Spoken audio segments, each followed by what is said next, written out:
Alrighty, welcome back everybody to our latest severe weather live stream. I hope everybody's having a good afternoon or evening so far.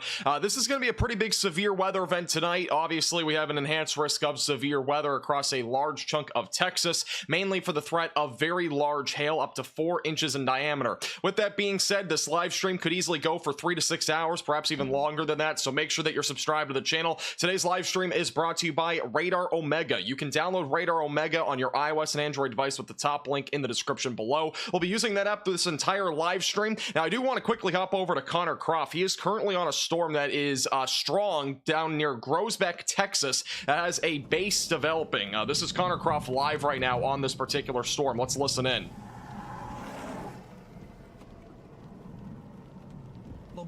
Might be a little bit more of a shelf cloud type thing off to the left and a little lower rising scud there straight in front of the car.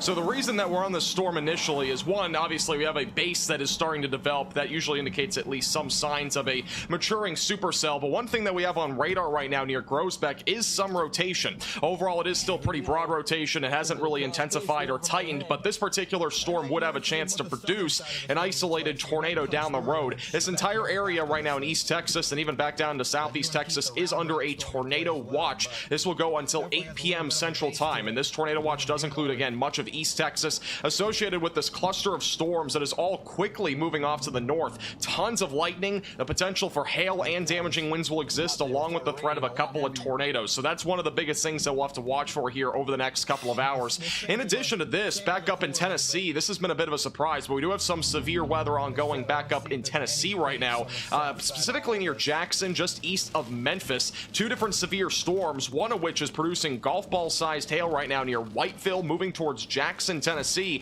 and then the other storm producing some quarter-sized hail and 60-mile-per-hour damaging winds, and that is currently moving toward the Clarksburg area and as well as Huntington. So this storm, these 2 storms in particular, we'll have to watch for very closely over the next several minutes. We do have live cams on Radar Omega actually capturing these storms in real time. These are the live cams that you can check out on Radar Omega. Notice these are large storms. I mean, this particular storm that's moving in the direction, again, of here near Whiteville, just north of Whiteville near Jackson, Tennessee. This particular storm actually looks pretty good here in imagery. We have a very large cumulonimbus area here that is above, obviously, the cloud base near the surface. Lots of heavy rain falling in the background as well, and this storm is going to be capable of some significant hail, mainly due to the fact we have a fairly favorable environment here for large hail with some really strong updrafts with this particular cell. And look at all the lightning, by the way, over the last 15 minutes. There is a ton of lightning being detected here on radar near Whiteville, Tennessee. So if you're in any of these areas, obviously make sure that you are staying indoors.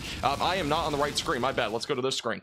This particular storm back up in Tennessee, this area of storm activity has been fairly significant for the last several minutes. Again, near Jackson, Tennessee, near Whiteville, producing lots of lightning up to golf ball sized hail on this particular storm. And then the one northeast of Jackson is currently producing the threat of quarter sized hail. So again, a frequent amount of lightning right now ongoing near Jackson, Tennessee. And once again, I do apologize that I was on the wrong scene, but this is what we're looking at right now live on the Radar Omega cyclone port in the Jackson, Tennessee area. Again, a very impressive area of cumulonimbus clouds, very impressive supercell. Can't really see the main core of this since we are just so close to the storm in Whiteville, but there's a lot of heavy rain in here, and I almost can guarantee you that there is going to be a lot of hail in this storm. If we zoom in again, notice all that lightning happening near Whiteville. This is in the last 15 minutes. We've had around 150 lightning strikes, so if you're in any of these areas, make sure that you are staying indoors and not staying outdoors, because lightning can strike from as far as 20 plus miles away in some cases.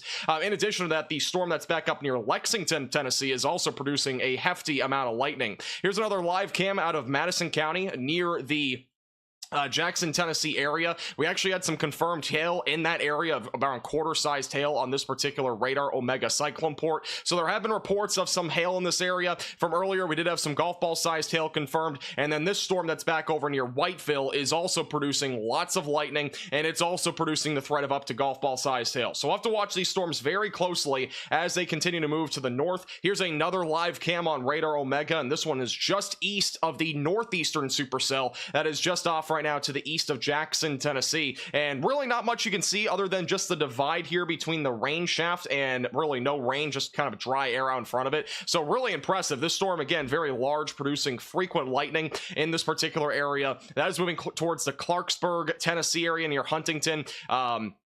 And that will continue to move northeast. And by the way, that's not Clarksville, that is Clarksburg. I was just double checking because I was about to say I thought Clarksville was way up to the north, but apparently there's also a Clarksburg in Tennessee. But once again, this storm producing lots of frequent lightning in addition to the threat of damaging winds up to 60 miles per hour and as well as quarter-sized hail. And once again, another view of that storm there in Decatur County near Decaturville in Tennessee. But once again, this storm right now near Whiteville looks awfully impressive, moving northeast. That'll be heading towards Interstate 40 in Jackson, Tennessee, producing some significant hail, upwards of golf ball sized hail, and damaging winds up to 60 miles per hour will be a possibility. And here's the latest view on this storm. Again, this is a live cam on Radar Omega, and notice again, very impressive looking storm here. Haven't seen a whole lot of lightning quite yet, but we should probably start to see that here in the next few minutes as this storm does continue to move to the north and east. Once again, those are the storms in Tennessee. Really not something we're going to cover too much in this live stream, but we'll definitely monitor it as we do continue to go throughout this live stream, and we'll see if anything really comes out of those. Another severe thunderstorm warning was issued recently back down near Lake Charles in Louisiana. This particular storm is mainly producing damaging winds up to 60 miles per hour and as well as half-dollar sized hail and also a pretty good amount of lightning. This is going to be heading towards Lake Charles. Notice this is the storm shape here. We do kind of have a little hook trying to develop there on the back side of the storm. I don't see an imminent tornado risk with this particular storm. Overall, the storms that are back down near the Gulf Coast in particular for today do not have much of a tornado risk. I think the majority of what we're going to see with tornado action today will be across North Texas. I actually think the greatest tornado risk will exist across anywhere that I just outlined. So anywhere from Central Texas back into North and Central Texas really have the greatest chance, I would say, today for tornadoes. With that being said, the tornado risk is not super duper significant today. It's a overall a low chance comparatively to the threat that we're going to have on both Tuesday and Wednesday. This is the tornado risk that the Storm Prediction Center has outlined for today. As of right now, there is a 5% tornado risk that goes all across many areas here, anywhere from north central Texas back into parts of central Texas. The main concern again is very large hail today, but there will be a chance for a few tornadoes. I'm not expecting any strong tornadoes today, even though it can't be ruled out on a day like today. I just think it's a very low chance. Again, notice that we do have an enhanced risk for severe weather, including areas like Dallas, much of North Texas, the DFW Metroplex, Central Texas, and back over into East Texas, and as well as western parts of Louisiana. With that being said, we do have a new severe thunderstorm warning that was just issued near Tyler, Texas. Quarter-sized hail, 60-mile-per-hour damaging winds will be possible. We will go into more detail on that in a minute once I am done this quick little breakdown here.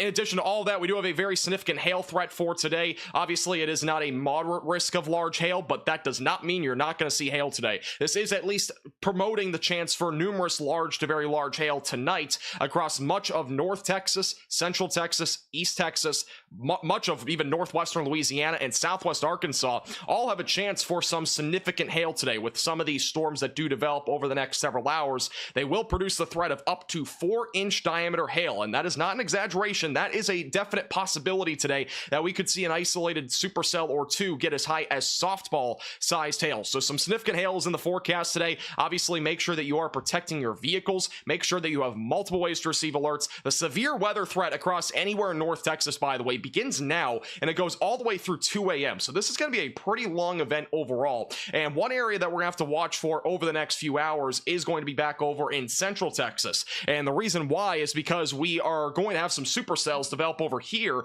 over the next few hours. These will be more discrete, and discrete supercells are the ones that usually produce the greatest threat of severe weather, including large hail, damaging winds, and even a tornado risk. We just did have the severe thunderstorm watch issued, by the way, for parts of Central Texas. So this is going to include Abilene, areas just east of Lubbock, just east of Midland, so pretty rural areas aside from Abilene. It does include Graham as well. Main concern in this area is going to be large to very large hail. and as well as some damaging winds and a low tornado risk. The Storm Prediction Center did outline some different threats on here, so notice they have outlined that some significant hail up to about 3 inches in diameter is likely. I have seen up to 4 inches in diameter likely on the mesoscale discussion, so possibly we could still get up to 4 inches in diameter. With that being said, scattered damaging wind gusts up to 75 miles per hour will be possible, and then a tornado or two will be possible. And again, that includes a large chunk of central Texas and as well as western North Texas. With all that being said, what is ahead for North Texas? And I'm talking for anybody in DFW or surrounding areas that are not currently included in a watch. Well, one thing I do want to mention is that it is possible that they do issue a new watch somewhere down here in the next hour or two as these storms continue to push to the northwest. We'll see if they do issue a new watch. It's going to be kind of a to be determined. Majority of these storms are moving north. Most of the storms are going to be moving towards the Dallas-Fort Worth area around like 7 or 8 o'clock tonight. But the main concern in the DFW Metroplex will again be large hail, damaging winds, and an isolated tornado or two. So anywhere in the DFW Metroplex, anywhere in North Texas, that is your main threat for tonight. All right, let's real quickly go to the storm over in Tyler, Texas.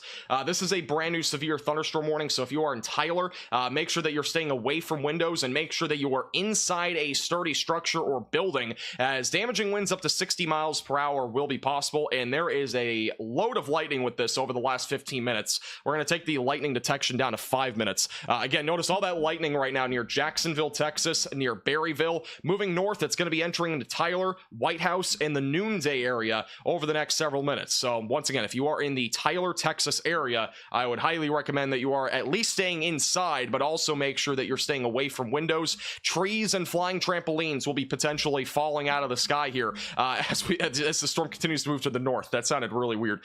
What I meant to say is that trees could get knocked over from damaging winds. Flying trampolines could also go flying if they're not hatched down. So that's what we're looking at again here across parts of North Texas right now. As of at this current time, we do have 5 severe thunderstorm warnings. Once again, we do have a few back up in Tennessee. We also have one down near Lake Charles, Louisiana. And then we also have one here right now in Tyler, Texas, that is currently producing some damaging winds and as well as some large hail. And today's live stream again will be with Connor Croft. He'll be storm chasing in Texas today. And in addition to that, we will also have multiple live cams across the United States covering this entire severe weather event all night long, or at least through the time I can stay up till. So again, if you're new to the channel, make sure to subscribe down below, and we'll be keeping you posted with the latest as the severe weather event really begins to ramp up over the next couple of hours. Now, with that being said, it does look like we have some organizing cells back down near Round Rock. Do want to check these out real quick. This is near Austin and Killeen right now. We do have a couple of storms that are trying to fire up and kind of form here. Notice again, a lot of lightning with these storms right now. Not seeing really any rotation quite yet, but this is a cell that we'll have to watch for closely. It is a organizing area right now for a supercell, so we'll have to watch that closely. That storm will be moving towards Temple eventually and also going toward Waco. And once again, these storms are highly electrified right now. We have a ton of lightning. Let's go ahead and put on the 1 minute interval because again, we have so much lightning, it's kind of picking up too much. So once again, lots of lightning with these particular storms. And again, all these storms for the most part are moving north. We do have a new severe thunderstorm warning as well that was just issued north of Shreveport. This is going to include areas near the Houston area, right along the Arkansas and Louisiana border. This particular storm mainly producing the threat of damaging winds. Notice the velocities radar picking up on some bright red colors, even pink. That would represent the damaging wind threat with this storm. And also the black that you're seeing on the reflectivity would be indicating some pretty hefty hail that's falling with this particular storm. Definitely a possibility that this hail is upwards of maybe even $50 to ping pong ball sized hail right now. The correlation coefficient as well is picking up on all of that hail right now, just east of Interstate 49, again, moving to the north. So if you're in that warning, also make sure that you are staying away from windows. Let's real quickly go back up to Tennessee. We'll check out these live cams and see if we got anything going here. And look at this. This is the storm that's currently located over in the Jackson, Tennessee area. looks like we almost got like a shelf cloud kind of developing here. Very flat base at the bare minimum. And once again, in the background here, that's where we're looking for some of the potential for heavy rainfall and hail with this particular storm. This storm was warned for golf ball sized hail. It may still be producing golf ball sized hail. We'll have to wait and see. But as of right now, it does look like that hail core has been shrinking just a little bit near Jackson, Tennessee over the last several minutes. But we'll continue to keep a close eye on that. And once again, we have a bunch of live cams up here in Tennessee with the cyclone ports on Radar Omega. You can view these all for yourself on the iOS and Android device Radar Omega app. The link is at the top of the description. Here's another live cam that's also just off to the north of Jackson in Three-Way, Tennessee. And once again, lots of cumulus clouds in the area. Not seeing anything too heavy and precipitation wise there. I believe that camera is looking kind of west, so we don't have any storms there. But once again, we got a bunch of various live cams in this area. We'll kind of see if we see anything here. Again, very ominous skies in the area. Looks like a pretty typical spring day, I would say, for Tennessee. And this is your large storm that's moving in right now that will produce the threat of some large hail and damaging winds over the next few minutes as that continues to move to the northeast. And out of Memphis, Tennessee, we also got a storm rolling in just off to the west. Again, a lot of cumulus clouds right now. We'll probably see that storm approaching in a few minutes, so we will continue to keep a close eye on all of that storm activity. Also, back down near Killeen, we have a live cam down here, but this one's looking west, so we might not see a whole lot in this camera until some storms kind of get closer. And once again, if you're just tuning in, we do have a severe thunderstorm warning if you're in Tyler, Texas. Once again, quarter-sized hail, 60-mile-per-hour damaging winds will be possible as this storm continues to move to the north. And once again, we'll be with Connor Croft storm chasing with us for the majority of this evening, so we'll continue to keep a close eye on what he's doing. He is right now near Groesbeck, Texas. There was some rotation there, so we are definitely going to keep a close eye on that storm, and we'll see if it does develop into anything interesting. The rotation's a little bit weaker now, but there was a little bit of rotation earlier. And once again, there is going to be a tornado risk today. It is a 5% tornado risk, meaning that there will be a chance for a few tornadoes here across much of Texas, Arkansas, and as well as Louisiana. All right, let me get to chat here. Hope everybody's having, again, a good evening so far. If you're just tuning in, hope you are having a good day so far. Thank you, Biscuit, for the $1.99. Is there going to be a tornado watch in Weatherford? We'll really have to wait and see. I think if they do issue a watch, it'll probably be a severe thunderstorm watch, but maybe not. Again, I don't really know at this point. They issued a severe thunderstorm watch back over to the west for really western parts of North Texas and Central Texas. And so that kind of goes with what we're talking about there, really significant hailstorms. There is a 5% tornado risk in North Texas tonight, but I'm not sure if it's going to really live up to that. We're going to have to basically see what happens here over the next few hours. Let's go to the computer models here and give you a quick rundown of what we're talking about with the future radar here across North Texas for tonight. So this is what it looks like on the future radar going to about 8 o'clock or so tonight. That's the timestamp. We'll be watching several different areas. We'll be watching for all the storms going south to north with that band of storms that's located in Central Texas back into East Texas. Main concern with those will be damaging winds and large hail. We'll also be watching for discrete cells to fire off back over in Central Texas. Those are going to be the ones that produce really massive hail, upwards of 4 inches in diameter. By 9 to 10 o'clock, these storms continue to lift to the north, and we'll be watching for a tornado risk with this particular storm activity. Now, how high does that tornado risk go? We'll have to wait and see. We've only really had, I would say, like 1, maybe 2 storms that have actually had a legitimate chance of producing a tornado thus far today. With that being said, the tornado risk is expected to be the greatest over the next few hours across parts of North Texas and as well as even back down here in parts of Central Texas. We'll be watching around 10 o'clock for some large supercells to continue to ramp up across areas near Abilene and Wichita Falls. Large to very large hail will be the main concern there. By 11 to 12 o'clock, those continue to move east with a low tornado risk existing with any storms that remain discrete. And then we'll continue to watch for plenty of showers and storms across areas in East Texas and as well as southern North Texas, producing, again, all modes of severe weather, with the main concern being damaging winds and large hail. And by the overnight hours, most of these storms are moving into the DFW Metroplex, with large to very large hail possible overnight tonight as well. That's as long as we don't get a whole lot of storm activity over the next few hours. If we get a lot of storm activity in the DFW area over the next few hours, I do think overall this particular cluster of storms would be much weaker during the overnight hours. And once again, this will be at 4 a.m. You can kind of see it there at the top of your screen.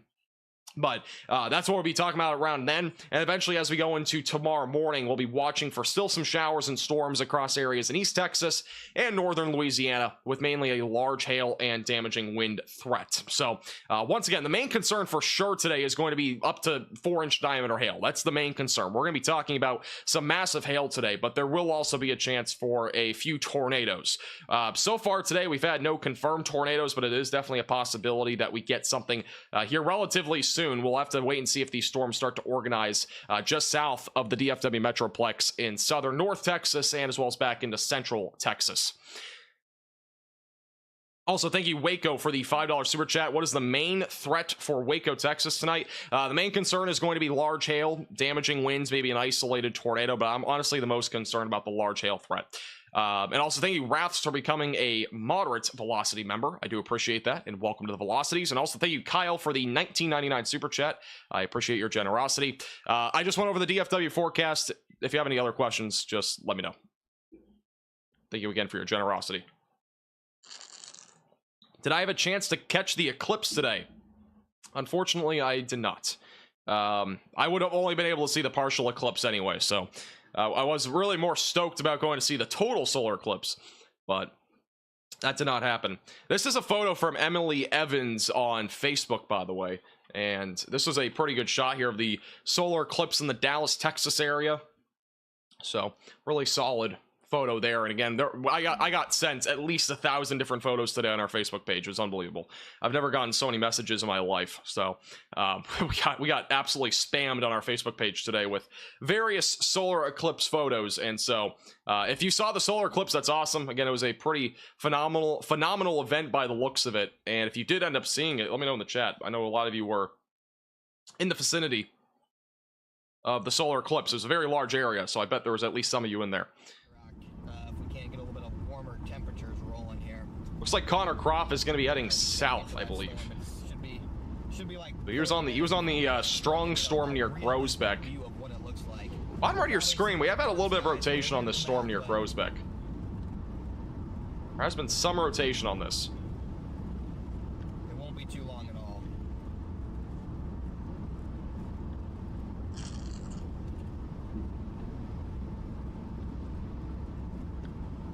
Yeah, I saw a lot of photos on Twitter too. I got tagged in a bunch of stuff. This is the storm that we're talking about. That is currently not warned for anything, but there has been some broad rotation near the Mexica area. This is near the Wortham area, again in southeast North Texas. So we got some rotation associated with the storm, once again moving north and northwest. So we'll be watching to see if that tries to develop into anything. Back near Waco as well, we do have an ongoing area of some showers and thunderstorms. I'm not seeing really a whole lot of rotation there. Very weak rotation, if that. And then back down near the Lake Charles area, we do have a severe storm down here. As of right now, I'm not seeing any rotation on this one either. So for the time being, the only rotation I think that we have was that one storm near the Wortham area of North Texas. And real quick update on Tennessee. We do have a new severe thunderstorm warning near Paris. This is going to include areas north of Lexington.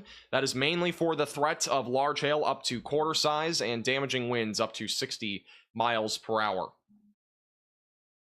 I'm looking to see if we have any live cam views here on Radar Omega. These are the various cyclone ports positioned across much of the United States. Looks like it's beginning to rain near Jackson, Tennessee.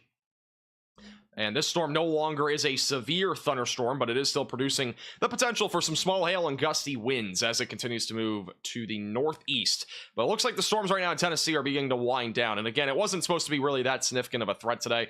Just kind of popped up there out of nowhere. Here's a live view over in German, Texas, where we are beginning to see at least some cumulus clouds bubbling up a little bit. The dew points are into the mid to upper 60s now. And we also have temperatures well into the 80s across much of North Texas and Central Texas. We do have at least some level of mid-level moisture that's kind of struggling to get going here, so it might be another hour or two until we start to see some storms here in the western North Texas area. With that being said, we do have at least a couple of storms that are quickly firing off back over in West Texas. Look at this outflow boundary right here. We got at least one storm quickly firing off here back over in West Texas. This is going to be just south of Lubbock. moving toward Post. I would almost assume that we're going to get a severe thunderstorm warning on this here pretty soon. And this storm could go possibly, you know, pretty severe here if it gets going. We definitely have a large hail threat out here. Very steep lapse rates, a very favorable environment for very large hail today. We could easily have a storm or two produce up to 4-inch diameter hail, and this storm is definitely in the playing cards today for that to happen. So we'll keep a very close eye on that as that storm continues to develop.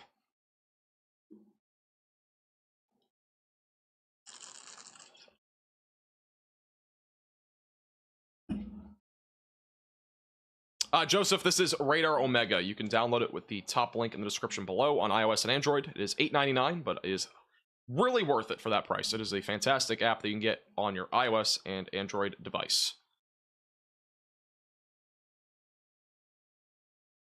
Thank you, Stephanie, by the way, for becoming a moderate Velocity member. I appreciate that, and welcome to the Velocities. Thank you for your support. Appreciate it.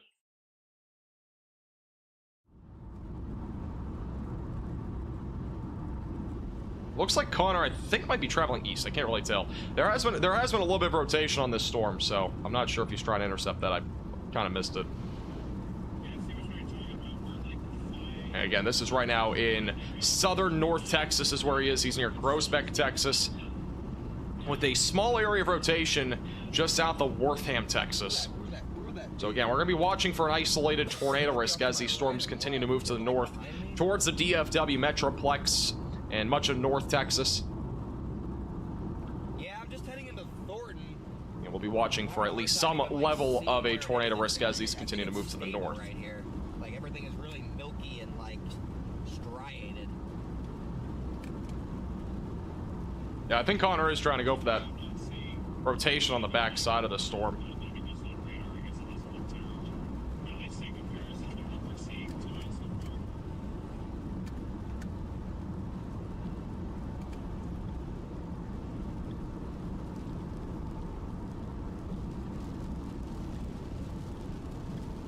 All right, we'll continue to watch him over the next few minutes. He should be close to that rotation here soon. Again, the rotation that I was mentioning is this little broad area that's near Wortham. And these little broad areas that we've had today, they have had some spin. We'll have to see if it tries to produce anything. But that would be rotation again near Wortham, Texas. And this will be moving eventually towards Corsicana.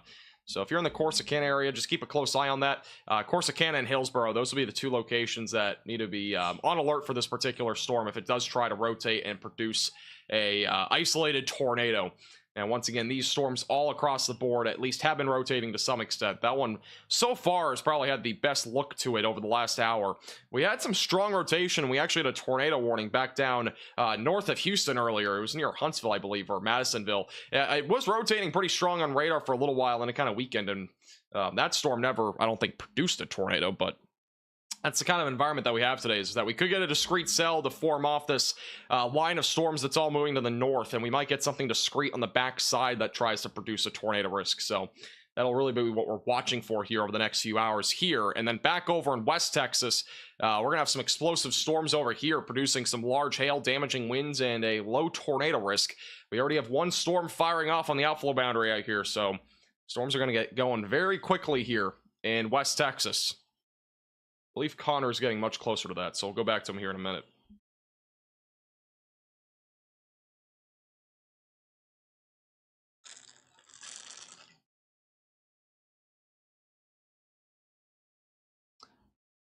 Is there a decent probability of tornadoes tomorrow in Texas? There sort of is. It's not until really late tomorrow, though. Let me real quickly go to Connor and just see. Yeah, he's on the back side of the storm right now. You can see all the low-level clouds. Looks like some scud cloud activity, too. Yeah, I'll show you the tornado risk tomorrow here in a second. Storm's getting some storm mergers on it. Could help it out. Yeah, it's interesting tomorrow, but it's probably not going to happen until after midnight.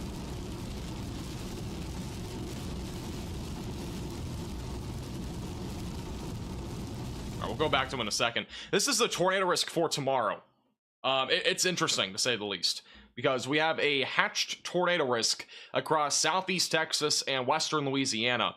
And what's interesting about this is that this threat is not going to take place until most likely at least after midnight tomorrow. That's the area of storms that's going to produce severe weather is not going to be until late tomorrow. I'm talking like, again, after sunset. It's going to be a nocturnal tornado risk. We're going to have a line or a cluster of storms develop back over here near Houston, and eventually that's going to produce a tornado risk as those storms move into areas like western Louisiana and like areas in East Texas. And again, all modes of severe weather again will be possible tomorrow. The problem with tomorrow, though, is that we are going to be talking about a potential for some strong tornadoes, and unfortunately, again, a lot of that is going to happen after people are sleeping and after people are already in bed.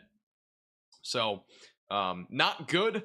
With that being said, the area of storms is again going to probably fire off around 9 or 10 o'clock tomorrow evening and eventually roll through the overnight hours across much of East Texas and Louisiana. And then by the time we go into wacky weather Wednesday, we have another enhanced risk in the lower Mississippi Valley. More strong tornadoes will be possible on Wednesday. And I do think the greatest risk for severe weather out of the entire week is going to be Wednesday across the lower Mississippi Valley, where there will be a threat for a few strong tornadoes. I do think there is at least some chance that we get a moderate risk of severe weather for Wednesday.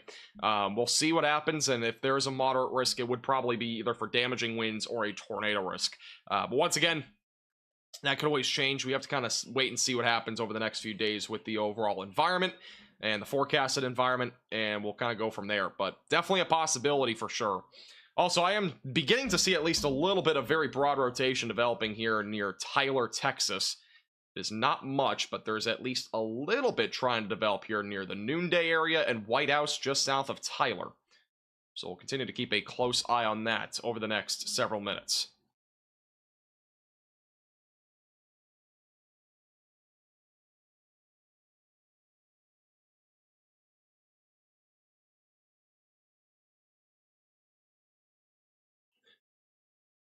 Sounds like Connor's heading west to a supercell that's beginning to develop back over near Waco, I believe, in the Groesbeck area. Let's just check this out real quick.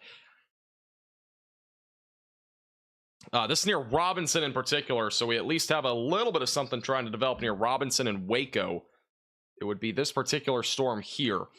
So we'll see if this tries to develop in anything. There is at least a little bit of weak rotation on this. Not really much. I'd say for the time being, it's not really rotation, but maybe a little bit of spin in the clouds. I'm not really seeing a whole lot, though, in that storm as of right now. We'll continue to watch it closely, though. Again, we got a lot of storms right now firing off just to the north of Boston, south of Waco. All these storms will have the capability of large hail and damaging winds if they can intensify. Looks like we got a little bit more of something happening down near Austin with this particular storm. Good amount of lightning happening near Rogers over the last 5 minutes. Not really seeing any rotation on this one either, but at the bare minimum, this storm definitely could intensify and produce some isolated large hail and damaging winds as that continues to move to the north. And as of right now, we are down to 3 severe thunderstorm warnings. I do think that number will start to climb here soon. We got multiple storms quickly firing off right now in West Texas near Lubbock. And these storms are going to quickly fire off and produce some large hail, damaging winds, and a tornado risk. I do fully expect that we'll get a severe thunderstorm warning on one of these here at some point pretty soon. Vertically integrated liquid, which is one way to look at the potential for hail. Looks like right now it's still in the small hail category near Route 87. It did have a little spike there probably about 10 minutes ago or so, but definitely not super significant quite yet. With that being said, this will probably try to intensify as it continues to move to the east, which it's actually kind of lifting north, mainly due to the outflow boundary. But these storms will eventually push more eastbound as they continue to develop this afternoon.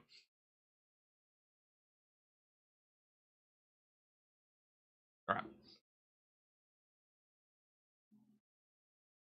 I missed a super chat. Thank you, Waco, again for the $5 super chat. Is there a tornado risk in Waco tonight? It is a very low tornado risk. I think, honestly, I don't know about tomorrow, but I don't think today's tornado risk in Waco is really that concerning. I think it's going to be more concerning tomorrow, but that'll primarily be back down to your southeast. Let me real quickly bring you through the timing for tonight and tomorrow. We'll go to the 18Z model run. The time initiation's at the top of your screen. You can't really see it, but it's 2 p.m. That's what's showing right now. That's today. Let's jump to about right now. So this is about 6 p.m. or so right about now. Again, the HR model showing plenty of thunderstorms across areas in East Texas and as well as Central Texas. Most of these storms producing, again, some isolated damaging winds, large hail, maybe a brief tornado threat. Once we go later into this evening, closer to 8 o'clock, these storms will continue to move to the north, producing mainly large hail, damaging winds, and also the threat for an isolated tornado. And again, we'll be watching for discrete supercells to fire off over in Central and West Texas. The main concern with those, again, will be very large hail, up to 4 inches in diameter. In addition to that, I am not ruling out an isolated tornado and damaging winds. Storms continue overnight tonight, really across most of East Texas, Central Texas, and even North Texas. Once we go into tomorrow morning, there will still be a lot of showers and thunderstorms out there, but the majority of these will not be too severe. We'll be watching at least for some level of severe weather, though, to come out of that cluster during the late morning and early afternoon. The main concern with that will be damaging winds. And then once we go into the afternoon hours, we'll eventually watch for more storms to fire off, but most of these will stay isolated through the early afternoon. What I'm really most concerned about tomorrow is going to be a cluster of storms that'll try to develop as we go after midnight tomorrow, and that'll primarily be across southeast Texas and as well as western Louisiana. And any of these storms that fire off and develop will be rotating. We're gonna have a lot of rotating storms overnight, Tuesday into Wednesday morning, and this will really lead to the potential for some strong tornadoes, especially as we go into Wednesday afternoon. So unfortunately, it looks like a nocturnal tornado threat tomorrow, mainly after midnight, so really the worst time possible. And then as we go into Wednesday, that area of storms would shift into the lower Mississippi Valley, with again all modes of severe weather being possible, mainly for damaging winds and tornadoes, though, as we go into Wednesday. And I mentioned this a few minutes ago, but I would not be shocked if we got a moderate risk as we go into specifically as we go into Wednesday across the lower Mississippi Valley. And quick update on the Tennessee storm. Obviously, Tennessee is not really an area that we'll cover too much. With that being said, we have a pretty hefty supercell that's been ongoing here for a while. This is near Huntington and as well as near Big Sandy and Camden. The hail core has grown again, and let's see what the update is. They may have upgraded it. Yeah, it's back up to ping pong ball sized hail now. That is near Huntington and Camden, moving to the northeast, eventually going to be going towards Clarksville, Tennessee. A lot of lightning with that storm. Definitely a chance for some damaging winds. I'm not really expecting a tornado risk there. With that being said, if you are currently in that warning, you should be staying away from windows and on the lowest floor possible, in case that storm does try to knock down some trees with the high wind potential there. This is another view of the storm with the Radar Omega cyclone port back over in the Jackson, Tennessee area. I believe this is looking at the storm that's down to the south, the one that's not severe, but pretty impressive looking storm there right now. Again, this right now looking further down to the south, just south of Jackson, Tennessee.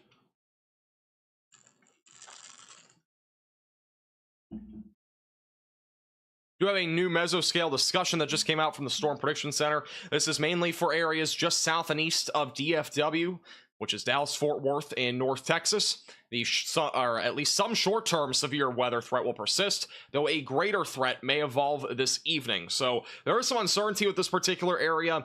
And as mentioned here, there may be a greater threat with this as we go throughout the evening. I'm not sure if they mentioned anything about a new watch being issued. I'm going to check out and see if they did.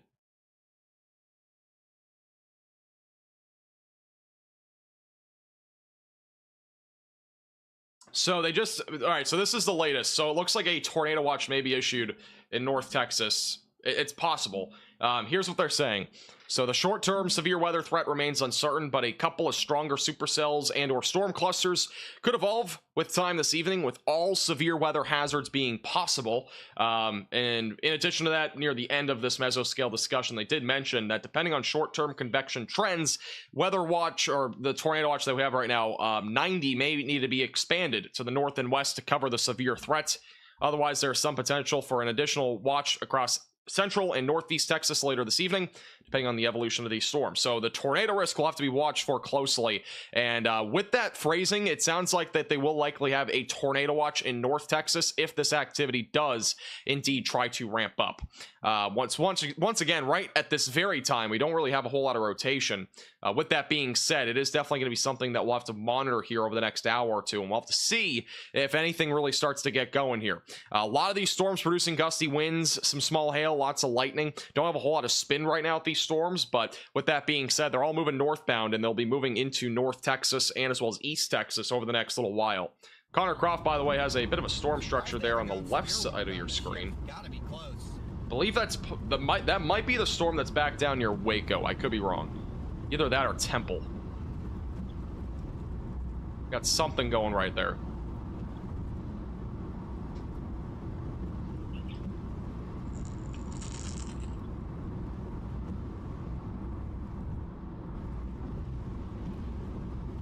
Nocturnal threat 3 days in a row? Yeah, pretty much. I mean, I don't know about Wednesday night. Wednesday night probably will be nocturnal too, but I almost can assure you that we're gonna have a nocturnal tornado threat tonight, tomorrow.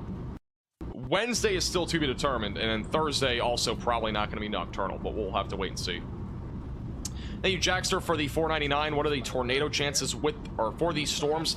Right now, they're remaining pretty low for the time being, but this definitely could increase depending on if any of these cells really start to mature and materialize. It's a big cluster of storms. There's nothing discrete here, so discrete cells, again, usually produce the greatest risk of severe weather, including tornadoes, but right now we don't really have anything like that. But we'll continue to keep a close eye and see if anything does try to develop there. Oh yeah. I just realized my overlay's glitched here. It's turning right even more. See if I can fix it here real quick.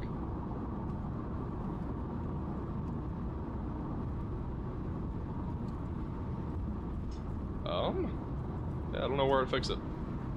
Looks like my thing got bugged on here though. Keep it like that for now. Alright, let's go back to live radar. But here are the storms again that we're looking at right now. Again, a lot of these storms are producing frequent lightning. The chance for damaging winds, large hail, tornadoes will exist this evening. At this time, though, we don't have any of these storms severe, but we'll continue to keep a close eye on that activity. Once again, back over in West Texas, we do have some storms that are firing off really quickly right now. I got a couple of live storm chasers on Radar Omega that are heading toward those storms. These could produce the threat again of some large hail, damaging winds, and an isolated tornado risk. These are all firing off, by the way, on a outflow boundary that's moving westbound. So these storms moving kind of north right now. Definitely going to be more of a large hail threat with any of these storms that do materialize and intensify. With that being said, there is still going to be a chance for some damaging winds and an isolated tornado. And once again, we do have a severe thunderstorm watch that is ongoing for west or parts of West Texas, just east of Lubbock, and as well as Abilene, Texas, which is in central Texas. The main concern, once again, will be damaging winds, large to very large hail, and an isolated tornado or two.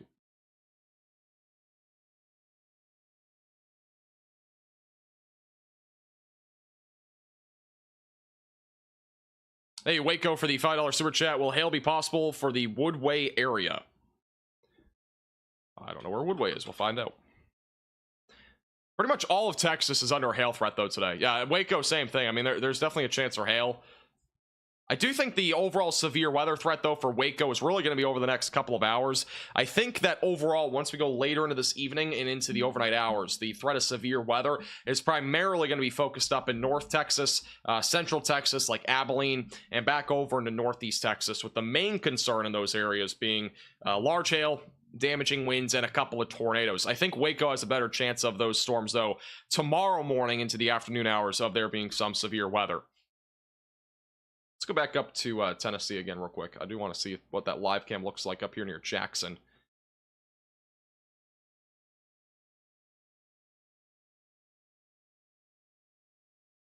I think it was that one, but I don't think we have a view on that anymore. Here's a live cam in three-way Tennessee. Again, this is a strong storm that's moving into the area. This is a cyclone port on Radar Omega. Again, this is located in Madison County. Large rain shaft right now pulling right into the area of Madison. So a lot of rainfall with this storm, maybe some small hail and gusty winds. This is moving right toward the camera here. Pretty impressive view here. Probability of severe in central Oklahoma. I'm not really expecting any severe weather in central Oklahoma. I think the main concern overall will be back over in southern Oklahoma and back into North Texas for tonight. I don't think central Oklahoma will see anything. If you do get any severe weather, the main concern would be isolated large hail, but that'll be primarily on the southern side of the state if there is really any large hail. I don't expect much there near Oklahoma City.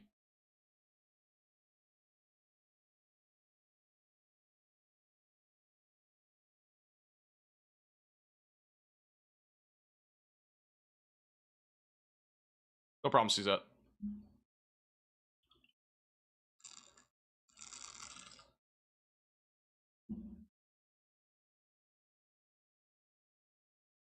By the way, if you do have any questions, feel free to leave those in the chat. Since we are in a bit of a lull right now with severe weather, I will be answering some questions.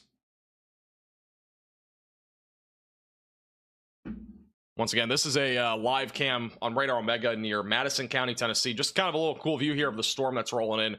Large rain shafts near Three-Way, Tennessee. Not severe. We do have a severe storm, though, that's back up near McKenzie. This is near Camden and Big Sandy and Huntington.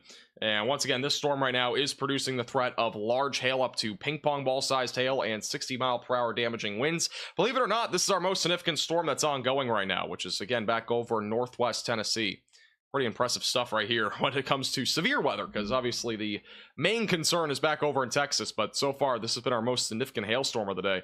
Going to be moving towards Kentucky Lake and eventually going to be going towards Clarksville, Tennessee. So if you're in that area, just keep a close eye to the sky as that storm goes in your direction.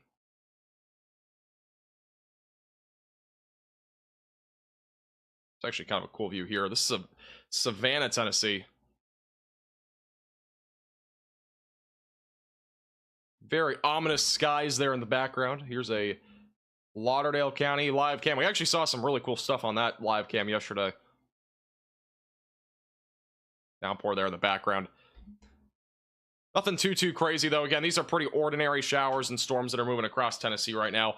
But overall, the only storm that we have severe is going to be the one that's going back up to the northeast. That'll eventually be moving towards Clarksville over the next several minutes. What's my opinion on the severe weather over the next 4 days? Once again, I do think that the worst day for severe weather will be Wednesday, and that's mainly because we'll be watching for the threat of tornadoes, potentially even some strong tornadoes. In addition to that, I do think damaging winds will also be a factor, so I do think a few strong tornadoes will be possible Wednesday. I think our worst day of severe weather will, again, also be Wednesday. I wouldn't be surprised with a moderate risk there for either damaging winds or a tornado risk.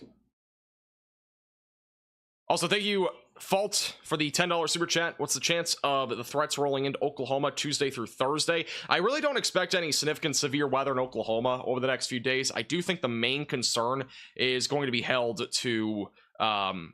Really, I don't think we're really going to see much up there. I think if we do have anything, it would be tonight. And it's a low risk. It's primarily on the southern side of the state. I think as we go into Tuesday and Wednesday, the majority of these storms will be down to your south. We'll have a cold front that's pushing through tonight. And that's going to really allow for a lot of the lifting mechanisms that we have back up in Oklahoma. Those will not really be there for there to be any sort of significant updrafts or severe storms. So I don't think we're going to see much in Oklahoma, honestly, this week.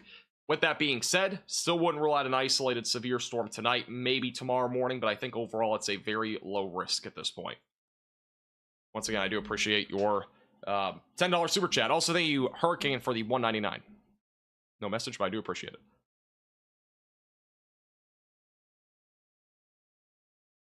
What's happening Wednesday? Let me pull it up again. This is the Storm Prediction Center outlook for Wednesday. And as of right now, the Storm Prediction Center does have an enhanced risk for severe weather. Sorry, my screen's kind of laggy right now. This is going to be for many areas in the lower Mississippi Valley. So Jackson, Baton Rouge, right in the lower Mississippi Valley, do have an enhanced risk for severe weather. The main concern is going to be the threat of large, or really just large hail is going to be kind of a lower concern. The main concerns will be damaging winds, some significant. I just hit my microphone, sorry. Main concern will be, again, damaging winds, potentially significant, upwards of 70 to 80 miles per hour, and also a few tornadoes, which a couple of tornadoes could also be strong. At this time, it's an enhanced risk. I would not be surprised if we had some sort of small, moderate risk. We'll have to wait and see what the convective trends here are over the next 24 hours.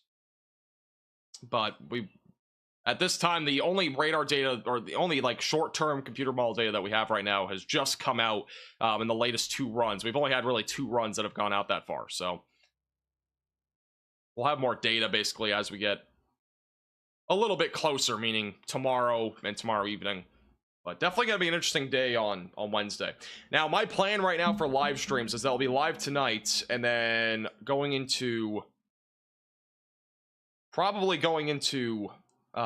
tomorrow, we'll do a forecast live stream. I don't think we'll have live coverage tomorrow night, like for that entire night, because the severe weather threat is literally going to be going from like 11 p.m. until like 8 a.m. It's going to be that, it actually will keep going after that, but like during that time frame, it's going to be from about 11 p.m. to 8 a.m. So we'll probably do a forecast live stream tomorrow evening to cover basically what is expected over that time frame, and then we might do a live stream sometime on Wednesday for the significant tornado risk, but it's kind of unknown right now about that because, you know, I don't know if we'll actually have a live stream for that, just due to the fact if I do go live, it wouldn't be until at least 3 o'clock Eastern time on Wednesday, just due to my schedule. So we'll have to wait and see what happens. Max, what is your opinion regarding stratospheric aerosol injection? Oh man, we got conspiracy theorists everywhere. Thank you, Hurricane, for the 199. Is Conroe, Texas you're gonna get tornadoes tomorrow? Again, basically anywhere in East Texas or Southeast Texas or North Texas, there's at least a risk of tornadoes. Overall, unless you're in like Southeast Texas where that hatch tornado risk is, the risk is quite low. With that being said, just have a tornado action plan in place, and also multiple ways to receive alerts. But again, I can't really predict one town's tornado risk. And in all honesty, the chances of one person seeing a tornado are extraordinarily low. Like when you think about it, statistically, you getting hit by a tornado is astronomically low. With that being said, obviously you want to make sure that you're prepared in the, you know, the small and possible event that you do get a tornado warning or a tornado. You want to make sure that you are prepared for that.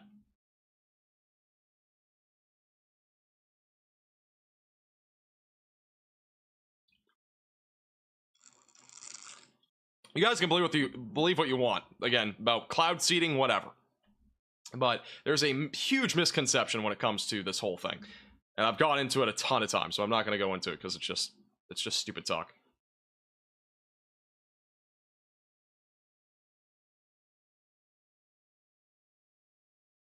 There are way more people than I thought that believe in it, by the way. I was so shocked.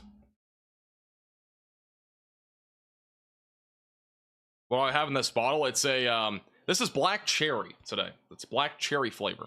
Not sponsored, by the way, by Circle, but it's actually pretty good. I'm doing flavored water again, mainly due to the fact I want to stop drinking so much Diet Coke. So going back on the diet.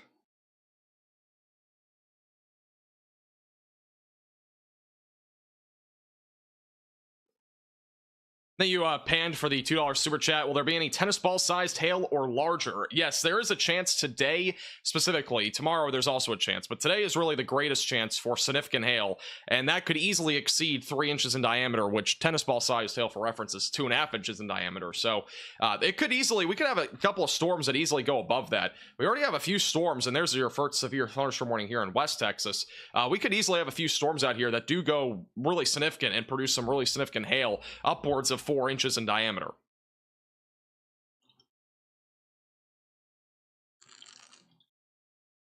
So definitely a threat for significant severe weather today. With that being said, we do have a new severe thunderstorm warning near Post, Texas. This is our first of many severe storms to come across Central and West Texas today, damaging winds up to 60. And as well as some quarter-sized hail will be possible. I would not be shocked if this warning continues to get upgraded over time as these storms really start to ramp up, because these 2 supercells are firing off really quickly and they are intensifying. Watch out here for a storm merger. We'll have to see if that happens. A storm merger, usually when we have one of those, that we usually get some sort of elevated tornado risk. And I'm definitely not ruling that out on this storm as it continues to move more to the north and northeast. Let's check in real quick on Connor Croft storm chasing with us. Look at it, off to the right there. And Connor Croft is right now located in Bremond, Texas, which is off to the northeast of Waco, Texas. Start to see some big lightning as we get closer to this thing.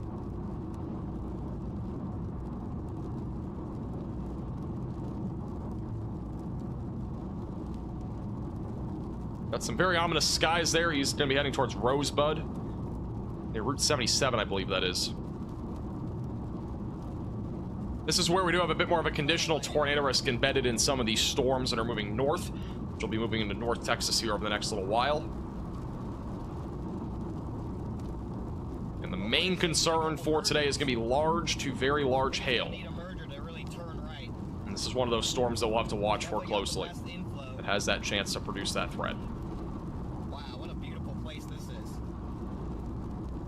I'll have to remember this. I might have to come back here to watch it come at us, because that was clear as day, and we kind of have a view of the storm. Did the eclipse cause this, or no? The eclipse did not cause this severe weather threat. I do have to say, though, with that being said, this particular solar eclipse that we just had has actually affected the weather quite a bit. Killeen, Texas, which is on Radar Omega here, they have a cyclone port. The solar eclipse happened here. The totality happened in Killeen, Texas, and this is one of those live cams that we have here on Radar Omega. One thing that's interesting is I was watching this during the solar eclipse. I watched the entire thing unfold, and the temperature actually went from 85 degrees. And they have a temperature tool on here. It went from 85 degrees down to 76. It dropped almost 10 degrees while that solar eclipse happened, which is very interesting. With that being said, we did see on the satellite imagery a lot of low-level clouds kind of just disappear. And that usually happens because the temperature just kind of decreases, and overall the environment just kind of gets wonky because the all the solar radiation that we usually get kind of gets blocked off for a few hours. So it's very interesting to see it happen in real time. With that being said, again, you can see right now that we're not really seeing a major impact here because, this is kind of to be expected, some showers and storms here. But what's really interesting is that the temperature is a little bit lower now. What impact does that really have on severe weather? It doesn't really have a significant impact in this case, but it does have enough of an impact where if the temperature is just slightly lower in certain areas of the atmosphere, we definitely could have even steeper lapse rates that could increase severe weather. But right now, these storms overall have not lived up as of yet to their potential. It was definitely expected before the solar eclipse that these would be a bit more significant at this current time, but they're not really there yet. With that being said, is that a direct correlation to the solar eclipse? I would honestly say no. A 1 or 3 degree temperature difference does not make a huge difference in my opinion in this case. With that being said, yeah, I just don't think it's a direct correlation. I think there's something to do with it with the solar eclipse, but I don't think it's direct. Again, a 3 degree temperature drop actually would probably, in this case, actually help these storms a little bit. The only problem would be the instability is going to be a little bit lower. Because one, we didn't have nearly as much sunlight. It's like the sun got blocked for 4 minutes. The instability values might be like a hair lower than what they could have been. And yeah, that's really the main impact of the solar eclipse. There wasn't a whole lot of other impacts, though, that I really could take away from this. Because a lot of what we are seeing right now is already on track to happen. I would just say the only thing that we have yet to see is that these storms are not nearly as intense as what was at least forecasted at this current time. With that said, that is probably not directly correlated to the solar eclipse, in my opinion.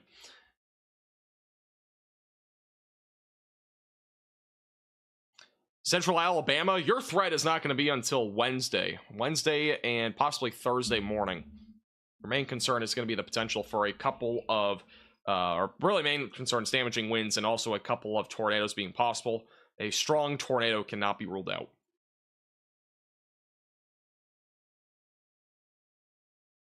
As of right now, this is the storm right now near Temple, Texas. Again, it's not severe right now. We got plenty of lightning, but I am not seeing really anything here that is indicating rotation at this time. Overall, the rotation has not really been existent on these storms thus far. We had a little bit of rotation about 20 minutes ago on the storm that's now approaching the Corsicana area.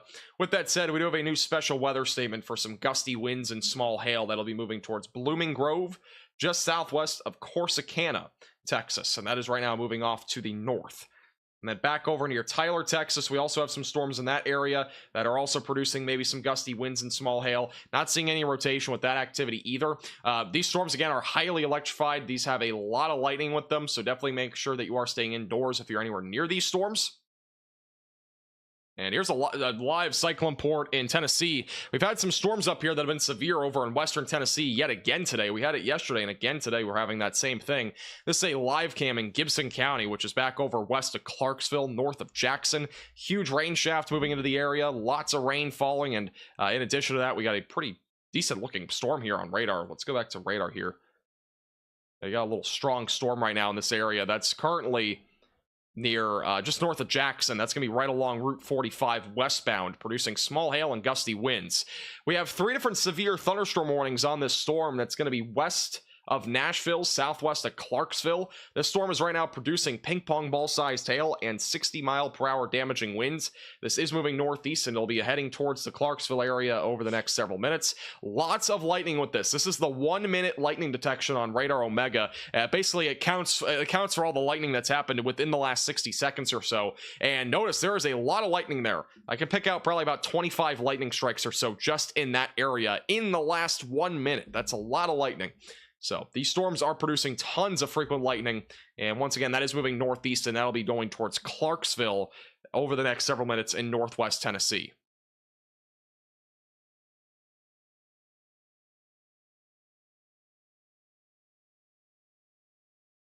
Yeah, once again, this is a pretty good live view here of that massive rain shaft that'll be moving through Gibson County, Tennessee over the next few minutes.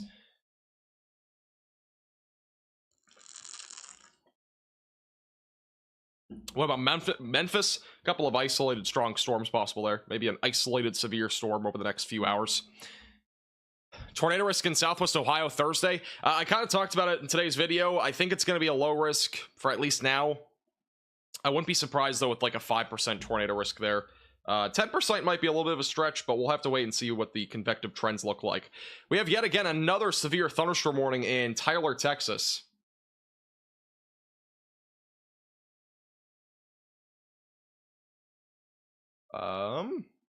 Unless it got canceled. Never mind, it might not have updated on my phone. 1 second. No, it still shows. I don't know if it got canceled or not. I'm guessing it got canceled, but I could be wrong. Unless it just glitched on here. If not, obviously the Tyler, Texas storm has been strong at least for a while. It could still be producing some large hail or damaging winds. That'd be like the lowest on the threat level, meaning quarter-sized hail, 60-mile-per-hour damaging winds possible here. Yeah, this time I'm not seeing anything here that would indicate anything too significant, at least in terms of wind. There is definitely at least some sort of hail core there, probably in the ballpark, though, of dime-sized hail or nickel-sized hail, so probably on the higher side of a strong storm right now that's ongoing near Tyler. We got a lot of storms right now firing up and forming quickly over in West Texas. We got 3, 4. We got about 4 different storms here, actually kind of 5 that have fired up here. Back over near Post, Texas, just southeast of Lubbock. And again, you got 3 different storm chasers on Radar Omega that you can watch in this vicinity. All 3 of them just southeast of Post. These storms right now are going to be producing the threat of some quarter-sized hail and 60-mile-per-hour damaging winds as they continue to move to the northeast throughout parts of West Texas and Central Texas. We'll continue to keep a close eye on that activity.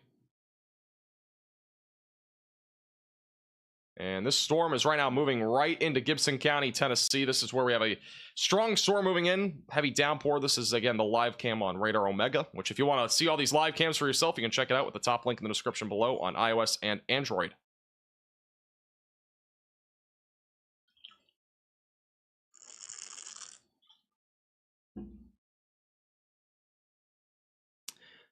Currently in Clarksville, and the sun is still shining. That is not always a good sign. I hope this storm weakens by the time it gets there. I don't even know if you're really in the risk today. You might be just kind of on the cusp. No. There is no risk of severe weather, technically, in Tennessee today. Unless you're in Memphis. So, again, sometimes this happens where we get severe storms even outside of the risk areas, but looks like Memphis, by the way. If you're in Memphis, you look fine. But yeah, definitely a bit of a, just kind of a rogue storm that developed here moving towards Clarksville. Ping pong ball sized hail, 60-mile-per-hour winds possible. Definitely an interesting storm for sure. This is Connor Croft, who's live right now in Rosebud, Texas. Large rain shaft on the right side of your screen. We'll watch this closely. This is the storm that, if it gets organized, it could produce an isolated tornado risk. It is a bit more discreet. Bottom right of your screen, that's the storm that we're talking about, that Connor Croft is currently on. I'll raise Connor's volume a little bit here. Do I expect a tornado watch to be issued for Southeast DFW? I honestly don't think we'll get one unless, like, we get something going here in the next 30 minutes. with one of those storms that's over there, or even a couple of them. I just don't see a reason why they would issue a tornado watch this early unless we get something going with this cluster of storms that's ongoing just south of DFW that is all moving north. I've not yet seen a whole lot of rotation in that activity yet. With that being said, we definitely could still get some rotation with this activity.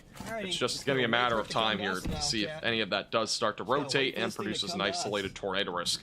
But definitely at least a small hail and maybe isolated damaging wind concern for sure.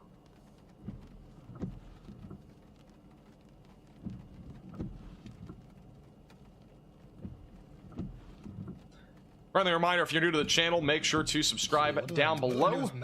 Also hit the like button down below if you've not already. And again, we'll be keeping you posted with severe weather coverage throughout the evening tonight and even potentially later tonight. And this live stream could either be really long or a few hours. We'll have to wait and see. Because the severe weather threat again goes until about 2, 3 a.m. tonight for the majority of it. Honestly. Hopefully we don't have to be live that long, but it's not impossible for that to happen tonight.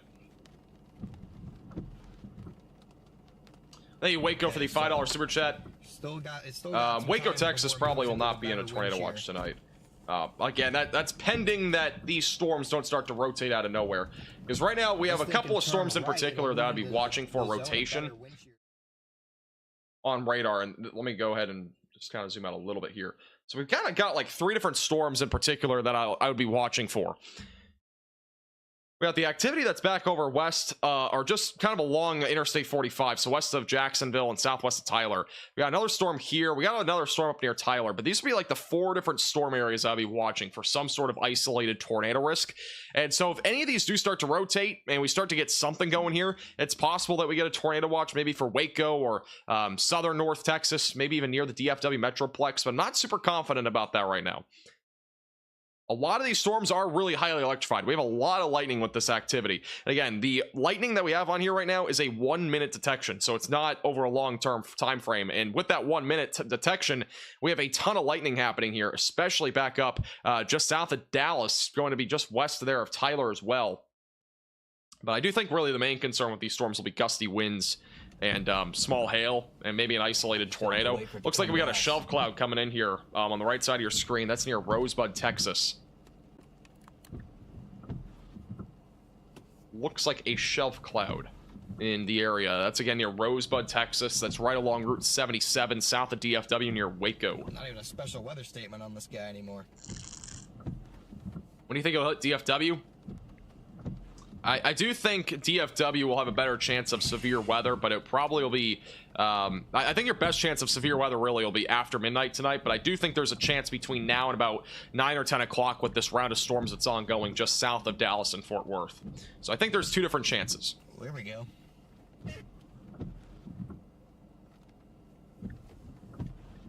Yeah, that's not a bad view of the storm here. Again, Connor Croft storm chasing with us. Once again, this is currently live in Rosebud, Texas, where there is a strong storm right now in the area. Not upset with the way this looks at all. Just needs a little time. Thank you, Denise, for the $4.99. Keep saying North Texas for storms, but what about Northwest Texas, like Wichita Falls? Main concern would be between 9 and 2. 9 and 1, 9 and 2, somewhere in that time frame. Large to very large hail is going to be the main concern, with a few isolated to widely scattered discrete supercells that fire up in that area. Overall tornado potential. What's the maximum hailstone size? It is 4 inches today. That is a big 40 inches. That's a lot. See, what does this look like from the far away? Very large hail threat for tonight. Again, that'll be an isolated threat, but it is going to be a possibility with some of these storms that develop, especially the ones that are back over here in West Texas. And these storms have fired off really quickly. We actually had an outflow boundary produce a lot of this storm activity that's moving back to the west. These storms I'll be watching for the closest, honestly. I do think that overall these storms have the greatest threat of very large hail. I do think that there is a higher risk here of upwards of that 4-inch diameter hail mark, especially as these move to the east. Again, this is just southeast of Lubbock. They'll be moving off to the west, or sorry, moving off to the east, eventually going towards Wichita Falls, Graham, Abilene, as we go throughout the really mid to late evening more than anything. And once again, this is a live view here in German Texas. This is a live cam, a cyclone port on Radar Omega. And this gives you an idea that right now, back over in like Central Texas, for example, we don't have a whole lot of mid-level moisture. You would see these cumulus clouds towering more if we had more moisture. And there's not a whole lot of moisture here right now. It's very limited near the surface. That's where you're lifting condensation level is. It's right about here. So clouds are going up a little bit, but they kind of stop here, and that's because we don't have a whole lot of moisture up here in the mid to upper levels. So once that moisture starts to build a little bit more, we'll start to see some storm activity really start to move into that area. But I still think if you're back over in like Wichita Falls, like in this area in particular, you still have probably at least 3 hours until you see anything, and that's just for this area. Back over in DFW, you could see storms as early as an hour from now, and you can also see storms as early an hour from now over near Abilene, just depending on the convective trends here across West Texas and also south of DFW, where we have a whole cluster of storms right now moving in that direction. The good thing is all these storms waited until after the solar eclipse. So at least we had pretty good conditions in the Texas area today. There's much better conditions than forecasted. We had really fantastic weather across the board in Texas and Arkansas. Most areas were actually mostly sunny, which was really not in the forecast. I expected a lot more cloud cover in Texas today. Thank you, Ryan, for the $4.99. Has anyone ever mentioned that you look like skinny Peter Griffin? I just don't think so. That's definitely the first. I appreciate that. Thank you. I'm glad you enjoyed the solar eclipse in Fort Smith. Thank you for your $4.99. Thank you, Marquise, for the $1.99. Daughter in Lindale, Texas. I'm in Southern California. Outlook. Oh, in Lindale, Texas. I'll look real quick. I'm gonna be honest, that's gonna be in my head for a while now. Skinny Peter Griffin. Lindale, Texas right now is really your main storm activity. I don't think we'll see much more after this tonight. Main concern with this activity right now is just small hail and gusty winds. There will be a much better shot, I think, of storm activity early tomorrow morning with some isolated damaging winds and large hail being possible, maybe a brief tornado. No problem, Kimmy. Appreciate you tuning in. Glad I can help you out. That's a compliment. At least it's a compliment with the skinny part of Peter Griffin. If you just said Peter Griffin, I might have been offended. I'm not that fat.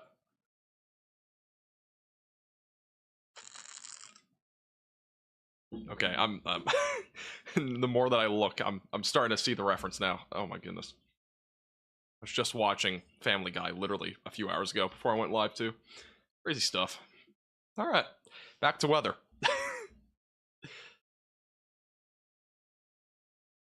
Guys, I don't look like Dwight from The Office. Oh my goodness. I get that. I've gotten that way more commonly than Peter Griffin. I do have to say that. A lot more people say I look like Dwight from The Office. I do have to agree with that one. I do look a little bit more similar. I just gotta get the hairdo going. I'll have to do a weather roleplay sometime with Dwight from The Office being the person in it. By the way, we are up to 6 severe thunderstorm warnings. Let's real quickly run through those warnings again. We do have a storm again back up in Tennessee producing ping pong ball sized hail. That's moving northeast towards Clarksville. Look at this storm here. This is a cyclone port, which is a live cam back over in Gibson County, Tennessee. Very ominous skies here across Tennessee today. We've had a lot more storm activity than expected, but another impressive view there. Temperature right now 70 degrees. Let's see if we have anything else on these other live cams here. Wow, look at that. It's a pretty cool view there. This is looking west, I believe. Could be wrong. Maybe northeast. Oh, no, that is looking west. It's looking west at some of the other storm activity that we have in Tennessee too. Again, really ominous skies here. We got a large rain shaft. It's pushing down a lot of rain. Granted, it is rain. But yeah, not seeing any lightning in this activity right now, but pretty impressive looking storm there. There's your cloud base. We don't have any sort of lowering or anything like that, but definitely an interesting little storm there. Pretty good view on Radar Omega. And then we got a lot of lightning with this storm just north of Interstate 40, east of Paris. And this storm is going to be moving towards Clarksville. We're going to continue to keep a very close eye on this storm because I know a lot of our viewers are from the Clarksville, Tennessee area. And definitely going to be a possibility that we get some sort of large hail or damaging wind risk as it moves towards Clarksville. At the bare minimum, there's a lot of lightning. So we'll continue to monitor that storm very closely. Aside from that, we have no other severe weather in Tennessee. Again, it's not even in the risk area today, but we've had a couple of storms that have gone severe there. We do have a severe thunderstorm warning in southwest Arkansas near Louisville. This storm has been weakening. I do think that warning will probably be canceled here relatively shortly. We don't really have a whole lot of rotation on any of these storms. Granted, it's not really an environment where I was really expecting a tornado risk, but I wouldn't rule out an isolated tornado. It'd be a very low threat overall. Back over near Tyler, we do have a strong storm that's ongoing here. Gusty winds, small hail being possible as this continues to move to the north. Back over south of DFW, I do think the storm activity is definitely interesting. Lots of lightning, some small hail, gusty winds. Not seeing much rotation right now, but we'll continue to monitor that tornado risk, and we'll have to wait and see if any of these storms do try to rotate. I wouldn't be surprised if we got a severe thunderstorm warning for this hail core, though. That timing is really incredible. That's Blooming Grove and Dawson that's included in this severe thunderstorm warning. This is, again, just to the west of Corsicana. I don't know if the timing could have been literally any better than that. That literally was perfect. The storm's going to be producing half-dollar sized hail and 60-mile-per-hour damaging winds. And this will be moving towards Waxahachie eventually.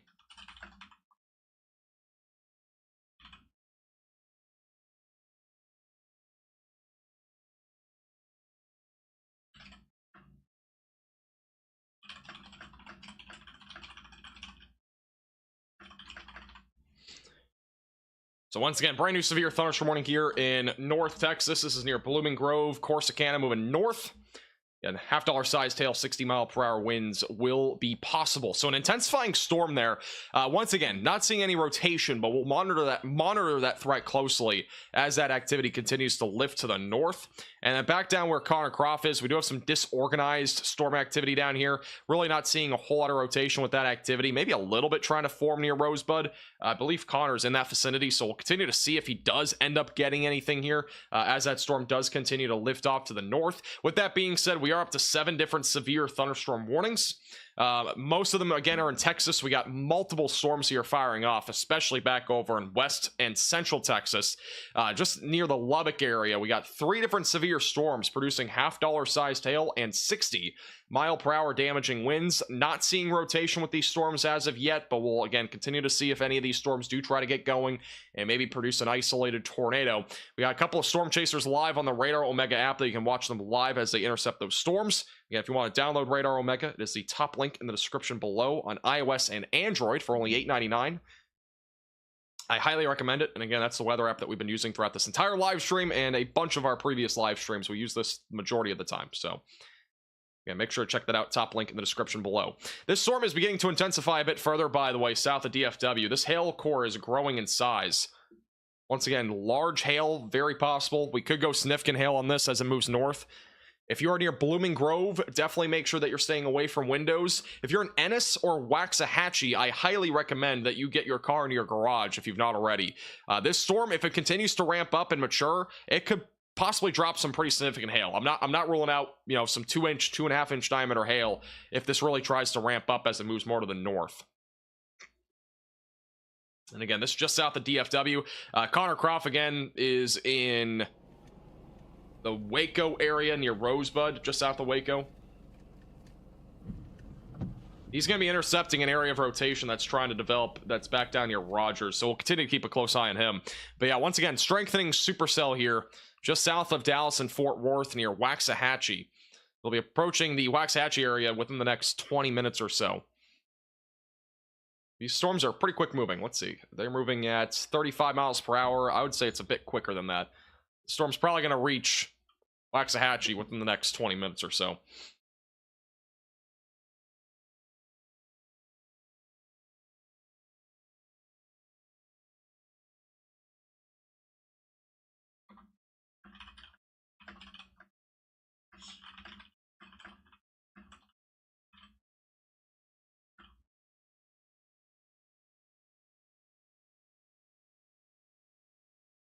Here's the latest radar scan, by the way. That hail core is still there, and it's actually still growing a little bit here near Blooming Grove. The vertically integrated liquid, which gives you an idea of the hail, by the way. That's your hail core right there. It's just south of Blooming Grove, moving northbound, going towards Waxahachie.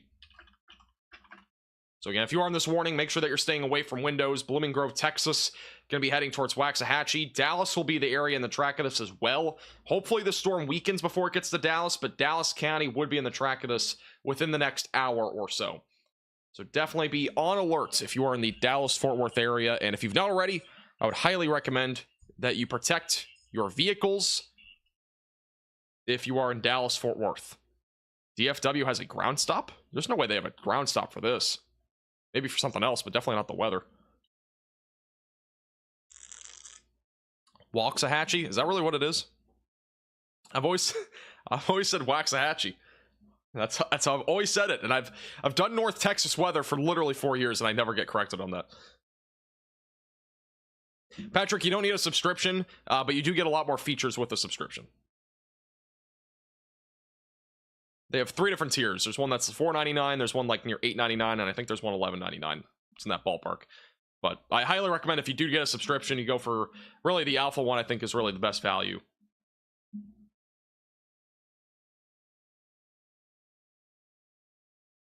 Waxahachie. How in the world is that pronunciation? That just sounds so weird.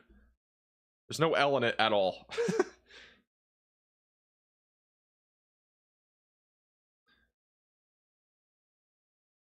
Very low tornado risk in the Longview, Texas area. Again, I would say anywhere in Texas today, it's a low risk. Again, it's not a 10% hatched or higher than that. With that being said, obviously there is a chance for a few tornadoes today. You want to make sure that you have multiple ways to receive alerts and a tornado action plan in place just in case we do end up getting a tornado warning at some point. It's entirely possible. We'll see if we end up getting one down the road.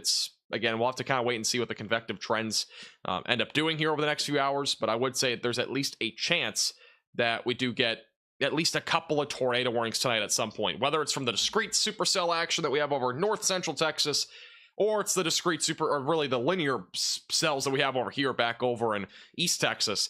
It's to be determined, but overall this storm activity here has a much more favorable environment to work with for a tornado risk. The problem is that we have the storms all are moving north, which is unfavorable, and a lot of this is semi-discrete or just linear. And that is a bit of a struggle when it comes to a tornado risk. So once again, we'll see if these storms can mature, and if they can, we'll definitely get a tornado risk here. But so far, it has been not too shabby. But that could always change, so we'll have to continue to keep a close eye on these storms as they continue to move to the north and eventually go into North Texas. Like this one near Waxahachie, or Waxahachie, near Ennis, producing some half-dollar sized hail, 60-mile-per-hour damaging winds. I would not be surprised if the hail threat was a bit larger in the storm, though, as it continues to move to the north. They may update this warning, we'll see. Unless that hail core shrinks a bit on the next scan, we'll see. Tornado risk in Stephenville, Texas. Again, I think it's overall low. I think anywhere in Texas tonight is low. It's either very low or low. That's the two categories. There's not really a medium or a high risk or a very high risk. None of that exists today. It's really just a low or very low risk. We're up to golf ball sized hail now, so the hailstone size is increasing quickly. So again, golf ball sized hail now possible here. Near Blooming Grove going towards Waxahachie.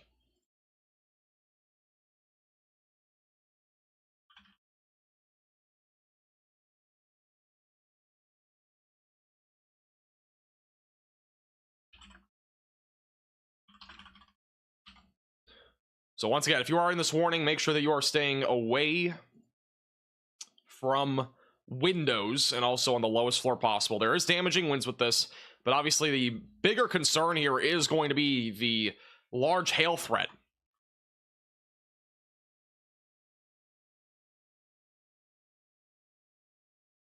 Let's go back to the correlation coefficient. Let's see what this looks like here. Yeah, you got a very clear hail core right here. Let's zoom in a little bit here. So this hail core is going right over the downtown area of Blooming Grove and Frost, Texas, near Lone Cedar. This is the vertically integrated liquid, which also gives you an idea of where the hail core is. It's a pretty large hail core across areas near Blooming Grove and Frost. So once again, if you are in this area, definitely make sure that you're staying away from windows. If you've not already and you're in North Texas, protect your vehicle if you can. Put it in a garage, do whatever you got to do. There's going to be the potential for some significant hail tonight with some of these storms. This hail core is definitely trying to grow in size a little bit here. We'll see if it continues. It's really a quick intensification. It's really only intensified in the last like 20 minutes. So we'll see if this continues off to the north towards Waxahachie or Ennis. Which eventually this will be going towards Dallas, Texas.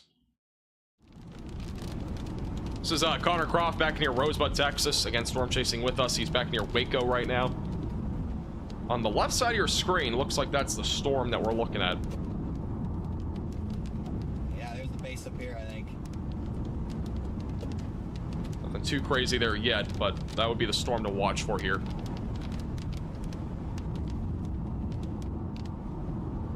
That storm is heading right for me. There's a lot of people in the path of this storm long term. If it does try to get going, I mean, again, this will be right on track for Dallas. Let me put a little time guide on here. This is timing out the storm with the Radar Omega app. You can time out storms like this your own with these different tools. But on the left side of your screen, that's the timing. So Bird, Texas in about 20 minutes. You got Ennis in about a half an hour. I honestly don't think it's gonna be that long. I think the warning is not going fast enough. Let's see. It's still 35 miles per hour. I'm gonna do a quick little time. I'm gonna quickly do a mathematical estimate on this because I do think the warning is being underestimated here.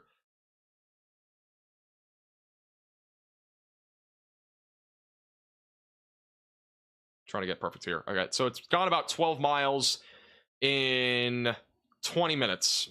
Maybe it is 40 miles per hour. I don't know. It looks faster to me. All right, let's time this out one more time. Sorry, I had to do a little mathematical calculation there real quick. It's about 40 miles per hour. With that being said, this is kind of moving a little bit northwest almost. So we'll have to see if that kind of goes toward Dallas there. I'm going to do 40 because it is going closer to 40. So here's your timing on the hail core in particular. Again, timing on the left side of your screen. So Waxahachie will be in about 30 minutes or so. Ennis going to be right about that same time frame, so within the half an hour. If you're in Ennis, though, you'll probably get hit by this right side area of storms quicker than that. So that area of storms likely going to reach you here within the next probably 20 minutes or so, maybe even a bit sooner than that. Pecan Hill, about 40 minutes from now. And if you're in Dallas or anywhere in Dallas County, really, these storms will be there as soon as 45 minutes from now. And if there is still hail left over, Dallas will probably be hit by this in approximately an hour or so. So once again, this is on track for Dallas. We'll end up seeing if this does get going. And this is a pretty cool view here over the field over near Rosebud, Texas. Because again, Connor Croft storm chasing with us. He has a pretty good view. It looks like on, yeah, pretty impressive storm. Can't tell if that just scud there in the middle of your screen. I believe that's just scud, Got but an elongated base coming right at me with a bowl lowering in the middle. Yeah, that's a low. Oh wow, that's low. That's low in the middle. yeah, got a little lowering there. Let's check that out on radar. There is rotation. It's just very weak. We might get a brief tornado out of this. I wouldn't rule it out. This is near Rosebud, Texas. Very weak rotation, very low top supercell. Has a chance, though, to produce a tornado. Update, by the way, in Blooming Grove, Texas, near Ennis. That storm right now is still at golf ball sized hail. It is still maintaining its intensity. So Ennis and Waxahachie, protect your vehicle if you've not already, just in case that storm does try to produce hail as it gets closer to you, which it very possibly could. There was a brief bowl, but bottom right of your screen is the Rosebud storm. I'm going to let Connor keep his on there, and I'm going to keep the screen on the Blooming Grove storm just so we have a view of that. To the ground. But again, it looks like we got at least some little lowering here on this storm near Rosebud, Texas. Weak rotation at this time, but it definitely could intensify. Radar Omega is a one-time purchase, but there are subscriptions that give you access to more features. You don't necessarily need a subscription, but if you do end up getting one, I highly recommend the Alpha. That's my personal favorite. Looks like some cloud-to-cloud lightning there in the background, the back left of your left side of your screen. I would say out of any storm that we have on radar right now, this is probably the one that would produce a tornado, at least in the short term. There's definitely a bit of a lowering there in the middle. Definitely a pretty defined base here. It's getting right for Rosebud. Yeah, Radar Omega I 100% recommend. And I know a lot of you guys in chat have Radar Omega. It's a fantastic weather app.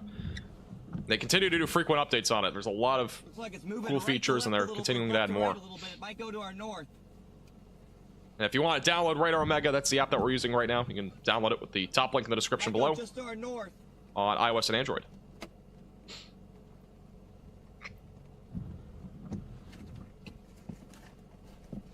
See, it's moving left to right, chat. That's how I know it's not coming directly at me.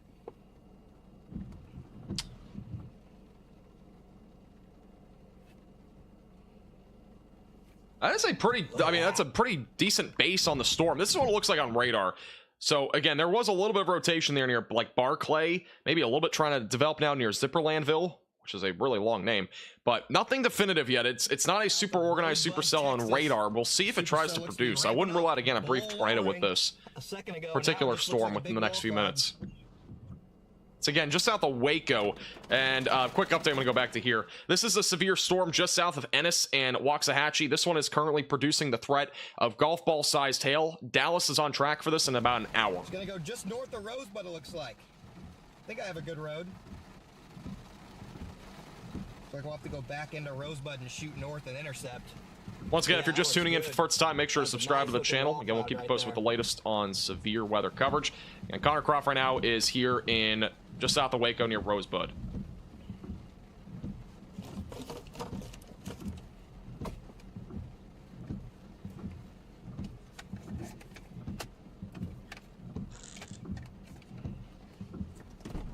Yeah, this looks ominous. It looks scary, obviously, but good thing so far is that we've not really seen organization on radar. Oh, there's your high definition camera.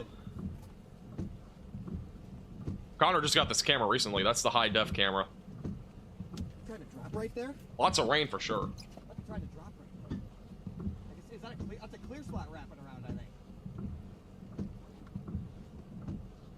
Yo, that's a clear slot wrapping in. See the clear slot coming around. It's going to drop right there. It's going to try and produce a tornado right there. Watch that. I can see the wrapping rain. That's going to produce. That's going to produce. Little bowl right there. Funnel. You actually can see that if you look in closely. That could be on the ground right now.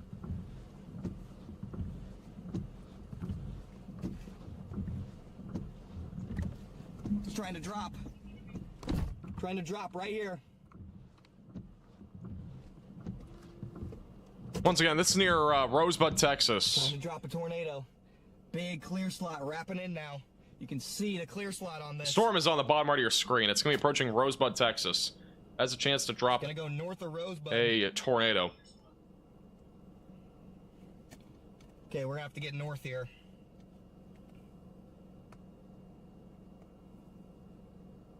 Yeah, let's get north.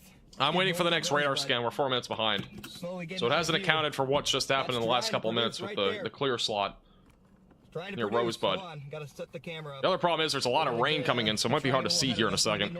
Connor looks like he's going to reposition.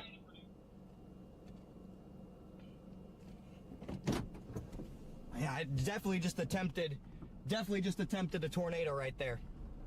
It's gonna do it again. We gotta make sure we're ready. All right, Connor's going to reposition. This is back to radar. I'm going to see if the velocities have updated on this storm.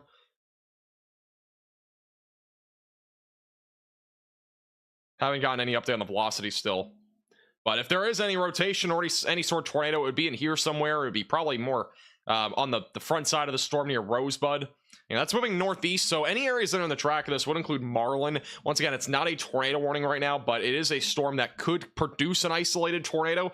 Better view of the velocities here. Again, not super organized, but that would be the area that we would be watching for near Rosebud, Texas. And once again, this is basically where we're looking. It's going to be kind of up in here, which might even have some sort of weak inflow there near Rosebud, potentially present just south of Lot, east of Temple. That'll be moving towards Marlin over the next few minutes. We'll continue to keep a very close eye on what Connor's doing. Quick update, if you're back up near Blooming Grove, Waxahachie, and Ennis, this storm is continuing to move to the north. Dallas will be in the track of this in approximately an hour. The main concern right now is golf ball-sized hail. The hail core is slightly smaller than a few scans ago. We'll continue to monitor this and see if this does try to produce any sort of hail as it moves into Waxahachie or Ennis. I do want to remind you, if you are anywhere in North Texas tonight, make sure that you are protecting your vehicle as a precaution, as there will be a chance for some significant hail tonight. Some storms could produce hail as large as 4 inches in diameter. That is the size of a softball. So you do not want to get hit. You don't want to get hit by that personally, but you also don't want your car to get hit by that. Don't have your precious car getting hit by hail. That would be a bad thing tonight. Now, if your car does get hit by hail tonight, make sure to check out All Dents Repair. They are a fantastic hail company in the DFW Metroplex.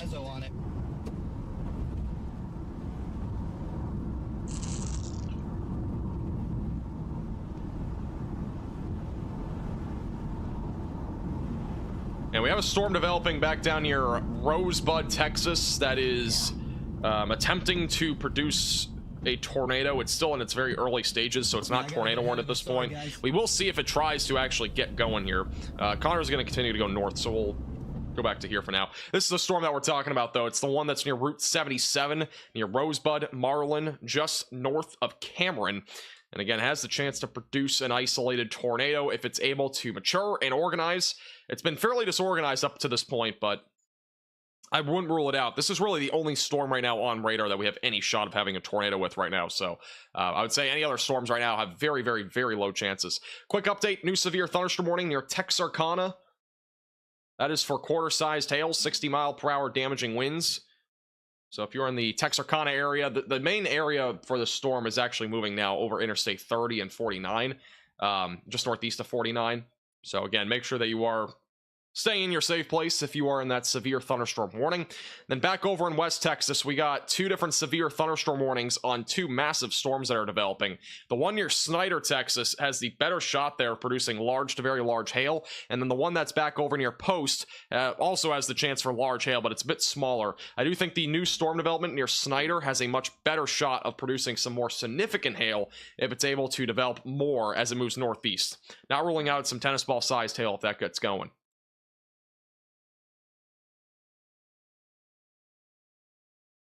And once again, this is the severe storm just south of DFW that's moving northbound. It's going to be heading into Ennis here shortly. We do have a new severe thunderstorm warning that has just been issued, and that does include Ennis and just east of Waxahachie.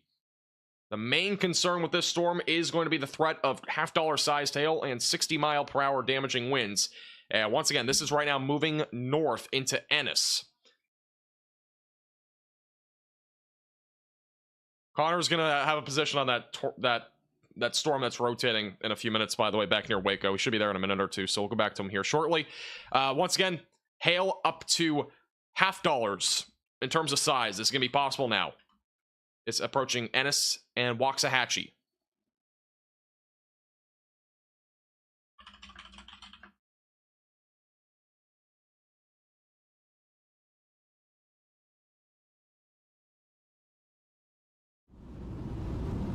I can't really see it. He's repositioning, but you can see the storm there on the very far left side of your screen. That is the storm that he's in the vicinity of. He, again, will probably turn around here in a minute, but this is the new severe thunderstorm warning that has the chance of half-dollar sized hail, 60-mile-per-hour damaging winds, and frequent lightning. Again, this is right now just south of Dallas. It's on trajectory for Ennis, and eventually going to be going towards Ferris.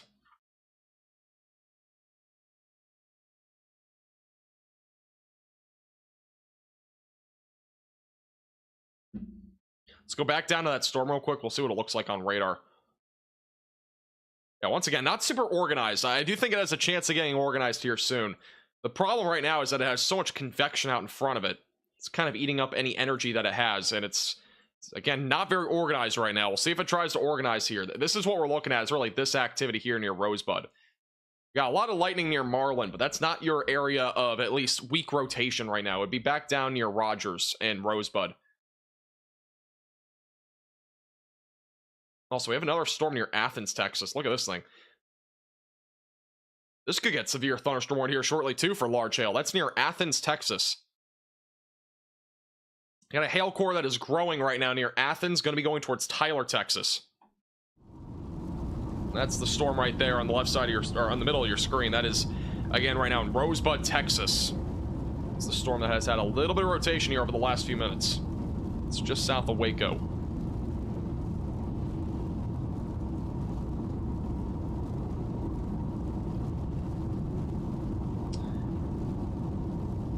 We're back down to 4 severe thunderstorm warnings. Got one in Arkansas. We got one in Tennessee, which actually we're not up to the Tennessee one real quick. Back there somewhere. This is the Tennessee storm. Clarksville, Tennessee. You need to be getting to your safe place here in a minute. Damaging winds up to 70 miles per hour. Wow. Look at this storm. We haven't looked at this in a few minutes. This thing has exploded in intensity. Oh my god. Look at the velocities here. There might have been a microburst. McKinnon, Tennessee may have just had a microburst. 85 mile per hour winds being measured by radar here. That is unbelievable. It's back down to about 60 to 70, but still. Clarksville, Tennessee. That is a very impressive storm here. Main concern is golf ball sized hail and 70 mile per hour damaging winds. I'm not ruling out that we had like an 80 mile per hour wind gust there. Definitely a possibility that we had a brief microburst on radar here. Or actually at the surface, but also you can see that on radar. It was very brief, but it was there for a moment. There was an even higher wind speed here. Let's check this out. 91 miles per hour aloft was measured by radar. There is a chance that was contamination, but I kind of have my doubts on that. I think more than anything that was likely a very high wind gust. Now, 90 miles per hour aloft does not always correlate to the ground. With that said, it is possible that we just had a microburst here just south of Dover and west of Erin. That is a massive storm, though. Wow. If you're in Clarksville, Tennessee, I would be getting to your safe place here in a few minutes as a precaution. That is a really significant storm moving your direction. Hey, Tucker, can you post this on socials? I'll leave it up here for a second. Connor Krupp is at the bottom right of your screen. Again, he is right now in that Rosebud, Texas storm that has been rotating a little bit. Doesn't have a clear view on it yet, but we'll go to him in a minute. What's a microburst? It's a very short-lived, very strong downburst winds that come from a severe storm. Usually it peaks around 80 to 100 miles per hour, and it only goes for a mile or two. It's a really quick downburst wind effect that we have with some storms. It doesn't happen very often, but this storm may have done that. It's a bit more of a rare occurrence, if you will. With that said, I mean, it's very impressive that we had values that high on radar. This is paused on radar. That right there, that blue that you see here, that right there is your high winds. That's unbelievable. I mean, again, this is right here, 90 miles per hour aloft. I do want to match this up to radar as well, like actual radar.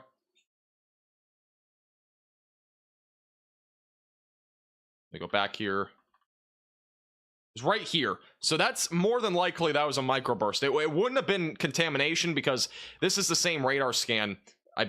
I believe, if I'm not mistaken, that's the same radar scan as with the high winds and the hail, and the radar's going this way, so this would not be contamination. That was likely either just very strong downburst winds or a microburst that we just saw. Sorry to stay on the storm for so long, but definitely a surprising kind of turn of events here. The storm is weakening a little bit now. It's still definitely producing 60 to 70 mile per hour damaging winds and potentially still some golf ball sized hail, but wow, that's unbelievable. Man, Tennessee has had a couple of crazy storms today. Just one of them. Quick update on the storm near Ennis, Texas. This one is weakening once again. It had a brief stint where it was producing up to golf ball sized hail. It's back to weakening. It may still have some quarter sized hail. So obviously, again, if you're in Dallas County, near Waxahachie or Ennis, make sure you protected your vehicle if you've not already. If you're in Ennis, it's kind of too late to do so because there's a lot of lightning in the area. But if you're back up in Dallas County, you do have a few minutes. But overall, still quarter-sized hail possible there. It is a weakening storm. There is a storm strengthening near Athens that is producing lots of lightning, maybe up to quarter-sized hail just south of Athens, Texas. And we're going to go back to Connor here in a moment. But this storm near Rosebud is currently producing at least a pretty cool-looking storm structure. This is the storm structure that's currently ongoing. We had a little bit of rotation initially. It's back to really very limited rotation. And again, this is right now moving to the north, just south of Waco, Texas. Weak circulation. You guys are just tuning in. Make sure to smash that like button. I'm gonna watch that Clarksville storm for at least one more scan. Thank you, Friendly, for becoming a minimum velocity member. I do appreciate that, and welcome to the velocities. It's coming at us. The whole base might have just dissipated. I'm not sure. It looks so much different. I felt like a little bit ago.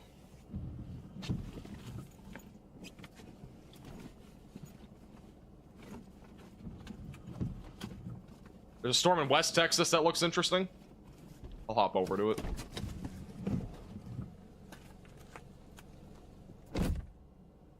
Oh, the Snyder one? This is the Snyder storm.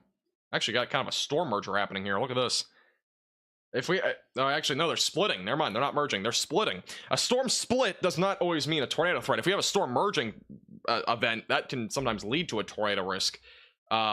Not seeing any rotation as of right now, but we definitely have some hail here, for sure. 2-inch diameter hail is currently warned on this storm. We got 3 storm chasers on Radar Omega, all in the same area, right along Route 84. Again, you can watch them live in the app if you download Radar Omega on your iOS and Android device with the top link in the description below. Once again, this is just west of Snyder, Texas. Got a splitting storm event happening here near Route 84. Got one going north. We got one kind of going east-northeast or northeast. Both storms capable of 2-inch hail.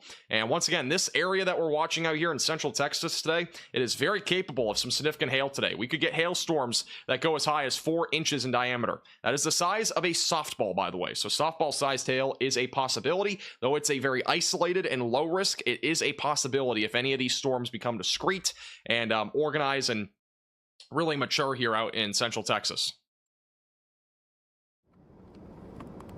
Wind chill looks terrible. So once again, Connor Croft on the storm that has had some very weak rotation back down near Rosebud, Texas. Cell is at the bottom right of your screen. What's it doing? Thank you, Matt, for becoming a minimum velocity member. I appreciate it, and welcome to the Velocities. Still looks the same. Why does it look like that? It's a new windshield. Why is it fogging up like this? What's going on? That's still the area. Tucker, you didn't post an actual graphic, but okay, that's fine. I don't know what's going on with the windshield, but it's like grungy. I think you forgot to have the photo. Just cleaned it. Storm by Athens is really picking up. Yeah, I don't think it's warned yet. It's not rotating as hard as before, that's for sure. Let's go back to radar. I'm not seeing anything here on Connor right now. This is live radar. And once again, we got hail core near Ennis. That's actually growing again. So if you're in Ennis, possibly $half sized hail again. It's kind of growing again. The Athens storm has had a bit of a hail core here for a little while. We do not have any warning on this, but I wouldn't be surprised if we at least have some level of quarter or $half sized hail right now falling just on the south side of Athens. That's going to be moving towards Tyler, Texas. And again, what we're looking at here is the vertically integrated liquid, and it's another way to look at hail cores. But once again, I'm not seeing anything, like, again, definitive here that there's, like, some sort of tornado risk, but there's definitely a little bit of large hail.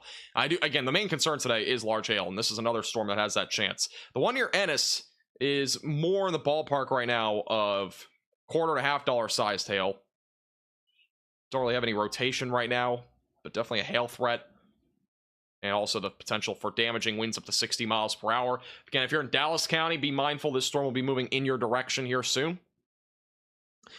Thank you, Cold, for becoming a minimum velocity member as well. I appreciate it, and welcome to the Velocities.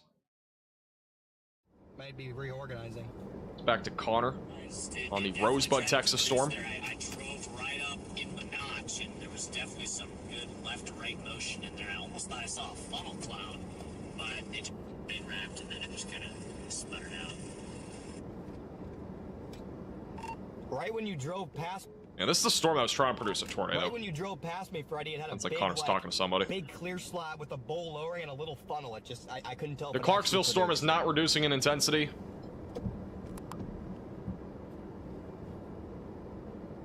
It looks terrible on radar, so it's kind of surprising. Like, I'll go to Clarksville in a second. Try to produce Listen in.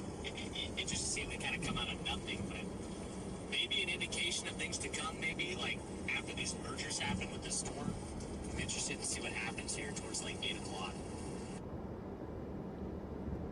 Yeah, how are you getting east? Are you going up to Marlin or are you going south to Bremen? Yeah, I have to agree. Like, that storm looked horrible on radar. And it did have a clear slot. It was trying to rotate. Didn't have a whole lot of, motion to it dropping, but still pretty impressive. Quick update on the Clarksville storm in Tennessee.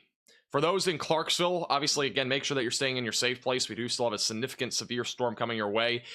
Very high damaging winds with this still possible. It's not as high as it once was, near 80 to 90 miles per hour with that microburst, but it is still producing some strong downburst winds, upwards of 60 to 70 miles per hour.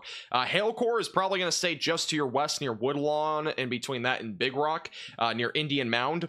With that being said, the storm is still going to be a little bit more significant, producing lots of lightning, damaging winds, and also the potential for some large hail. So once again, if you're in Clarksville, I would recommend that you continue to stay in your safe place, away from windows, and also on the lowest floor possible, especially if you live near trees. Whoa, whoa, whoa, look at this. What's going on here? Is that Scud? It might have been Scud. I just looked at the corner of my eye. He is driving again, but it looked like Scud. Okay. I looked away for 2 seconds. I looked at my screen and it looked like Scud over there. Actually, kind of in front of him too. There's some Scud. This storm is so disorganized now. There really isn't much left with it when it comes to. Yeah, we don't have any rotation on radar, but definitely some Scud activity there. I was about to say I saw something there, but just missed it. Quick update on the Ennis storm. This is back over in Palmer and Ennis, Texas, just south of Dallas. Again, we still got quarter, $half sized hail falling here. This is moving north. It'll be approaching the Dallas area here shortly, and as well as Terrell, Ferris, Kaufman, kind of all in the track of this cluster. The main hail core is right here near Ennis. That'll be moving right along Interstate 45, moving towards Dallas. We'll see if it lives, and the storm's been intense for the last 30 minutes with large hail, but it's more of a question of whether we'll actually get something out of it when it comes to significant hail. We have 2 new severe thunderstorm warnings that were just issued simultaneously here. We got one in Little Rock, Arkansas? I don't think it's Little Rock. New severe thunderstorm warning in southwest Arkansas, not Little Rock area. This includes Blevins, Nashville, just south of Murfreesboro. This is going to be for a quarter-sized hail and 60-mile-per-hour damaging winds. This is moving northeast, and it'll be heading towards Blevins. And we also have another warning. I believe it's back in West Texas. Yeah, we got a new warning on the storm back over north of Snyder, east of Post. That is going to be for ping-pong ball-sized hail and 60-mile-per-hour damaging winds. Again, we got multiple storms firing up in West Texas. Many of these, again, are producing the threat of large hail and damaging winds. We'll be monitoring these storms very closely because, again, in central and west Texas, that's where the greatest risk is today, or really tonight, of significant hail exceeding 4 inches or exceeding 2 inches in diameter, but could go up to 4 inches in diameter with any significant storm. All right. Thank you, Jane, for the $5 super chat. It was awesome eclipse experience in Ashland, Ohio today. I'm glad you enjoyed it. There was a lot of people that saw it today. There was definitely millions of people in the path, and a lot of people got to see the eclipse. Who saw the eclipse, by the way? Let me know in the chat if you saw the solar eclipse today. I'm talking about totality. I'm not talking about the partial solar eclipse. Anybody could have seen the partial solar eclipse today in the United States. Everybody was in the path. Thank you, Mike from Florida, for the very generous $49.99 super chat. I appreciate that a lot. Thank you, Mike. No message, but I do appreciate your generosity, and thank you for your support, Mike. Really do appreciate it. Thank you, Cold, for the $10 super chat. I am somewhat confused. Could you tell me what kind of warning time is there for a tornado? I'm not sure what you mean. What kind of warning time is there for a tornado? I mean, usually when the National Weather Service either has a report of rotation or at least has some sort of photo or videographic evidence of some sort of like wall cloud or something, there may be a tornado warning shortly after that. Either that or on radar there's rotation and it starts to intensify a little bit more, it becomes a little bit more concerning, then they'll issue a tornado warning for that. But I mean, the warning time can vary significantly. It could be 30 minutes before a tornado drops, it could be a minute before a tornado drops. It's very situational. There isn't really a specific threshold or a specific time that is always given with those. It really depends on the environment and the event. If we have like a high-risk severe weather day, and in some cases there might not be really any lead time, because either one, the rotation just came out of nowhere, really intensified fast, or two, there might be a lot of lead time where we already know that this discrete cell could produce a significant tornado. Like it's very situational. The storm that is south of Dallas in Ennis has weakened substantially. I do think the hail threat is winding down on this storm. That's at least a significant hail threat. We definitely still at least have some large hail, but it's not nearly as large as before. And once again, this is moving north right now, going towards Ferris. But the hail core was much larger before. You can see how that hail core was much larger now near Blooming Grove. It is shrinking in size a little bit here over the last few scans. We have some reports out of this storm in Ennis. Half-inch sized hail, dime-sized hail, and pea-sized hail, all within the last few minutes. Down in Blooming Grove as well, we had dime-sized hail reported. The Discord link should be in the very bottom of the description. I don't think we have commands for that.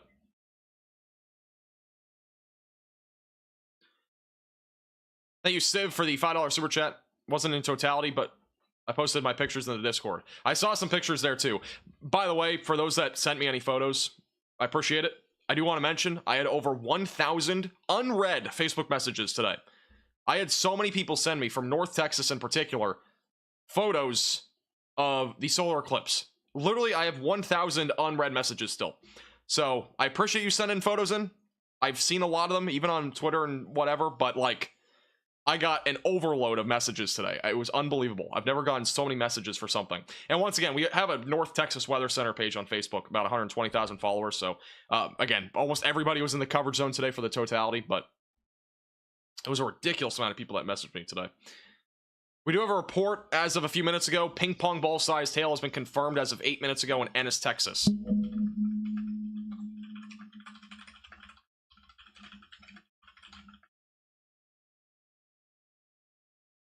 So once again, ping pong ball-sized hail just confirmed as of about 8 minutes ago. So this was back when the storm looked a little bit more intense on radar. It was right about here. So that pink showing a bit more boldly layer, that was where we had more of a hail core.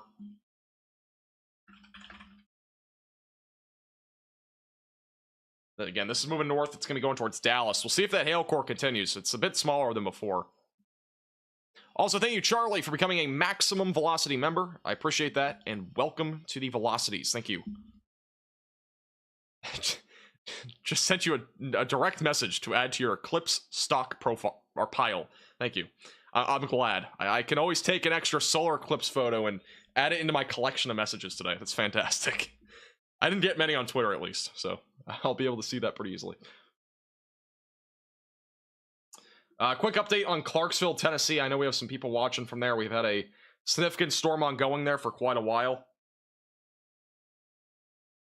This storm again did produce damaging winds as high as 80 to 90 miles per hour when there was a possible microburst near Cumberland City and Erin, Tennessee.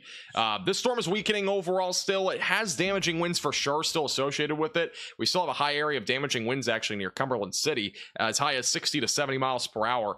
Main concern is going to be damaging winds up to 70 in addition to the large hail threat, which the large hail threat is in two different areas. We got one near Cumberland City moving towards Clarksville. We got the other one moving north that'll be moving towards Lafayette and as well as Oak Grove in southern Kentucky. So again, a rogue supercell that developed over in Tennessee that has been significant here for quite some time. That's moving north and northeast. Frequent amount of lightning as well. And once again, if you're in Clarksville, Tennessee, I would definitely recommend that you just continue to stay in your safe place as the storm approaches, just in case the winds do get a little bit hairy there and knock over trees or send flying trampolines or whatever it might be. It's always a good precaution to take. Did I see the solar eclipse where I am? I did not. Our totality, I think, was like 50 or 60% today, but it wasn't enough for me to really get excited about it. I would have 100% gone for totality. But the prices to get a last minute flight were like $800. It was just absurd. So I passed on it. Hail report, golf ball sized hail from National Weather Service employee in Post, Texas as of 6:33, so about an hour ago. I'm not seeing that report on here, but I definitely don't doubt it. The storm that we had over here was pretty significant at the time. These storms are definitely struggling a little bit. We've had a lot of storms fire up kind of off an outflow boundary. We got one storm near Route 380 that's producing ping pong ball sized hail right now. And that is east of Post. We got 3 different warnings here. This one's moving east. We got this one moving northeast. We got this one moving north. All going in different directions right now.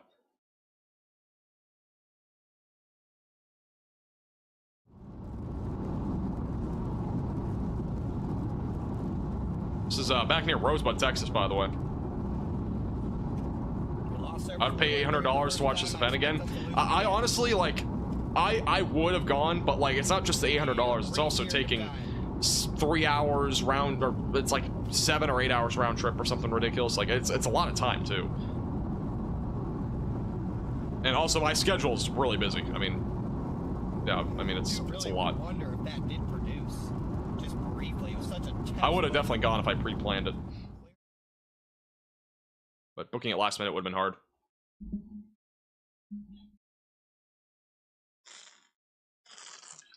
Hail reported in multiple places with the Clarksville storm. Let's go back to the Clarksville storm.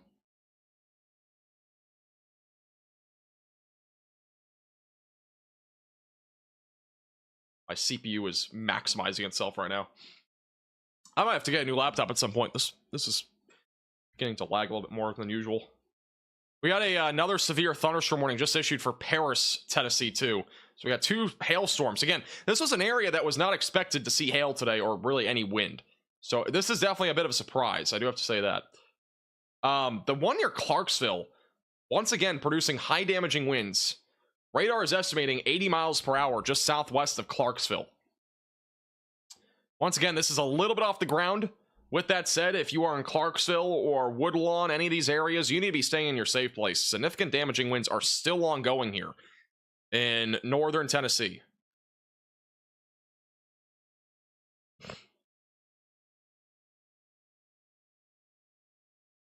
This is wind gusts, yeah.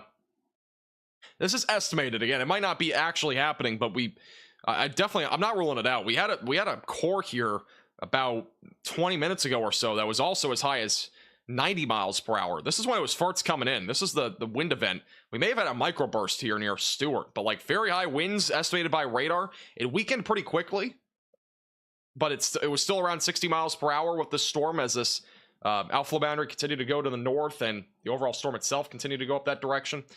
But definitely not ruling out, again, another pocket here of 70 or 80 mile per hour winds near State Route 149, just southwest of Clarksville. We do have some quarter-sized hail as well that was just confirmed here in Cumberland City, or at least reported. It's a Facebook report. Approximately quarter-sized hail in Cumberland City. So, once again, maybe a little bit of a surprise here, but we got a storm coming right into Clarksville. Definitely not what we expected today in terms of severe weather. At least in this area. Yeah, here are your 2 hail cores here. Now, one that's back up right along Route 79, and we got another one just southwest of Clarksville.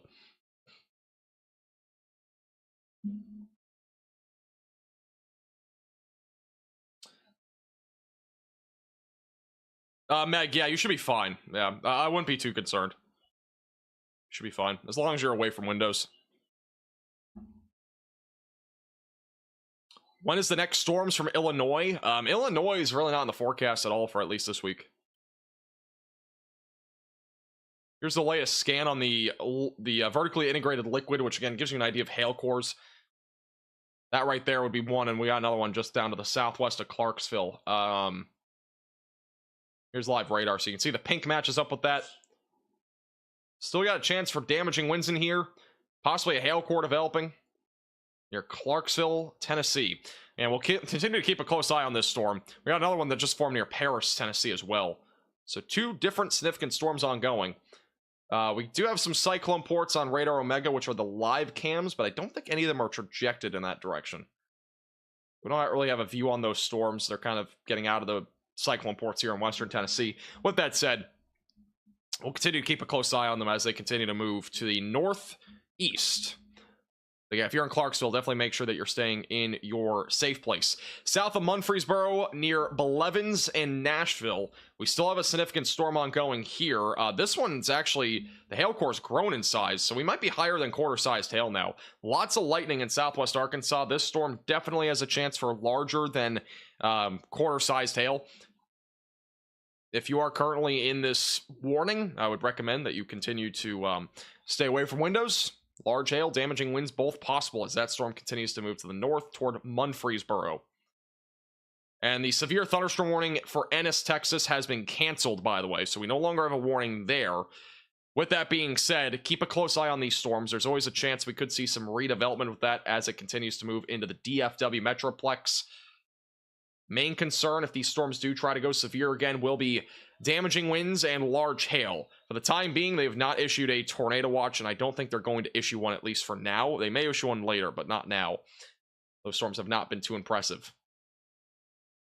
Storms are ramping up here out in West Texas. We got multiple hailstorms ongoing right now. One near Snyder that's producing 60-mile-per-hour damaging winds and quarter-sized hail. We got another one back over near Jayton and the Aspermont area, northwest of Abilene, that's also producing the same threats, but a little bit higher on the hailstone size. It's closer to ping-pong ball-sized hail. And I'm trying to see if we have rotation on this. We do have at least something here. Might be a little bit of rotation trying to develop it. Also could be some hail contamination. If we have any rotation, it's on the broad side right now. Also, south of Lubbock, we have a severe thunderstorm warning there. That is also for quarter-sized hail and 60-mile-per-hour damaging winds. And once again, we got 3 different storm chasers on those storms on Radar Omega. And again, you can watch them inside the app if you download Radar Omega with the top link in the description below on iOS and Android. It's only $8.99, but you get a ton of features. Highly recommend checking it out. Fantastic weather app.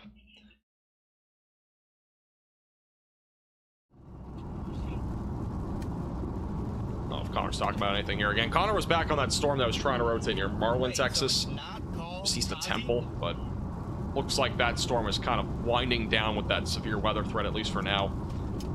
I bet he's probably going to stay on it, but... There it is over there, chat. This is what that storm looks like on radar. Doesn't look like much. Oh, let's actually go back to them. That's the storm right there in picture. That would be the storm that has tried to rotate, at least briefly, but it just has not been overly impressive on radar. Thank you, Will, for becoming a minimum velocity member. I appreciate it. Welcome to the velocities. Anything coming to Fort Worth? Yeah, we got 2 different rounds of storms that we'll have to watch for today. Let me quickly go through the future radar here for tonight. We'll zoom out to include most of Texas here. So here's the future radar timestamp, very top of your screen at 7 p.m. It's a bit small. I have the warning thing blocking it off.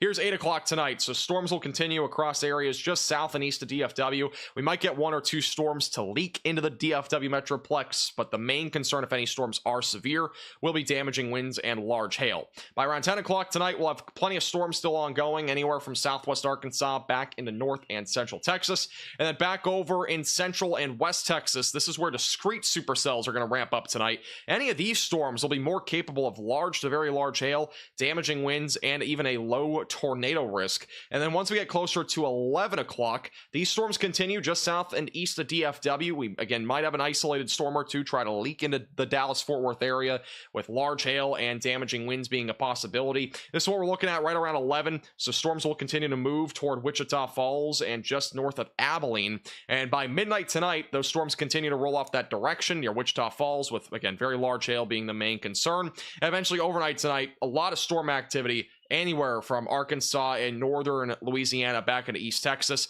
All of these storms, by the way, will obviously have at least a low threat for producing severe weather, but the biggest thing with this is going to be the flooding rain potential, because we're going to have a ton of rain in that area over a short amount of time. Once we get closer to 4 a.m., there might be an isolated storm or 2 near the DFW Metroplex. Any storm that makes it to DFW tonight will have a chance for some large to very large hail. And by tomorrow morning, the majority of these storms are not severe. We'll be watching at least for a couple of isolated severe storms, though, anywhere from central Texas back into southeast Texas as we go into Tuesday morning, which tomorrow, by the way, is tossing trampolines on tacos Tuesday, not tall trees Tuesday. We have an enhanced risk once again tomorrow for severe weather, and with that being said, we do have an elevated tornado risk, a strong tornado risk, in fact, across southeast Texas and as well as western Louisiana. There will be a chance for a couple of strong tornadoes across these areas. That'll primarily, though, be after midnight tomorrow night. With that being said, the tornado risk tonight is still a 5% tornado risk. The Storm Prediction Center will have a new outlook, I believe, here in the next 30 minutes.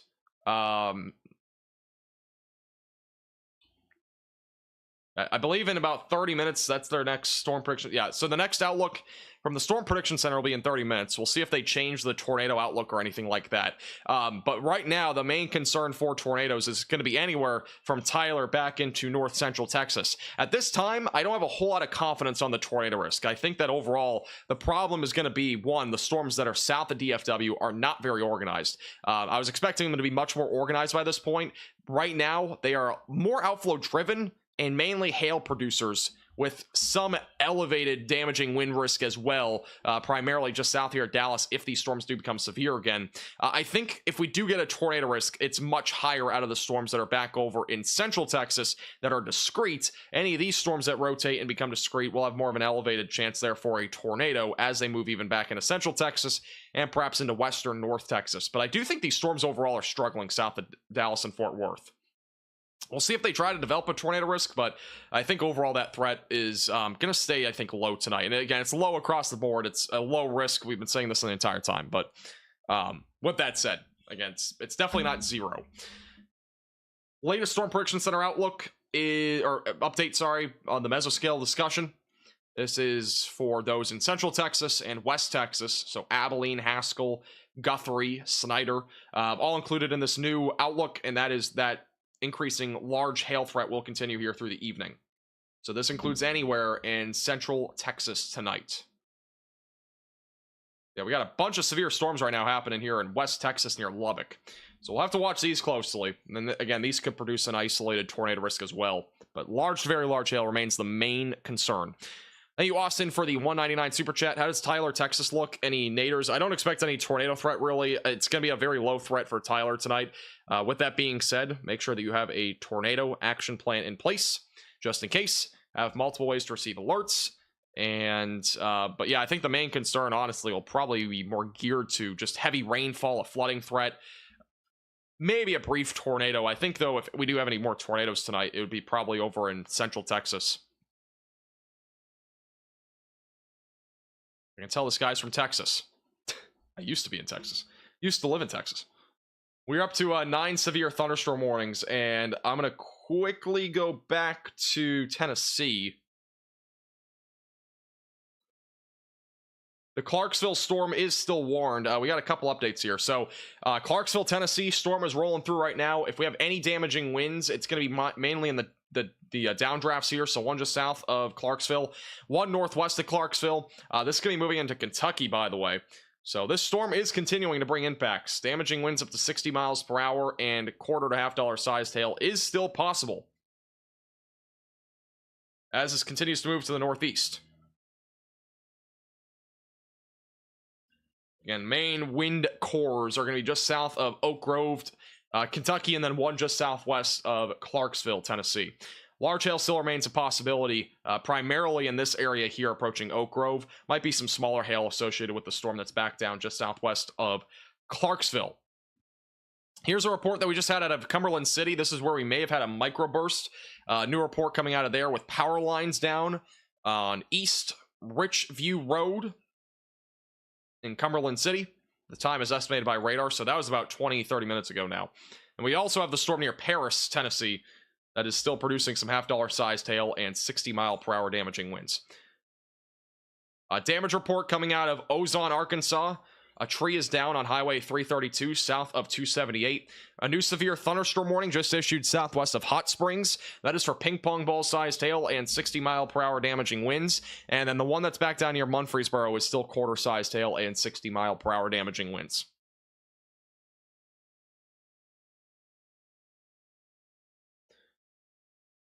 Storms, by the way, just rolling in right now to the Terrell area just southeast of Dallas. Lots of lightning. Might get a severe thunderstorm warning on this storm near Kaufman. Got a hail core growing there again. So a hail threat trying to develop once again just east of Dallas.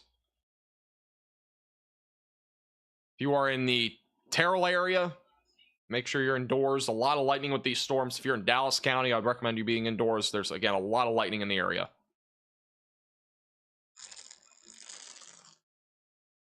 By the way, if you didn't catch the solar eclipse today in the Dallas-Fort Worth area, your next opportunity to watch the solar eclipse in totality, specifically in Dallas, will be in the year 2317. I have it already on my calendar.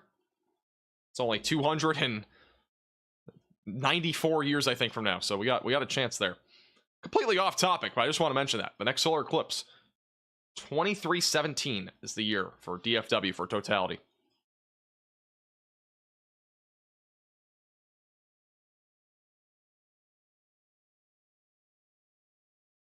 I wouldn't be surprised if we got a severe thunderstorm warning on the storm near Kaufman here. We'll have to wait and see. There's definitely some hail with that one. We got 2 different hailstorms. We got one just south of Dallas, and we got the other one near Kaufman. See if we have any reports on these storms yet. Yeah, we don't have any reports yet. Doesn't mean we won't get one, though. Continue to keep a close eye on that.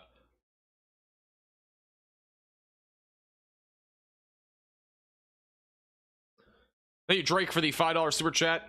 What do you think North Houston will look like tomorrow? I'm in that south 10% hatched area. I think really your main concern will be damaging winds and the chance for, again, a few tornadoes.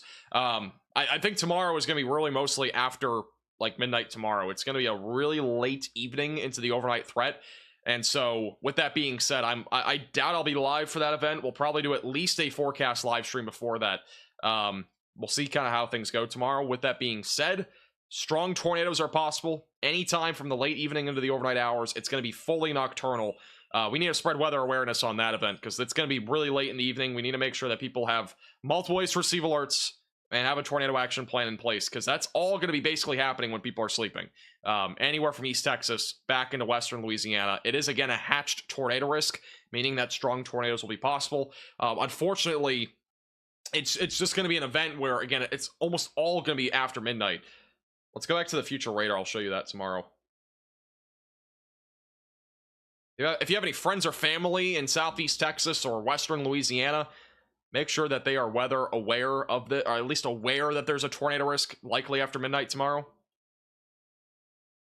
This is 3 p.m., 4 p.m., 5 p.m. Again, notice this is 5 p.m. tomorrow. We might get an isolated cell here that tries to produce a tornado, but I think the main concern is going to be well after that. I think it's going to be with a cluster of storms that develops. This is midnight.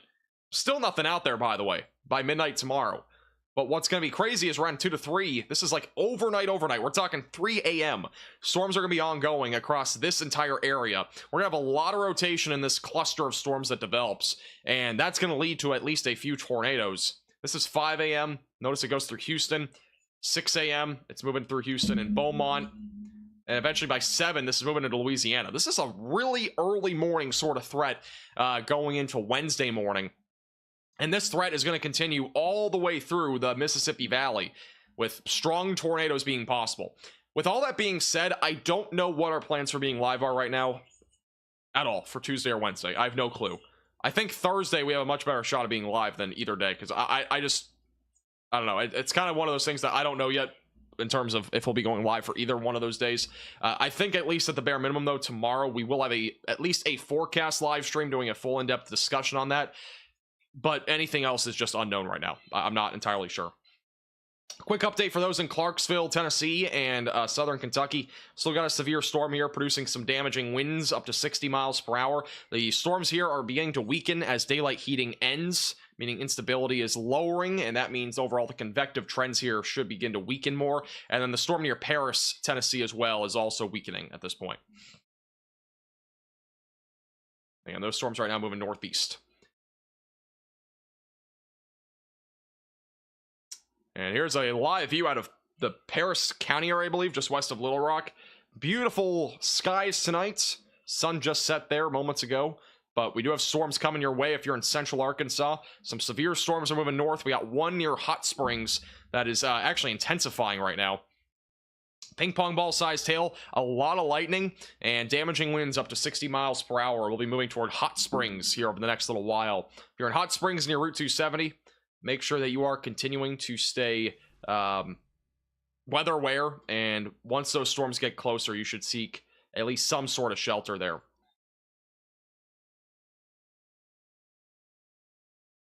And then back near the DFW area, we got 2 storms that are definitely on the stronger side. I wouldn't be surprised if we got a severe thunderstorm warning on this activity. Just east of Dallas, we got 2 different storms right now trying to intensify. These are moving north. So if you're in Mesquite right now, if you're near Terrell, Make sure that you are, again, making sure that you are staying indoors with lots of lightning. In addition to that, make sure that you are staying away from windows, gusty winds, small hail possible. I'm not ruling out some quarter-sized hail with these storms. Correlation coefficient is picking up on 2 different areas of hail. How large that is still a little bit uncertain, but it's at least around dime-sized hail. It could be around quarter-sized hail as well.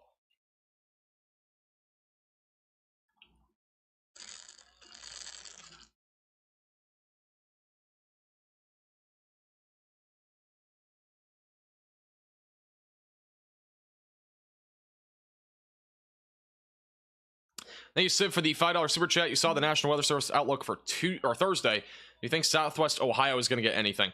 I think really almost all of Ohio has some sort of risk on Thursday, including Southwest Ohio. I think the main concern will be damaging winds, isolated large hail. But with that being said, a couple of tornadoes will also be possible. I do think the tornado risk is definitely going to be something to watch for on Thursday, as the storms are going to be happening pretty close to that low pressure system. New severe thunderstorm warning near Dallas and Fort Worth. This is going to be near Dallas, Texas for Mesquite. If you are in this warning, make sure that you are staying away from windows. Lowest floor possible, especially if you're near trees. The storm is going to be producing damaging winds up to 60 miles per hour and quarter-sized hail. And once again, this is in the Dallas-Fort Worth area.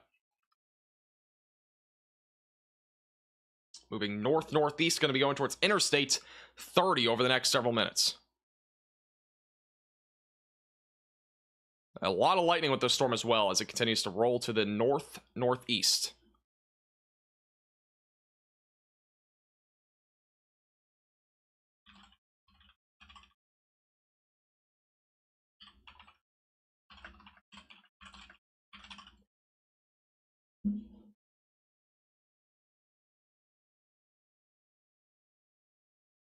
Let's go back over to the we'll go to the velocities real quick. And I haven't seen a whole lot of rotation with this particular storm for a while. It did have a little bit of rotation well earlier, but main concern with this is definitely going to be large hail. This is mostly outflow driven storm activity, so the chances of there being a tornado do remain a little bit more low.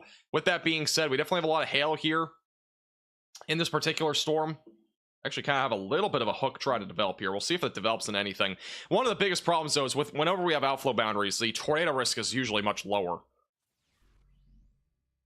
And by the way, this warning does include Mesquite, Texas, Rowlett, Texas, and Balch Springs and Forney. Heartland, a lot of areas are included in this, but just east of Dallas, southeast of Garland. But we do at least have something trying to develop here. We'll have to wait and see. Outflow boundaries, though, usually kind of kill the tornado risk most of the time. Rotation's there's not really any rotation here on radar, but we'll continue to monitor that. Definitely more of a hail threat and damaging wind risk. Lots of hail for sure, just south of Mesquite. And if you do have any roofing damage, feel free to give Infinite Roofing GC LLC a call. My friends there from Infinite Roofing will give you some help if you're in the DFW Metroplex, and if you need any vehicle repair, All Dents Repair is the way to go.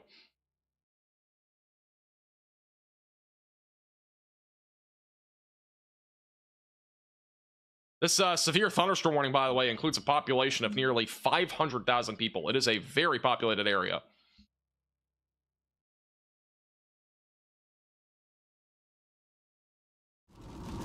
Connor's approaching a storm, by the way, near Rosebud, Texas, once again. It's going to be there in about 2 miles. We'll go to him once he gets closer. That storm apparently is trying to redevelop once again. Not rotating a whole lot right now, but we'll keep a close eye on that storm. That's further down to the south. Large hail core once again moving into Mesquite and Balch Springs, Texas. Make sure again to stay away from windows. There is going to be a chance here for some more significant hail as this moves into Mesquite here pretty soon.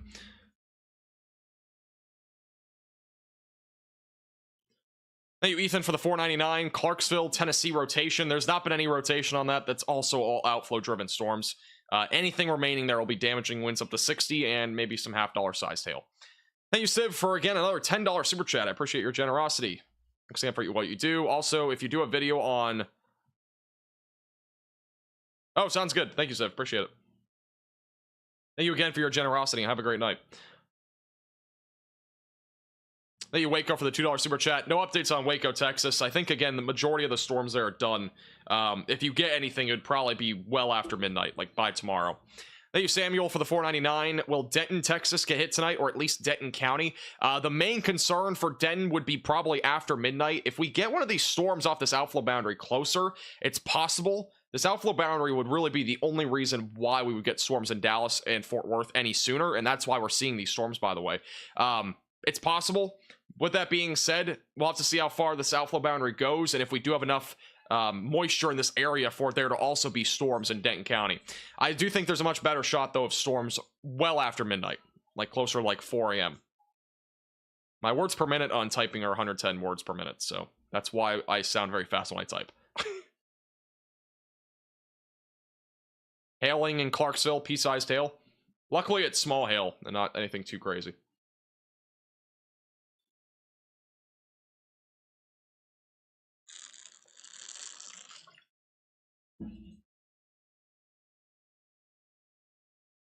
All these severe thunderstorm warnings that we have right now, which is a total of 8, by the way, are all below or at golf ball sized hail. The one in Stonewall in Kent, Texas is at golf ball sized hail.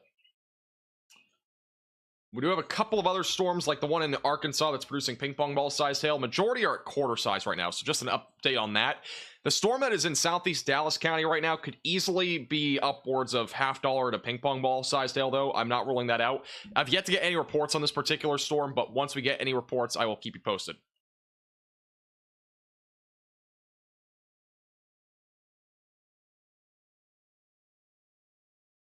And once again, Connor Croft is about to intercept a storm. This one's gonna be near Rosebud, Texas. So we'll continue to keep a close eye on him as he continues to get closer. That storm still has at least a low-end tornado risk, so we'll have to keep that close eye on that storm.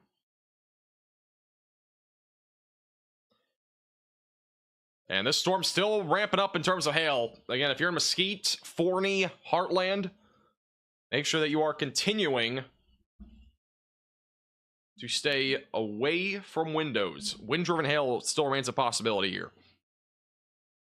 If you are in Mesquite, Balch Springs, Heartland, or Crandall, Texas, all those areas, again, included in this.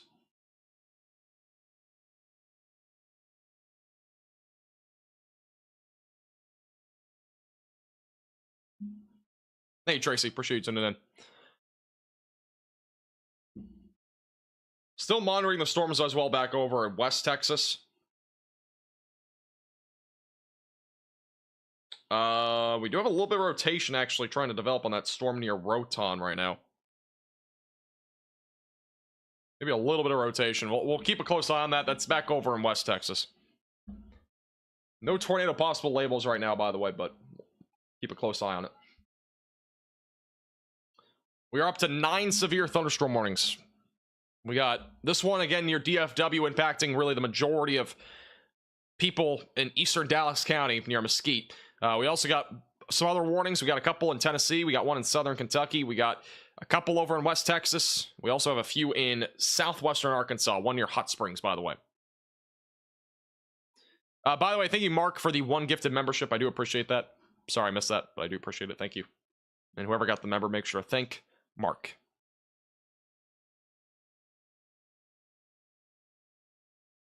Please no tornado near Balch Springs. It's filled with mobile homes. I mean, honestly, if you are in a mobile home, it's not safe with damaging winds. You should never be in a mobile home during especially a tornado warning, but severe thunderstorm warning definitely is a stretch too. The storm is moving north at 45 miles per hour, by the way, so here's a little bit of a track on this particular storm. This has mostly been moving northbound at this point. This is using the Radar Omega tracking tool. And notice Rowlett in about 20 minutes, Rockwall about 20 minutes from now on the main hail core and really the main core of this storm. Millwood in about half an hour. The Wiley area in about half an hour as well. Nevada in 35 minutes. I'm not talking about the state that's near Utah. I'm talking about Nevada, Texas. Lucas in about 40 minutes. And Anna in about an hour or so. And again, that's if this storm lives, which so far it's been very healthy. It's stayed alive for quite a while. It's been through a couple of rough bumps, if you will.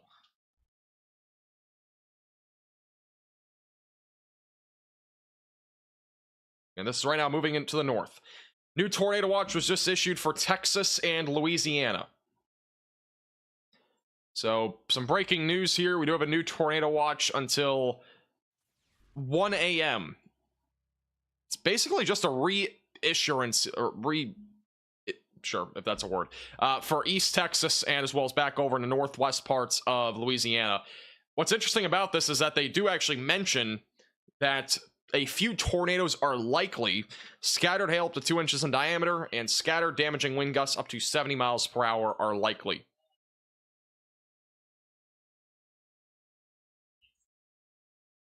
So, once again, new tornado watch. This will go again all the way until 1 a.m. Central Time. A few tornadoes are likely, and that is anywhere in this pink box. It'll be back up here in a second. This does also include Shreveport, so it's a bit further up here to the north. It's kind of like this. It's about that. Waco's not included, but it's about the approximation there. Tornado watch will be up on screen here in a minute. We're up to golf ball sized hail now near Mesquite. Again, if you're Mesquite, get away from windows. A golf ball sized hail now falling with the storm.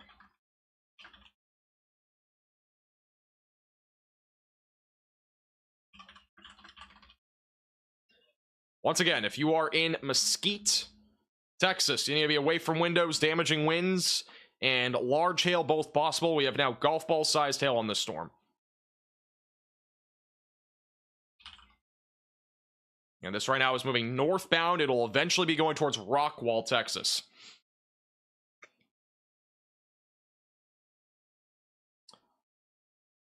Thank you, Kyle, for the $9.99 super chat. Seems like storms have been behaving themselves. They've been behaving themselves a bit, but I mean, some storms have still gone kind of rogue. Like this one, for example. But this is what we were expecting more of. We have only seen a few storms like this out of this particular cluster. With that being said, the storms are mainly large hail producers tonight. That's the main concern, is large to very large hail. This is an example of that, just east of Dallas. And again, this is golf ball sized hail right now falling on this storm. With all that being said, the tornado risk again is low. It's not zero, but it's low. So the tornado risk was never the main concern. It was definitely the large hail threat. And that's really still the main concern right now. Here's the correlation coefficient indicating a lot of hail right now falling just south of Mesquite. This is near Balch Springs right now. That black area would be representing your hail core. Is anybody in Mesquite right now, by the way, in chat? You guys hearing anything, seeing anything? Let me know in the chat.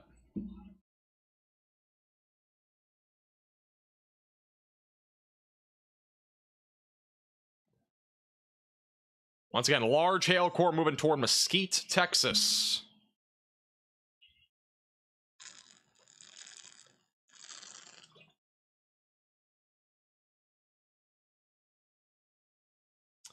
Not seeing any photos as of right now.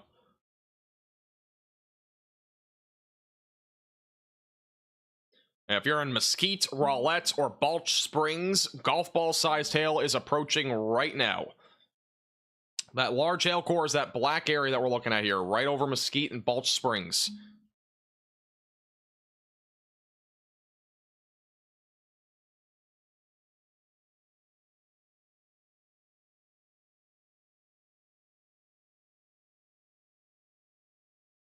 It looks like it during the eclipse so far in Hutchins, Texas. That's a good example.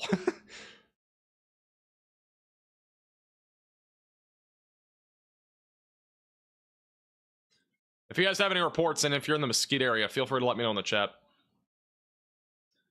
We'll continue to keep a close eye on this storm. Quickly zooming out. Again, that's our main storm. Here's your tornado watch that was just issued. Tornado watch issued for northwest Louisiana, eastern parts of Texas, and even central Texas included in a new tornado watch that goes until 1 a.m. The Storm Prediction Center has mentioned that a few tornadoes are likely, significant damaging wind gusts, and large hail are all possibilities tonight.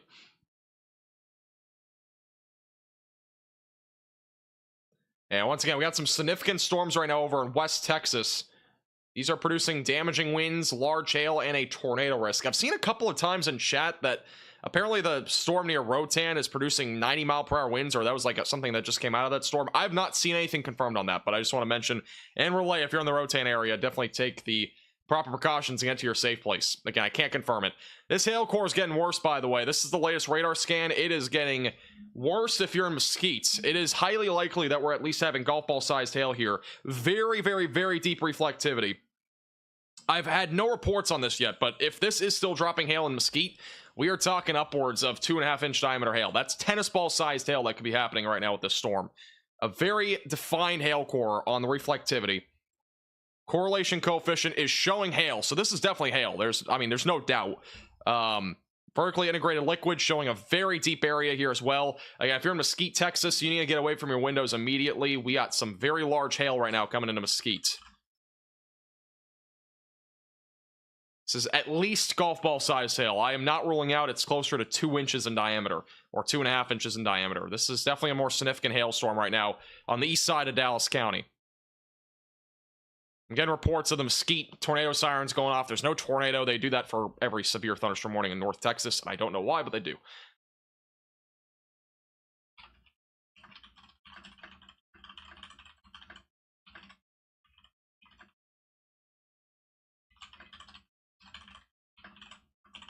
And once again, if you are in Mesquite or Balch Springs, you need to be away from windows. Hail could be going sidewards with the wind as well, which could get driven into windows. So it's always a good thing if you are making sure that you are staying away from windows. If you do end up having any hail damage tomorrow, our friends at All Dense Repair will also help you out with your vehicle. And then Infinite Roofing GC LLC can also help you with roofing. Fantastic companies there on the DFW Metroplex. And this storm right now moving north-northeast, going towards Sunnyvale, New Hope, and Mesquite. Producing significant hail. It could be as high as tennis ball sized hail. It's at least golf ball sized hail with this storm. It is definitely a significant hailstorm.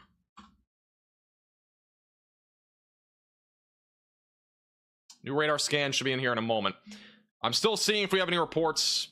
Continuing to monitor that. Again, this is in eastern Dallas County moving northbound. So it's not going into Dallas, but it is going directly north as we speak. So Sunnyvale, Rockwall being the track of this. I'm not seeing any new reports as of yet.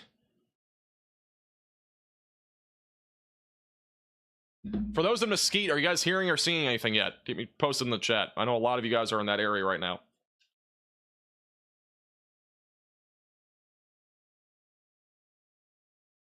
Or if you're in Balch Springs. You gotta really be on the southeast side of Mesquite if you're having that significant hail right now. Or east side. Sirens going off in Rowlett. Again, nothing. There's no tornado warning. There's nothing. The sirens go off for legitimately everything in North Texas. I don't know why, but they do. There's no tornado warning right now. If there was a tornado warning, you'd see bright flashing red on the screen right now saying tornado warning. There's no tornado warning. Once again, it's large hail and damaging winds, though. You should still treat it as if it's a tornado warning. Obviously, make sure if you are in this area that you're still going to your safe place. Treating that as if it was a tornado warning. Because, once again, damaging winds are possible. That can knock over trees. Those can fall into your house. Trampolines could be flying right now. You just don't know. Getting a report in chat. Balch Springs, big hail. Yeah, it's a broad term, but...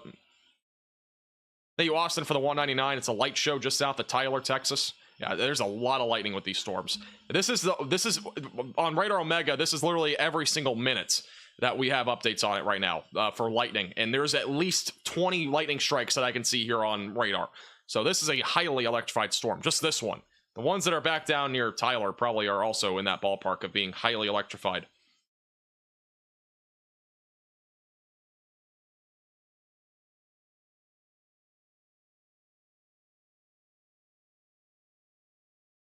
Here's the latest radar scan. That hail core is now going over Mesquite. It has shrunk just a little bit here in this latest radar scan. Got a photo from Christy Robinson. It's a bit blurry because it's Facebook Messenger. For some reason it does this. This is from Forney at 7:50 p.m. So that's this storm. Got a shelf cloud in here, and then got a lot of scud cloud activity as well. Lots of rain back there as well.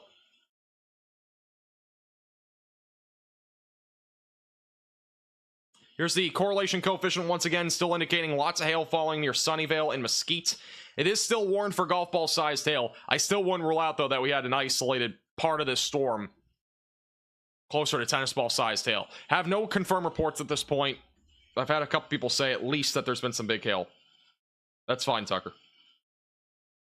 Post is fine.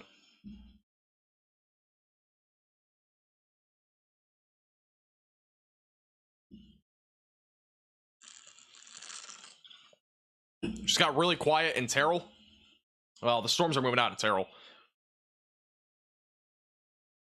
Clarksville, Tennessee has calmed down. I'm not expecting anything else there. It was already a surprise to begin with that we had anything there. I'm just gonna be honest with you. It's just kind of out of the left field up there. Once again, we are looking at the Mesquite, Texas storm. This is just east of Dallas. Significant hailstorm in progress. It could be as high as golf ball or tennis ball sized hail. Again, we've had yet to have anything confirmed to this point. It's all radar indicated.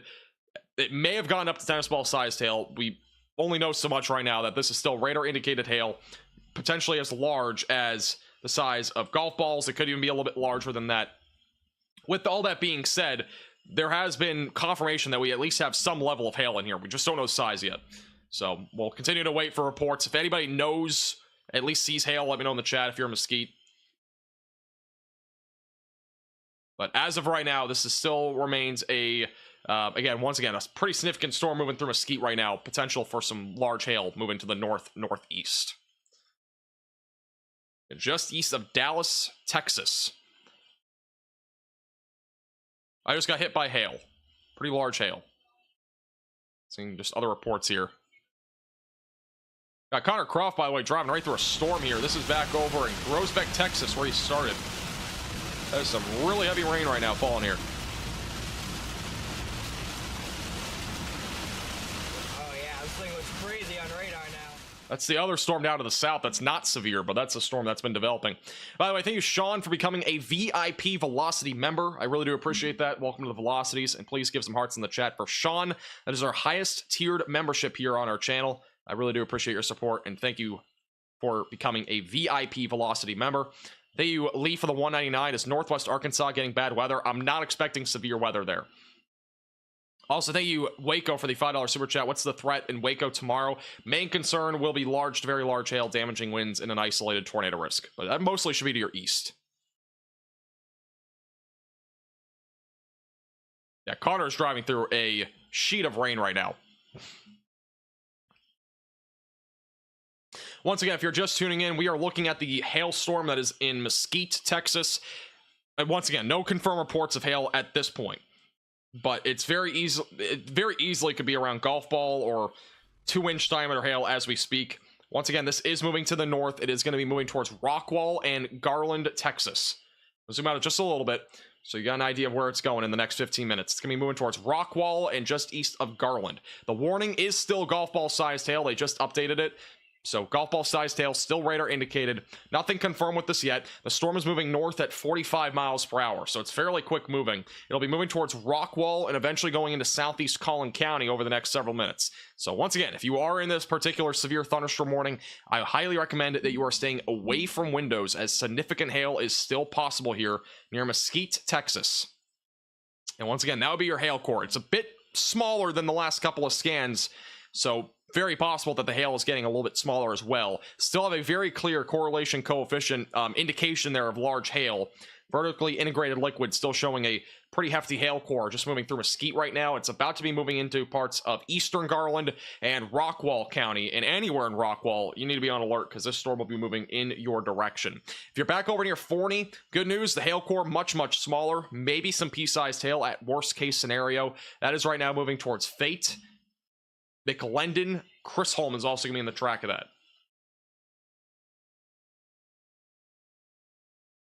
Forney is getting small hail, so as I just mentioned, Forney is in this particular area that is small hail.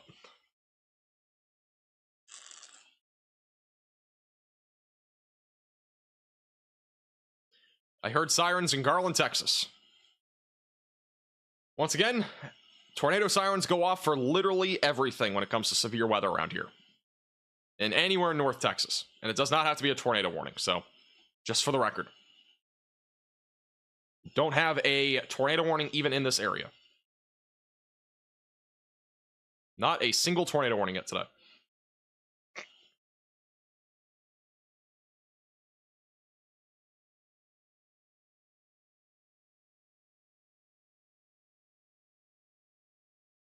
Mesquite is a type of wood. That's a fun fact. Main concern for anywhere in Texas tonight is large to very large hail. That includes DFW. So make sure that you are protecting your vehicles. This is a good example of it because this storm may have just produced golf ball plus sized hail. It is still warned for golf ball sized hail if you're in Balch Springs, Mesquite, Sunnyvale, Rowlett, Heath, Chisholm, Forney, or Lawson. Those areas are all included in this severe thunderstorm warning. The main areas, though, now on the track of this will be eastern sides of Garland near Rowlett, Rockwall, Chisholm, also in the track of this particular hail core. The exact area that this is going to be going toward will probably be Rockwall and Rowlett. But once again, this could also change. We could see the hail core redevelop over here. It could shift more to the northwest. You never know. That's why the yellow polygon here is large in nature. New radar scan should be coming in here in a second. And a threat that I have not mentioned much is that there are going to be damaging winds here up to 60 miles per hour.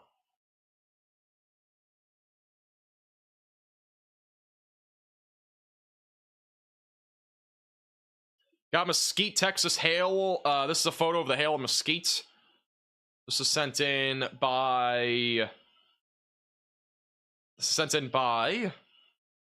Portillo Alexander out of Mesquite. That hail looks to be really small overall. I mean, that looks probably around or just under quarter-sized hail. But once again, Mesquite, it's a large area, so it's definitely possible he was on the west side or maybe the east side of this hail core. The hail core itself went basically right through the downtown area here. We have a new report of quarter-sized hail just coming out of Sunnyvale. That was as of 7 minutes ago. So that's one report that we have now of measured hail out of this storm near Sunnyvale. And once again, this is moving north. Quick update, by the way, this Groesbeck storm is beginning to organize a little bit. Connor Croft is on the storm. Possibility that this does try to go tornadic at some point will exist. It is discreet and it's a bit more organized, so we'll have to watch that storm closely back down there in southern North Texas, near Central Texas. In addition to that, we still have some strong to severe storms moving right into Central Texas. Be mindful if you're near Abilene or just north of there. Large hail, damaging winds are going to be the main concern there. We also have some confirmation golf ball sized hail fell in Ennis, Texas about an hour ago. So we had some significant hail out of this particular storm there not too long ago. With that being said, the storm near Mesquite is still producing large hail. Up to golf ball sized hail still remains possible, in addition to a lot of lightning and the threat for damaging winds up to 60 miles per hour will continue to be a threat over the next several minutes. I'm getting a video of golf ball sized hail in Mesquite, Texas. This is from Dink on Twitter. I don't know if we're gonna be able to see anything here. Nope, it's too dark outside. I should have probably watched it before I showed you. It's too dark outside, but I kind of saw a couple of those little things bounce.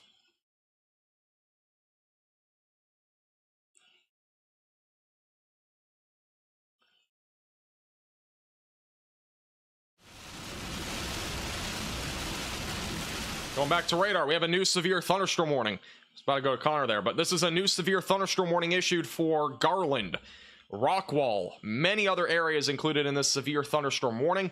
If you are in this warning, make sure that you are staying away from windows and on the lowest floor possible. Flying trampolines remain possible because we have damaging winds up to 60 miles per hour.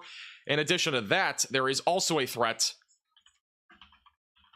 for hail up to the size of ping pong balls.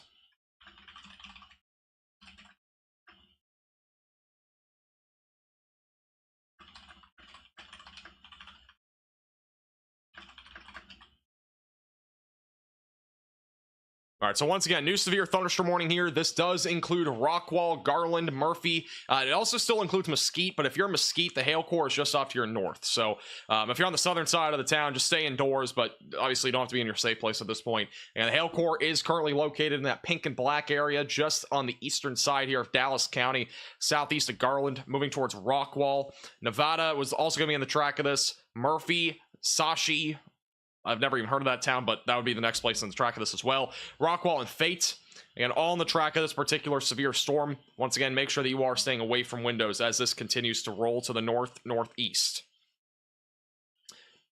And if you do get any hail damage tonight, All Dents Repair can help you out for vehicles, and Infinite Roofing GC LLC can also help you out. They are our friends on our North Texas Weather Center page, our fantastic sponsors. You can check them out. You can just search it up on Google and you can find them pretty easily. If you need any help with car damage or roofing damage. Saxy, thank you. I've never heard. I've covered North Texas weather specifically for like 4 years. I've never heard of that town, so that's a new one.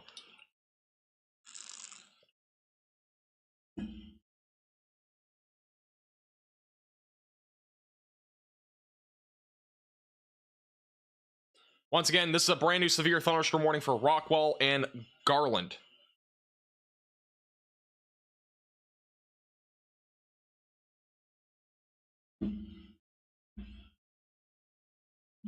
Rockwall is really bad. Yeah, it's about to be going into Rockwall here shortly.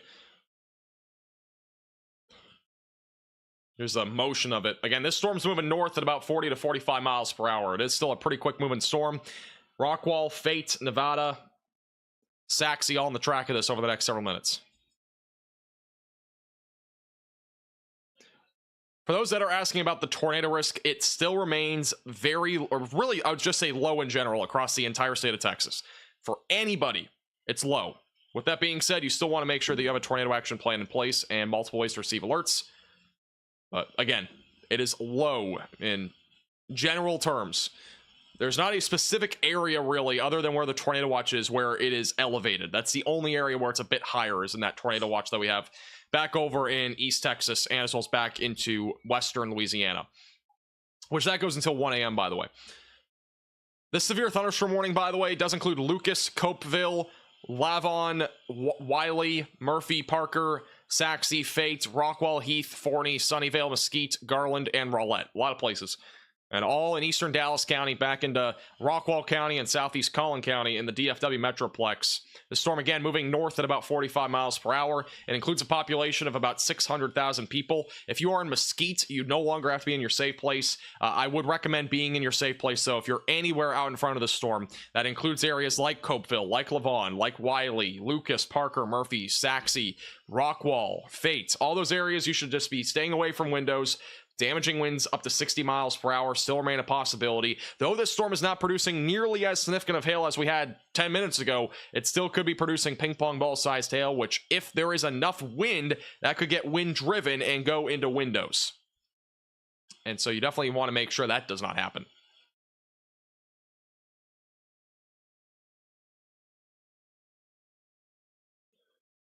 And if you're just tuning in again for the first time, make sure you're subscribed to the channel. We'll be keeping you posted with severe weather coverage throughout the evening. Lavon. Is that not what I said? Lavon? Or I say Lavon. I thought I said Lavon, but maybe not. New severe thunderstorm warning back down where near Connor Croft is.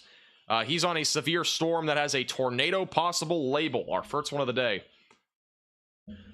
This includes areas near Tague, Fairfield, Wortham. Connor's been wrapped in rain for a while on this storm. Got some broad rotation right now near Tague. I would say out of any storm that we have right now, this one has the best chance of trying to produce a tornado. It is very discreet. So we'll keep a very close eye on that. Again, that does include Groesbeck, just south of Corsicana, going to be approaching Athens, Fairfield, and Tague. You need to be in your safe place. We'll be watching for a tornado threat there. Hail core, if you're near Rockwall, is right here. Where all the lightning is, that is where we're looking at right now for a hail core. And if you're wondering if you're under a severe thunderstorm warning, the majority of the warnings are going to be displayed for different areas at the very bottom of your screen. That is a active and live updating warning area location thing. Tell you what to call it.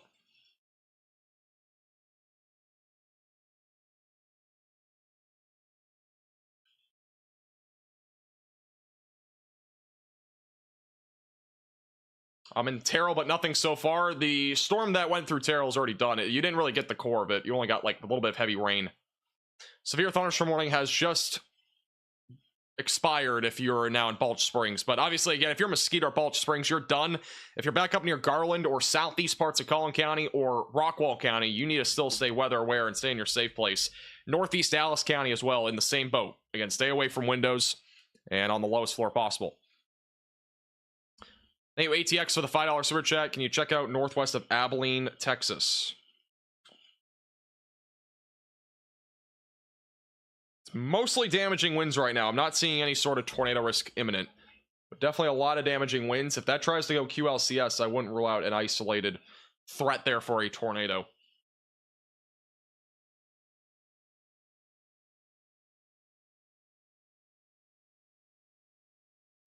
Not many good north roads at all. This is Connor, by the way, on that storm that has a tornado possible label. Lots of rain. North road right here. It is very dark, obviously, so it's going to be hard to really see anything without lightning. With that being said, these are highly electrified storms. This one doesn't seem to be as much, but we'll keep a close eye on that. Again, Connor will be at the bottom right of your screen once I put him back up on the screen. I forgot to put him on here. There you go. And he is currently traveling to the east on that Tage storm that has a tornado possible label. There is some broad rotation associated with that storm. Once again, we do have a hail core that's going right through Rockwall County right now. It'll be moving into southeast Collin County here soon. We have another storm near Greenville, Texas. That's going north, and this one also could get a warning. That would also mainly be for the threat of large hail. So once again, if you are in this area, you should be staying weather aware and staying away from windows, as that could also get warned for large hail here relatively shortly.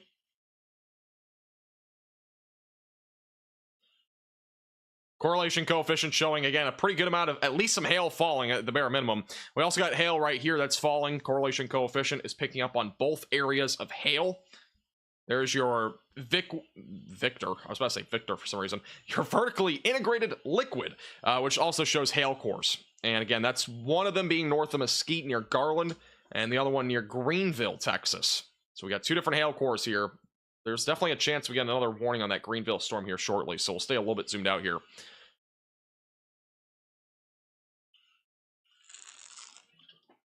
If you want to get my color table on Radar Omega, you can get it on the Discord server. The link's in the description.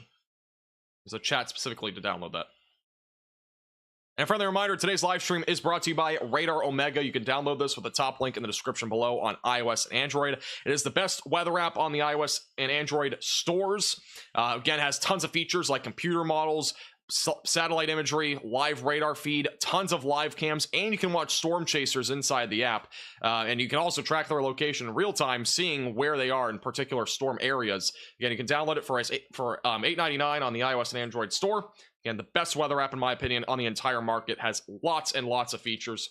Check it out. Top link in the description below on iOS and Android. You can get additional features as well with 3 different subscription tiers, but those are optional. Those are not mandatory. I do appreciate Radar Omega for sponsoring today's live stream.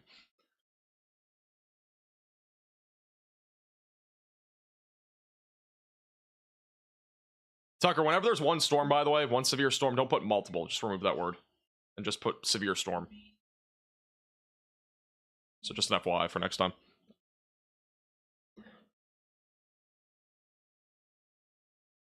The DFW chance of tornado chance in DFW at this point is it's low. Again, it's low across the board across all of Texas.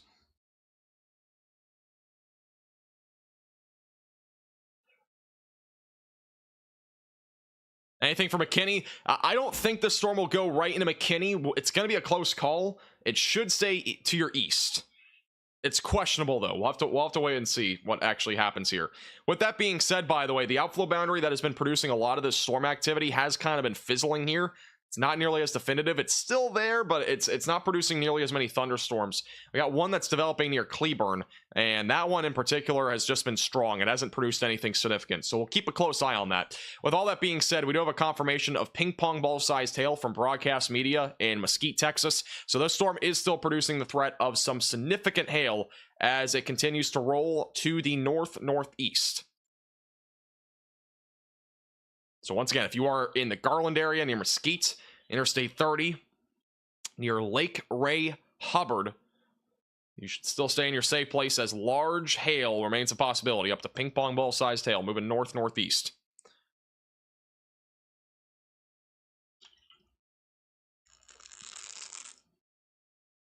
The tornado threat is not a big deal today. It's not a big deal. Though it exists, it's not a big deal.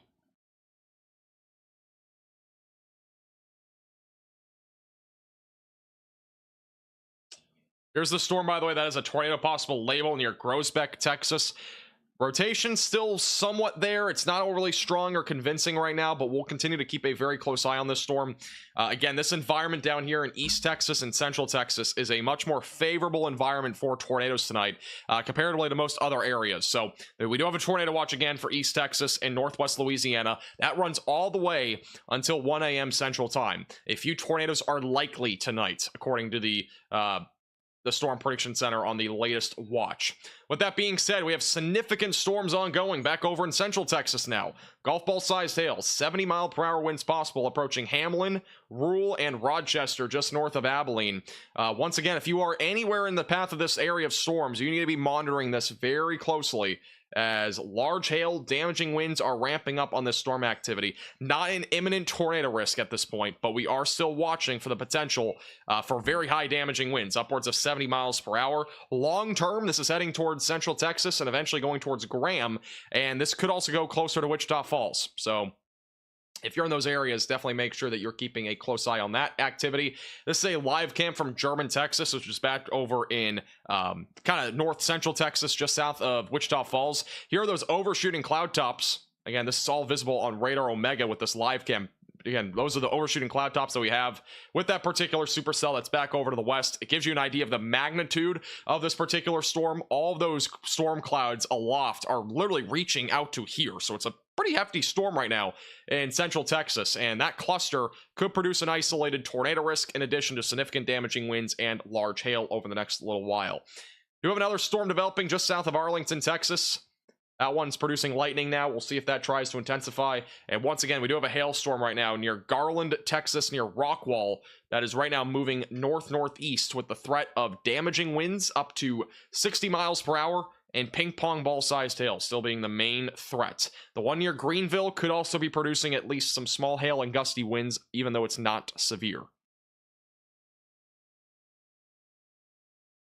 Once again, make sure to subscribe to the channel, and we'll be keeping you posted with the latest here as this severe weather event continues to unravel here across Texas and Louisiana, Arkansas, and at one point, even in Tennessee. It's been an interesting day so far.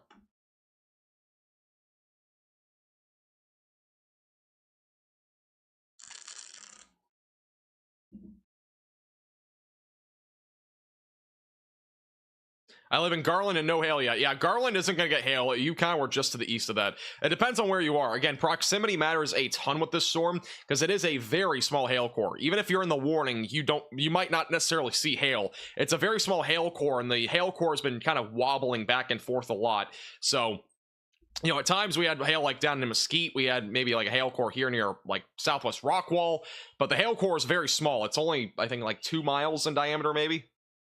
It's about 2.5 miles in diameter. It's not a huge hail core. So it's a very small area that it's in proximity of. So with that being said, it's going to be heading, again, really primarily here between Murphy and Nevada, going into southeast Collin County. We definitely could see some large hail go a bit further west or east in this yellow polygon, but the reason why this warning is so large in nature is, one, the damaging wind risk still exists even outside of this storm. Two, the hail core, it could wobble back and forth, maybe going further east or going further west. So that's the reason why, that's like the reasoning why the warning's so big. But once again, this is going to be on a trajectory to go just east of McKinney. I would still stay weather aware if you're in McKinney in case the storm does try to wobble back this direction, which, again, it's been wobbling a lot. If you're back up near Leonard, Bonham, Honey Grove, Greenville, Commerce, I'd be very weather aware if you're in any of those areas, as there will be a chance for some large hail and damaging winds as this continues to roll to the north. We'll see if it continues to maintain its intensity. It's, again, been very back and forth. At times, it's been pretty strong, producing up to golf ball-sized hail, and at other times, it's been very weak. If you're in Allen, Texas, you do not have to be in your bathroom with no windows unless you're doing something else other than seeking shelter. You're not in the warning right now. Scared dogs are very common when it comes to severe weather or even just a normal thunderstorm.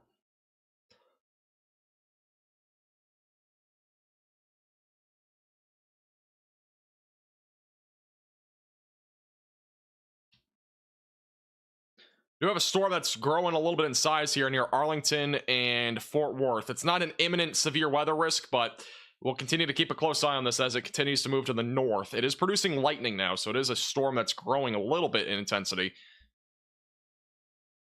And once again, we do have a tornado possible label back over near Tague, Texas. That's near Grosbeck. Not really a whole lot of rotation right now. It's still on the broad side of things. Again, Connor Croft storm chasing with us, bottom right of your screen. He is currently in proximity of this storm. He's been chasing it for a while. He was in a bunch of rain there for a while, but he's going to continue to watch that storm closely. I would say out of any storm that we have on radar right now, this one has the best chance of trying to produce a at least some sort of isolated tornado risk. Confirmed hail out of Rowlett, Texas. We are at a $half sized hail now on this storm. It is moving now into southeast Collin County. The radar shows that the hail core is a bit smaller in size. It was initially a little bit stronger. Definitely still some hail here, but it's probably not nearly as large, but it could intensify again. So obviously make sure that you're staying in your safe place. If you are anywhere in North Texas or Texas in general tonight, I would highly recommend that you are protecting your vehicle just in case there is some hail in your area tonight. Hail up to 3 to 4 inches in diameter is possible out of an isolated storm or two, especially back over in central Texas. With that being said, a lot of these storms will likely, if they are severe, they will be producing quarter to golf ball sized hail in that sort of proximity range.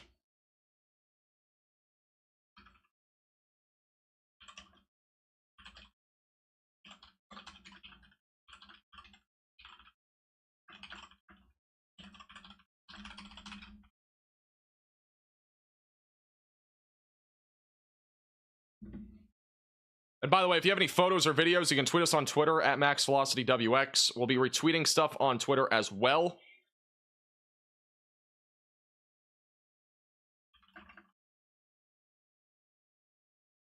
And once again, if you're just tuning in, this is a severe thunderstorm warning in northeast Dallas County, in North Texas. Also includes Rockwall County and southeast Collin County.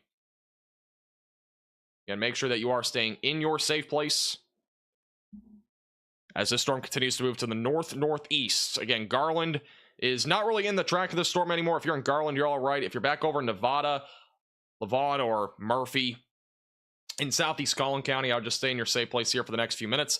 We'll see if they issue a new warning on this. We do have a storm again back down near Fort Worth and Arlington that we're watching closely as well. We'll see if that tries to develop as well in the next few minutes.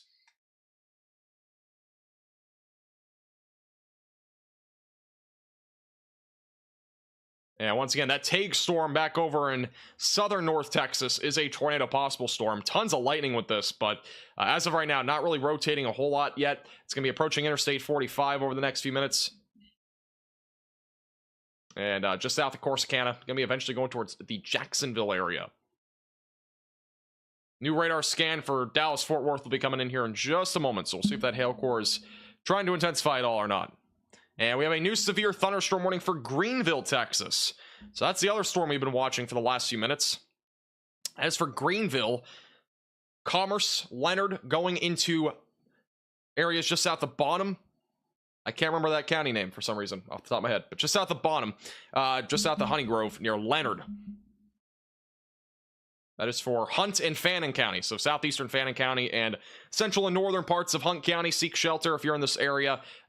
Indoors, away from windows, preferably on the lowest floor possible. Damaging winds up to 60 miles per hour will be possible. And we have another significant hail core here developing near Greenville.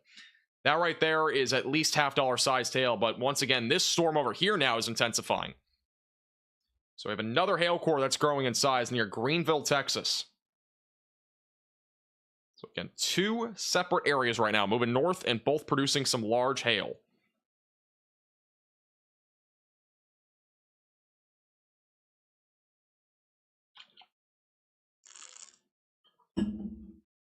Yes, tornado sirens once again go off for literally everything in North Texas when it comes to severe weather. Do want to remind you, again, there's no tornado warnings. The counter on the right side of the screen is correct. We have 0 tornado warnings, at least as of now. That could always change. And with that being said, we have some storms really ramping up out here in central Texas.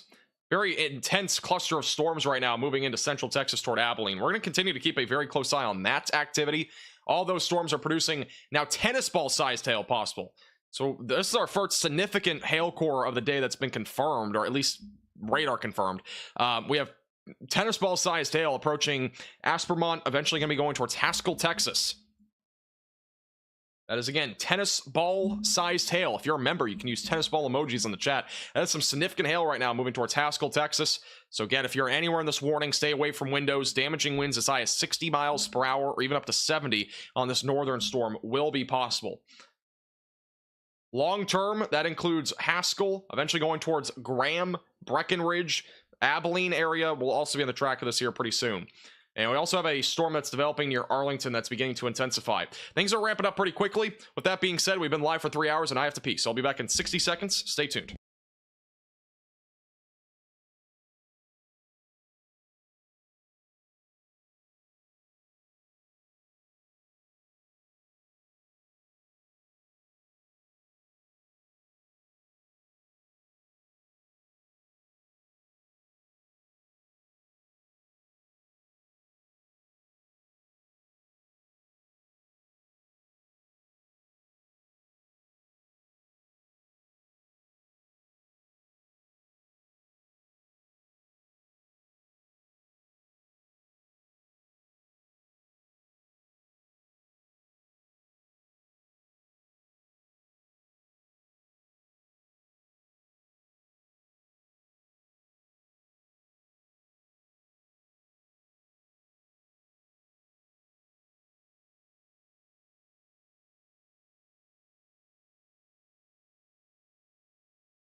All right, we're back.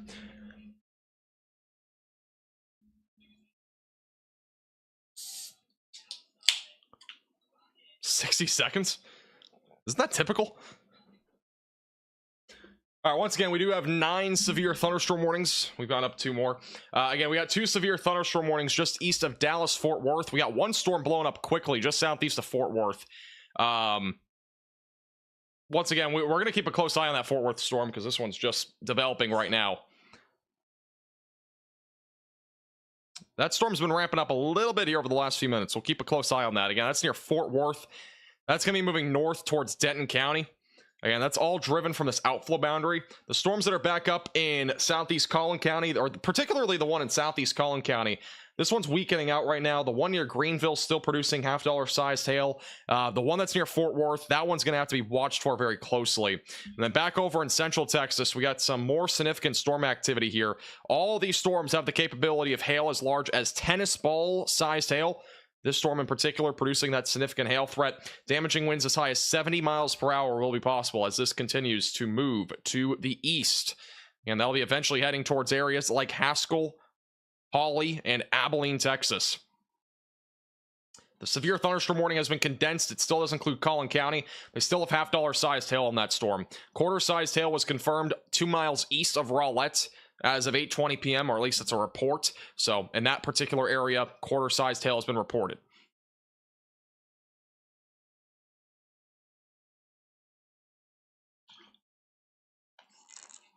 We'll also have some storms back up in Arkansas, by the way. Not super significant. We'll keep a close eye on that activity. We have a live cam on Radar Omega that we'll put at the bottom right of the screen. Or somewhere. Actually, we'll stay off that for now. We'll put it up if there's some lightning. It's a little bit far away from that storm activity. Stay on these storms for now. Again, we got a significant cluster of storms in central Texas. That's going to be approaching Abilene soon. We'll continue to put more updates. We'll basically talk about it more as it gets a bit closer. Would have thought. Very large hail, damaging winds, a tornado watch, and a total solar eclipse all in the same day. Crazy stuff. Mesquite, Texas was bad. Yeah, once again, if you guys got any hail damage, feel free to check out our sponsors on our North Texas Weather Center page on Facebook. Infinite Roofing GC LLC is really, honestly, one of the best roofing companies in the Metroplex. And in addition to that, All Dents Repair can help you with any vehicle damage that you might have experienced. Hopefully you didn't experience any damage, but those are the places to go, in my opinion. across North Texas. With that being said, we do have a new severe thunderstorm warning that was just issued. This brings us to a double-digit number of severe thunderstorm warnings, which doesn't even fit on my screen, apparently. That does include areas in eastern Collin County. Got to recenter this real quick. There we go. So this does include areas in eastern Collin County.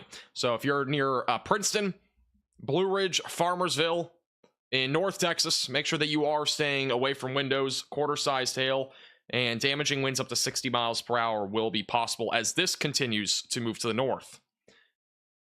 Quarter-sized hail was just confirmed in Greenville, Texas, by the way. So another confirmation of large hail. Tons of hail has been falling here on the eastern side of the Metroplex tonight.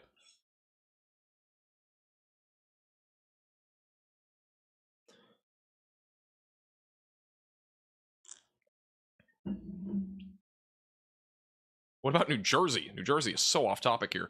We are in Texas. Nothing for New Jersey for the next few days. DFW is not in a watch yet. I'm surprised. Honestly, I wouldn't have issued a watch with what we had an hour ago. Right now, it would be definitely in consideration, but I just think the problem is right now is that we have severe weather happening now. It's still isolated, but really I think the bigger concern tonight is the storms that are back over here. This activity back over in Central Texas is by far definitely more significant.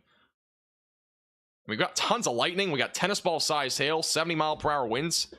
It's a ton of stuff over there in Central Texas. I think it's way worse over there than what we have here in the DFW area. With that said, that activity should be making its way towards DFW overnight tonight, but the odds of it being significantly severe like it is now it's a bit more low than what it is right now because the storms are just in a better environment right now.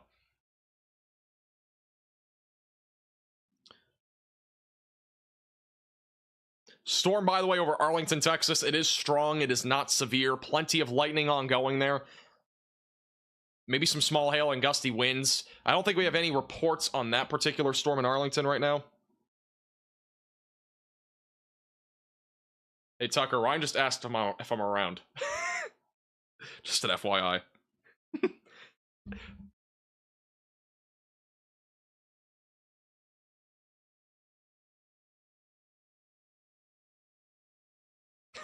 God, great time to message me.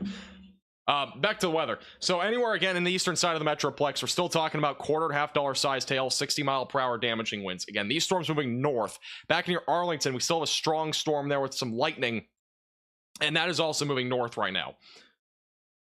And we're back down to single digits for warnings. I don't know why, but our warning counter somehow is misplaced. So I'm going to replace that there.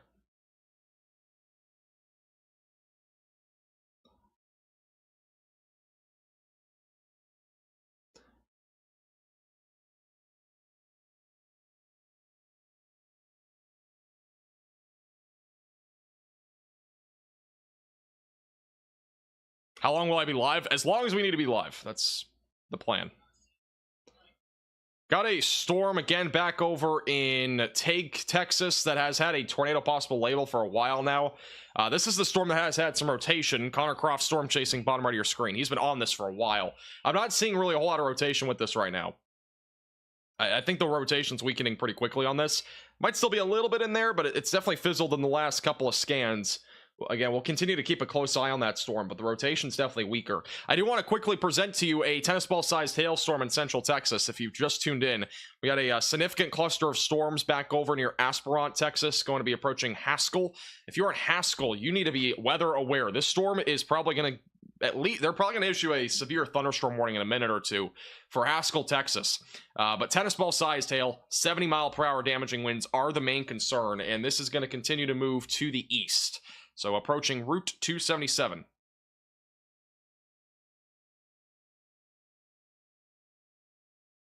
Hey, Tucker, message Ryan about Ohana. And what day? New severe thunderstorm warning just issued for Haskell and the Anson area near Route 277. And brand new warning near Rochester, rural Haskell, near Route 277. Tennis ball sized hail, 70-mile-per-hour damaging winds going to be possible with this storm. This is a very significant area of storms. I'm going to go ahead and post that on our Facebook page. Yeah, if you're in Haskell, near Anson, Route 277, Rochester, Rule. All of you need to be in your safe place. This is a very significant area of storms producing very significant severe weather. Tennis ball sized hail and 70-mile-per-hour damaging winds are possible.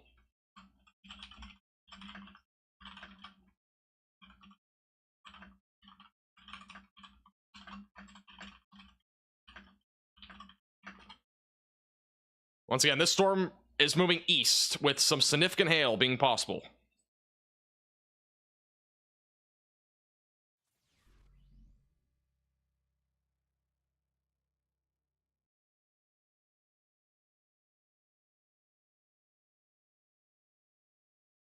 Got multiple storm chasers, by the way, on Radar Omega in the area that you can watch right in the app on iOS and Android. And if you want Radar Omega on your iOS and Android devices, the top link in the description below on iOS and Android. It's only $8.99, and it gives you a ton of features, including watching live storm chasers in the app.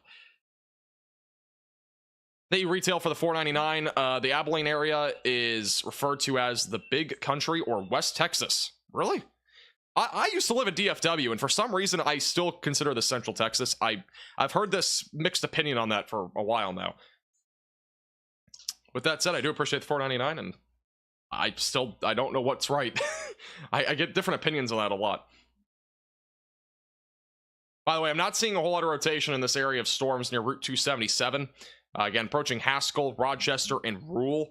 With all that being said, we do have a report here moments ago of golf ball-sized hail out of the Capitola area of Texas, just north of Sweetwater.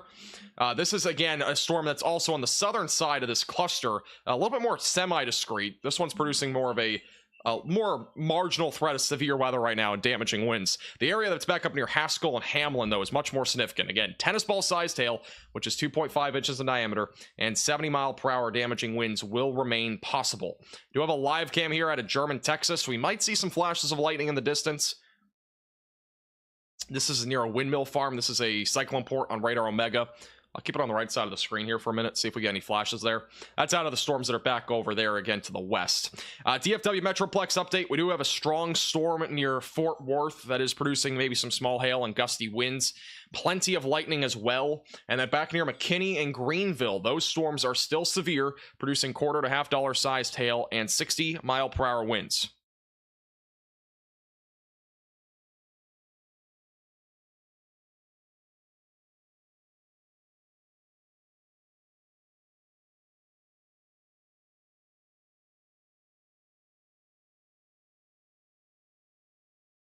Not seeing any lightning on the live cam quite yet, but we'll keep a close eye on that. Thank you, Kwai. I don't know if I'm saying your name right. For the $2.99. What's the trampoline rating in Central Texas? It's the trampoline meter, not a rating, for the record. With that being said, let me bring up the trampoline meter for today.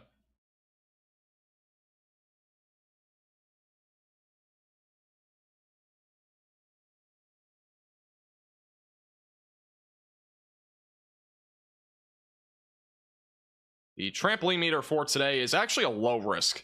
I don't have an outline on here, but that would be a low risk of flying trampolines today. It's not a super significant threat. The main concern, again, is large hail. We could have a couple of flying trampolines, but I think it's a low risk today. And tomorrow, it'll probably be a bit more of a medium risk in Southeast Texas. But the main concern, again, for the rest of this evening into the overnight hours is large to very large hail. There could be a couple of tornadoes. There could also be maybe a couple of damaging wind gusts, but I think the main concern overall is going to be large to very large hail across all of Texas, and also back over here in Central Texas, for example. This developing cluster of storms here definitely has a lot of hail, definitely a significant amount of damaging winds as well. Again, tennis ball sized hail, 70-mile-per-hour damaging winds here in Central Texas, right along Route 277. This will be impacting near Haskell, just north of Abilene, and once again, this will be moving east, eventually going towards Graham, Breckenridge. Alney will be also be in the track of this. We'll have to watch this long term. I would keep a close eye out on this storm if you're in Wichita Falls, Bridgeport, Decatur area, Jacksboro, or if you're anywhere near Mineral Wells or Weatherford. I would just keep a close eye on it. Again, it's not an imminent concern. It's still a few hours out, but this area of storms, definitely the most significant storms that we've had thus far today. And once again, we're back up to double-digit numbers on the severe thunderstorm warning counter. All these storms now over here in central Texas are now up to at least 2-inch diameter hail and 70-mile-per-hour damaging winds. The one that's still on the south side is actually still ping-pong ball-sized hail, but with that said, still some very significant storms there. And again, we still got multiple storms in the Metroplex. The severe storms that are now east of DFW, those ones are really no longer a concern for Denton or Fort Worth. We have to watch this storm, though, that's just developing down near Fort Worth.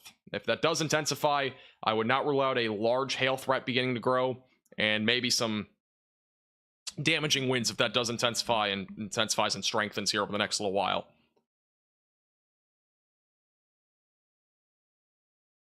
Sunnyvale had penny to quarter-sized hail. Sounds about right. Yeah, that hail was not super significant in some areas. Some areas, again, have had confirmation of ping-pong ball-sized hail. It just varies where you were. It was a very small hail core.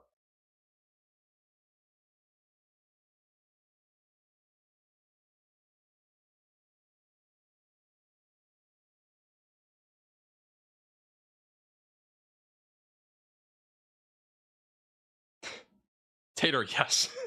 It's a weird question. Oh, sorry, I missed the super chat. Thank you, Civ, for the $5 super chat. Appreciate that. Thank you, Sandra, for becoming a moderate velocity member. I appreciate it. Welcome to the Velocities. Thank you, Jesse, for the $2 super chat. Tornado risk in Austin, Texas tomorrow. It's pretty low in Austin. The main concern is going to be in southeast parts of Texas. That includes like Houston. Brand new severe thunderstorm warning, and this one's actually a bit more surprising because it is actually up to ping pong ball sized hail here near Denton County and also including Tarrant County. This is a very populated area that we're talking about here. Again, ping pong ball sized hail possible if you're just northeast of Fort Worth.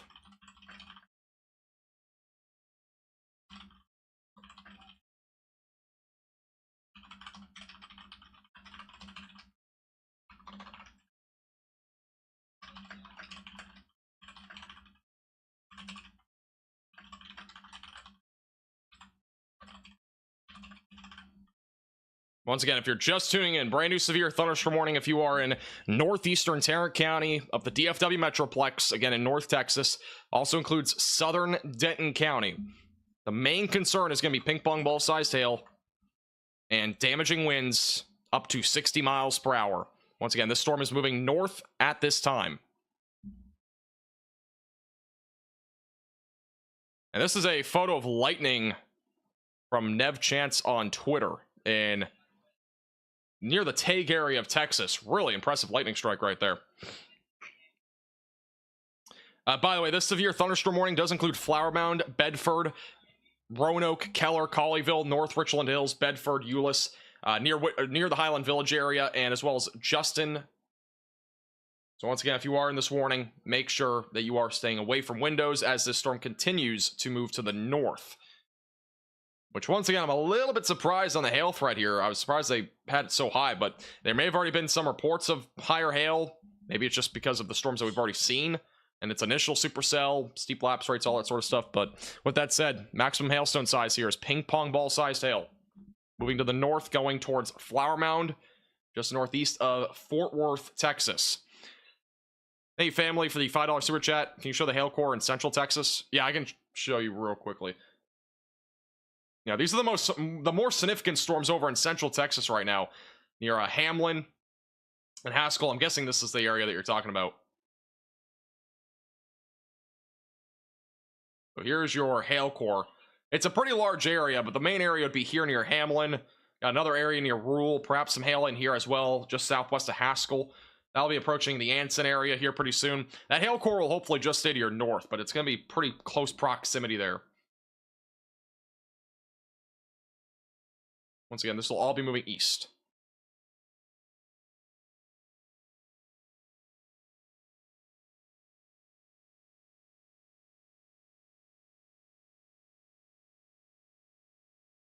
We still have a tornado possible on the storm back down in southeast North Texas.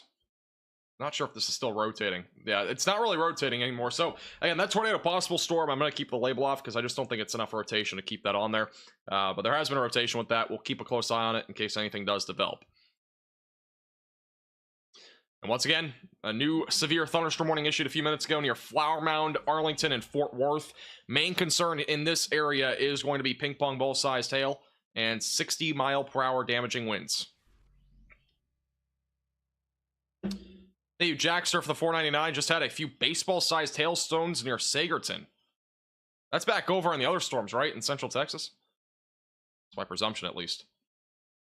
Yeah, that's in Haskell County. So, yeah, if you're in the Sagerton area, again, that storm is warned for tennis ball-sized hail.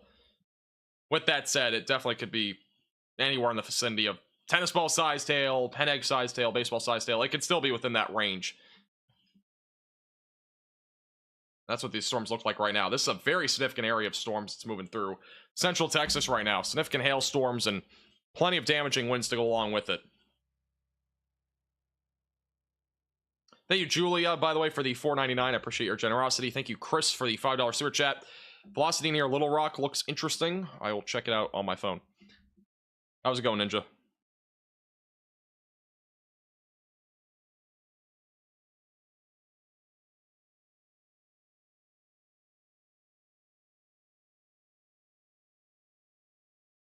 We're talking about the storm that's southeast of Little Rock? Oh, yeah, look at this. This actually may have at least produced a funnel cloud or something. This is southeast of Little Rock. It's not even warned. Just southeast of Little Rock. Look at this rotation here. Got pretty strong for a second there. That's near Wrightsville. That red and green mixing just southeast of Little Rock. Let's see if the correlation coefficient shows anything here. This is not an area that I've really been looking at, but this is a storm that, I mean, it could have maybe produced something brief. Huh. Yeah, that's interesting. That may have produced something brief there. I'll definitely keep a close eye on this area. This is not really an area that was really in a tornado risk today, but that's definitely some rotation that we briefly had there. What's the projection for Northwest Plano and Frisco? Anywhere in Frisco and Plano right now, you're kind of in between all the storms, but if you do end up getting any storm activity, the main concern is large hail. Once again, we do have a storm moving towards Flower Mound, Texas. That is Denton County. That is going to be producing the threat for up to ping pong ball sized hail. We do have reports coming out of this storm near Bedford and North Richland Hills. The highest hailstone size out of 3 various reports on that storm is currently the size of peas. Box is falling behind me. With that being said, again, the highest hailstone size I've had reported on so far in that storm is around the size of peas, but that could also change. So, and that storm moving towards Denton County. It's in northern Tarrant County right now. And then this is our most significant storm activity back over in central Texas. And again, this activity is producing tennis ball sized hail. In addition to that, we are also watching for damaging winds up to 70 miles per hour. I'm getting reports now of a wall cloud on this storm near Haskell. Or Hamlin, sorry. But I'm not seeing a whole lot of rotation on radar, so I'm not super concerned about that imminently.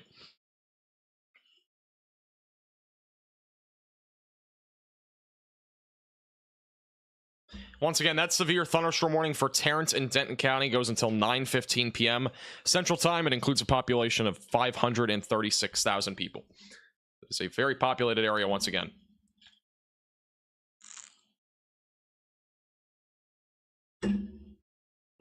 Thank you, Delta.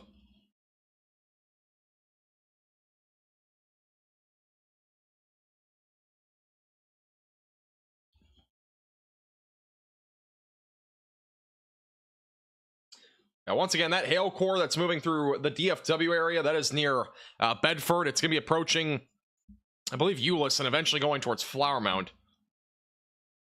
Or, no, not Euless, sorry, Keller. I don't know why I was saying Euless. Near Colleyville, going towards Keller, Roanoke, and Flower Mound. Again, large hail core with ping pong ball-sized hail possible there over the next several minutes. Yeah, if you're in this warning, stay away from windows in case there's any wind-driven hail in this area as this storm does continue to move to the north.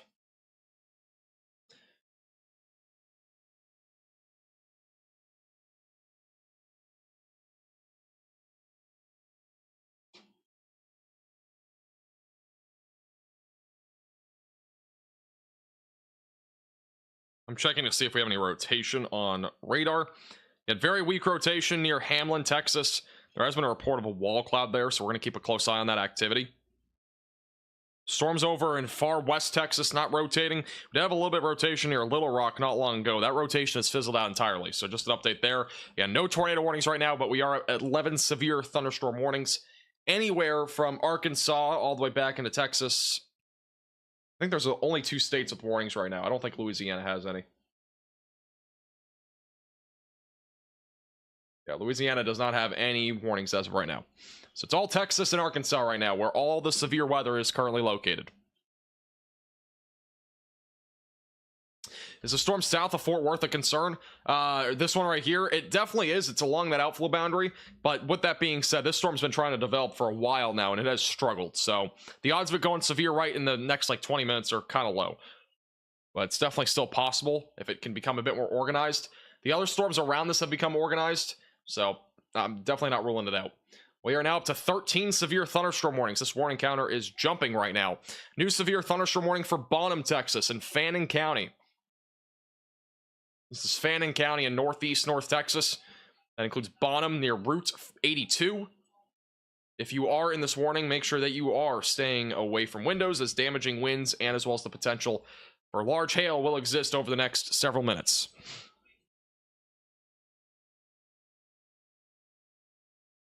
But once again, another significant hailstorm moving that direction.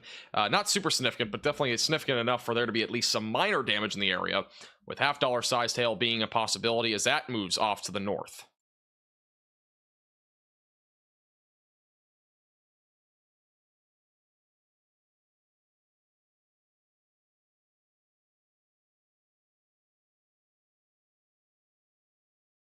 We got 4 different storm chasers in the area here of central Texas, all in this one elongated area of storms right now. Significant storm ongoing near Haskell and Rule and Rochester, near Hamlin. Still a pretty significant cluster of storms. And again, if you're just tuning in, haven't already heard, this storm's been producing tennis ball sized hail and 70-mile-per-hour damaging wind gusts here for the last about 45 minutes or so. It's been a very significant area of storms here for a while. So once again, if you are in Haskell County or just north here of Abilene near Anson, make sure that you are staying away from windows, as damaging winds around 70 miles per hour can be related to an EF0 tornado in some cases, with how high those winds are right now. The boat out area of storms, though, that's going to continue to probably roll all the way into western North Texas.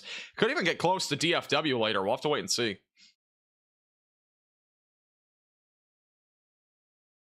The storm, by the way, in eastern Collin County has weakened out and is no longer severe thunderstorm warned.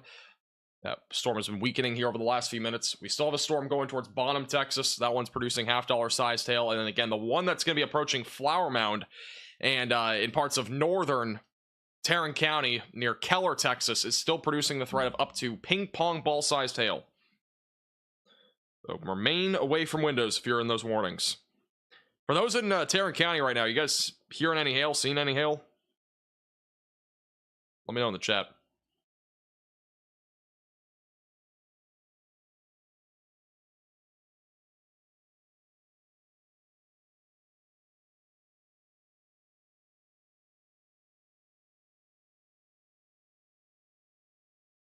For once, this is actually heading directly toward me. Good times. Hey, sometimes when you watch these live streams, something's actually coming toward you. Just depends on where you are. Thank you, Holiday, for the generous $9.99 super chat. Tyler, Texas updates. Tyler, Texas at this time is not really seeing much. You will have at least a low tornado risk overnight tonight. I do think the majority of the storms, though, are going to be just strong. Maybe an isolated severe storm, but it's a overall pretty low risk. I'm not expecting much of a tornado risk or severe weather risk there. With that being said, you are under a tornado watch until 1 a.m., so just make sure that you have multiple ways to receive alerts, have a tornado action plan in place, but I do think your severe weather risk tonight is still, at least at this time, pretty low. It's really going to all depend on if this particular cell here gets its act together. At one point it did, and it almost produced at least some sort of tornado threat down there, just south of Corsicana, but it's back to being very disorganized. So we'll wait and see if anything happens there. Thank you, Jason, for the very generous $40 super chat. Get some hearts in the chat for Jason. Keep the hail in Texas. Stay safe, everybody, from Shreveport, Louisiana. I hope you don't see any hail.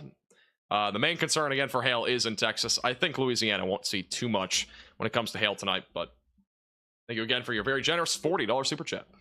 We appreciate it. Thank you. Once again, we do have 2 hailstorms right now in the DFW area. We got one going toward Fannin County. If you're in Bonham, I would definitely, again, make sure that you're staying away from windows. If you've not already and you're in Texas, protect your vehicle tonight. Large to very large hail is the main concern. This storm in particular is producing some significant hail. And again, that is right now moving towards Bonham and Route 82. The other storm is about to be moving into Keller and Flower Mound with some lightning. Could even be some clouded ground lightning. In addition to that, some ping pong ball sized hail remains a possibility as this storm moves more to the north. Thank you, Kyle, for the $5 super chat. Is the storm southwest of Little Rock rotating? I'm going to look. Looking at my phone here. I'm not really seeing any rotation right now. Just some gusty winds. I'll keep a close eye on it, but it's not really rotating much right now.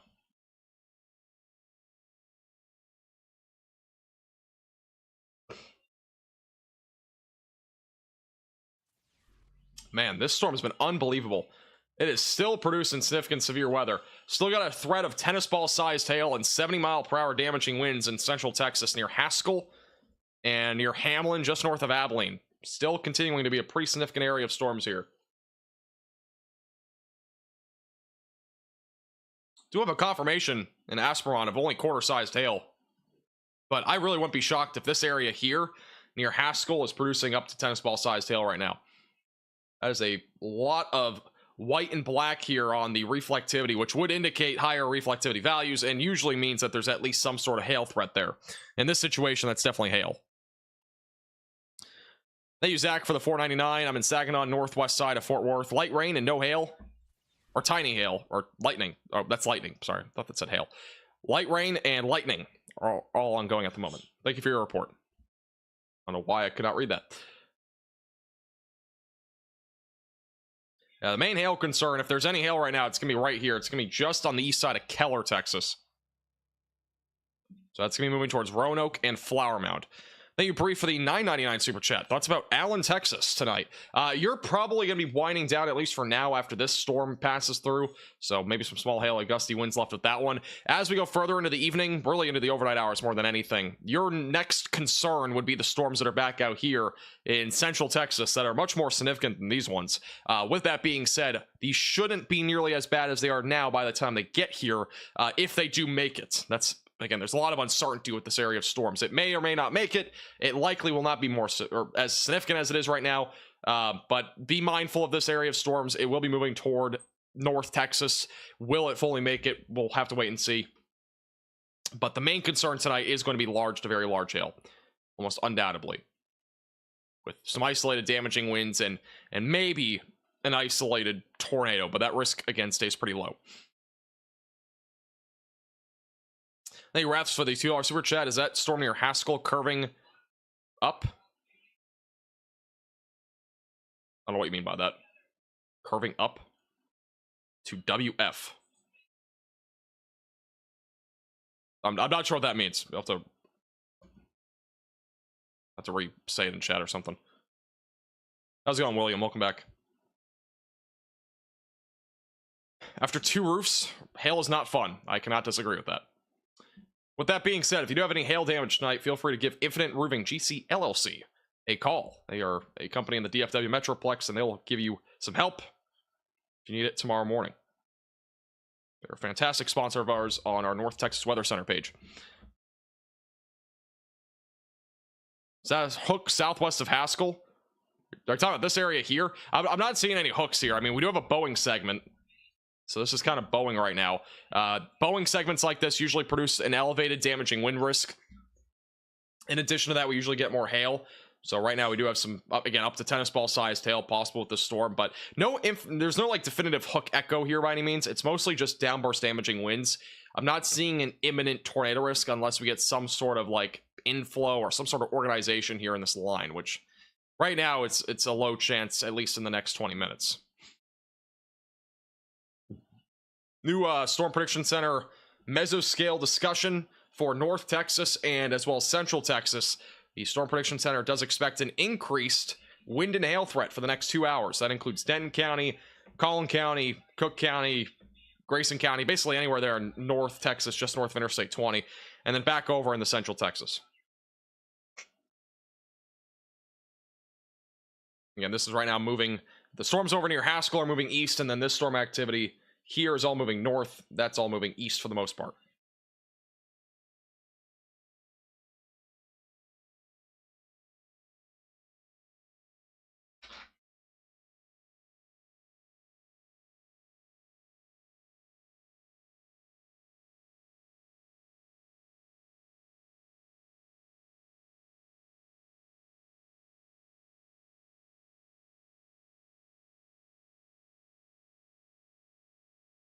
Let me see if we have any reports on Twitter here.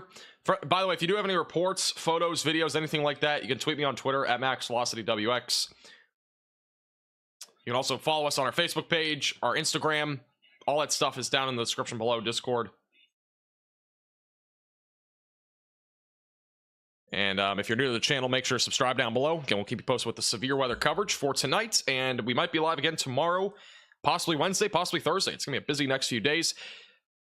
And again, today's live stream is brought to you by Radar Omega. That's the weather app that we've been using throughout this entire live stream. You can download it on iOS and Android with the top link in the description below. It has a ton of different features, including live cameras, live storm chasers, satellite imagery, computer models, and as well as live radar feed with lots of customization, lightning detection, tons of features on here. You can even track out storms as well. If you want to download it, you can download it with the top link in the description below on iOS and Android.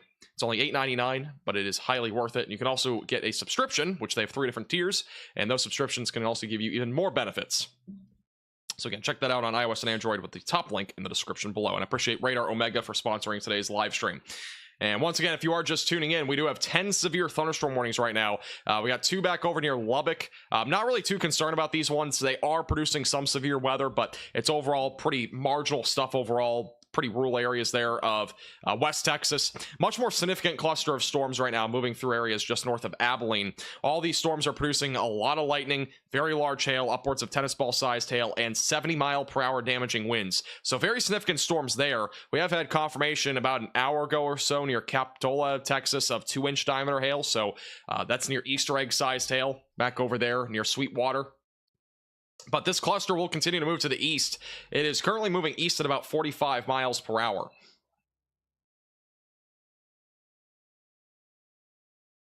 So here's a little ETA on the timing for this main area of the storm near Haskell. So right now, in terms of timing, it's still about 2 hours out from Jacksboro. So if you're back over near like the DFW Metroplex, if this does make it and it's still intense, it will be there in about 3 to 3.5 hours. So it's still ways out from now. It's still after midnight at least. With that being said, I do think it's going to probably go a bit more in this direction. And I think it's going to go probably closer to like northwest North Texas, but it could also still go east. It's going to kind of vary a little bit in direction here over the next hour.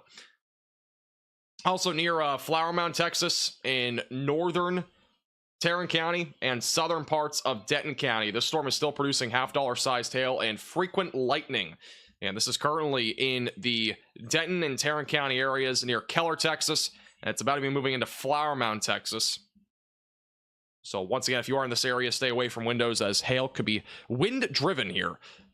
And that could also knock into windows. Hopefully it doesn't, but it is still a possibility. Thank you, Brady, for the $5 super chat. I guess Illinois is getting a break from severe weather. You would be correct. You had severe weather in February, in March. So far, nothing in April. Hopefully it stays that way. That could always change.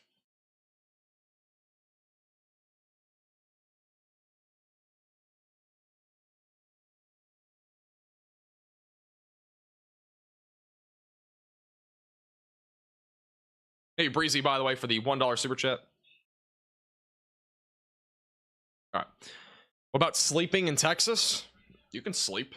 Sleep whenever you want. Just, again, if you go to bed and you're in Texas, have ways to receive alerts, especially if you're in an area where you're not done with severe weather. Severe weather will be possible for the next several hours.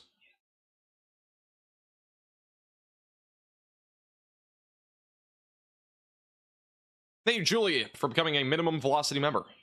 I appreciate that, and welcome to the Velocities. Do have a new severe thunderstorm warning for quarter-sized hail, 60-mile-per-hour damaging winds northwest of Abilene. Once again, the leading edge of this area of storms north of Abilene is all damaging winds right now. There is no rotation at this time. I'm not concerned about a tornado risk at this time with this area of storms. And again, that activity right now is moving to the east-northeast. And then back over in central Texas and back over in East Texas, I am not seeing any rotation with these storms right now. We have a lot of different, like a ton of different areas that are producing at least some level of gusty winds and small hail, but there's absolutely really no rotation with this activity. They I can't talk. They did issue a new tornado watch here until 1 a.m. for East Texas and Northwest Louisiana. With that being said, this tornado watch, there's just not a whole lot going on with it right now. We'll still have an isolated tornado risk through about 1 a.m.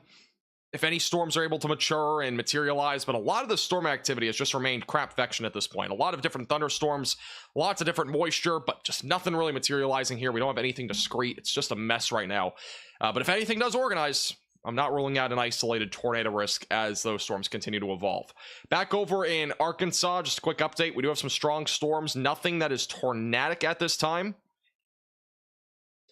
With that said, we do have a little bit of very broad rotation near Magnet Cove. Wouldn't be too concerned about it. We have rotation actually developing just southeast of Little Rock. Broad rotation near Cobbs. We'll keep a close eye on that as well. That's right now moving north.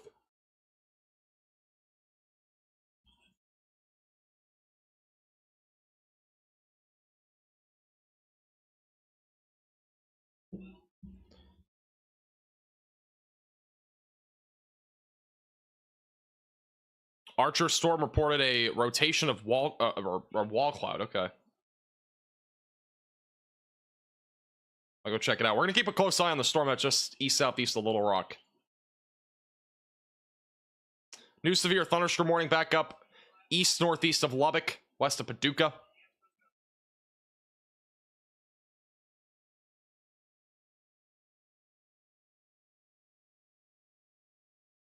What are we talking about? We're talking about this storm over here? The wall cloud report? Try to find it here.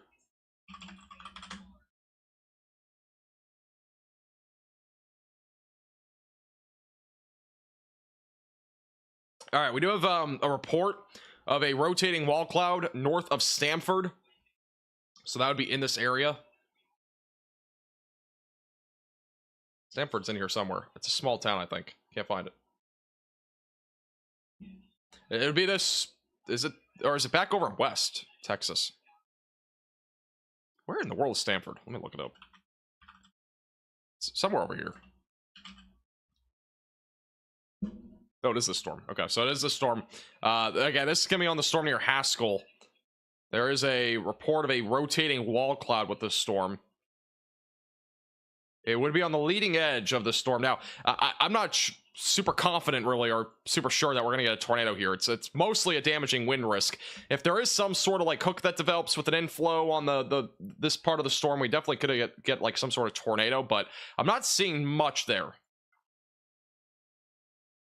I'm retweeting the video on Twitter of it if you want to check it out, and that's at MaxVelocityWX on Twitter, but I'm not super confident we're going to get a tornado risk here. Unless we get some sort of like hook going and some sort of inflow as the storm does continue to move to the east.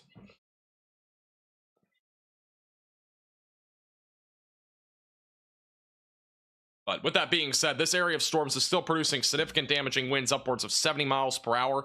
In addition to that, it's also producing the threat of upwards of tennis ball sized hail. So still a pretty significant area of storms here in central Texas.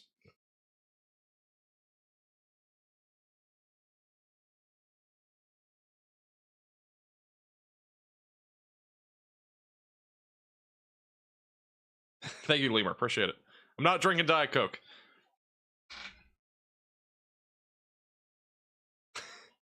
Have a good night, Ryan. Appreciate you tuning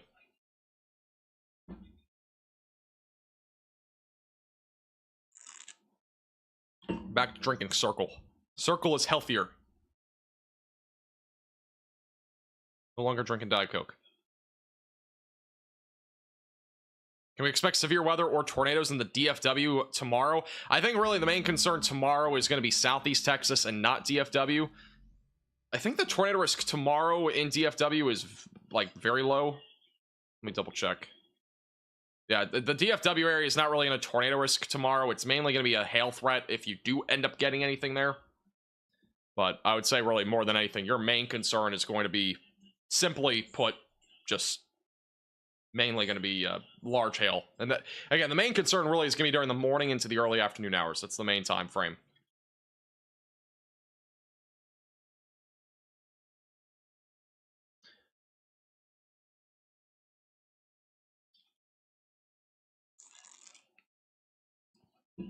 Why are we talking about alcohol? I'm not drinking a Jack and Coke. I tried a Jack and Coke and I actually am not a fan. What about Paris, Texas? The only storm that's near you right now is to your west. I'm not really too concerned about any sort of imminent threat of severe weather. Got like a little storm rolling through, but it's nothing crazy. Hailstorm, by the way, is starting to ramp up here in Denton County. If you're in Denton County, near Denton, Flower Mound, or Highland Village, this storm is beginning to ramp up, with quarter-sized hail being possible in Denton County. Again, a very populated area for Denton, Crum, Oak Point, Corneth.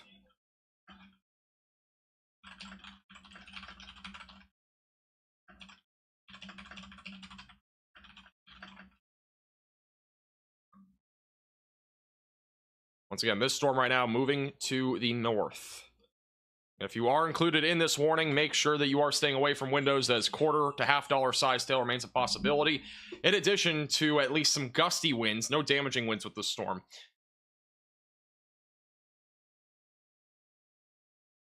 And in Flower Mound, there's plenty of lightning, so cloud to ground lightning is possible here as the storm continues to move to the north.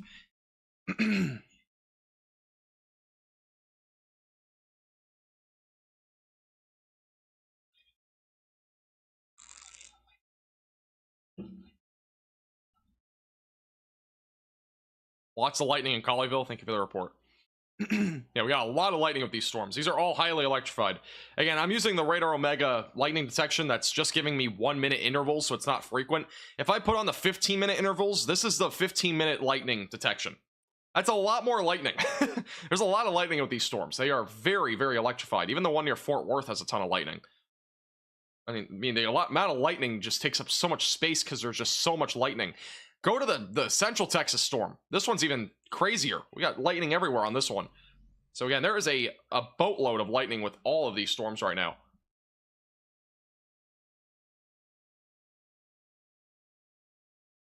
Yeah, the storm near Flower Mound definitely is a problem when it comes to lightning and hail. And quarter-sized to $half-sized hail about to be moving into Highland Village and Corneth over the next several minutes. And once again, this storm right now moving north towards Denton, Corneth, and Oak Point.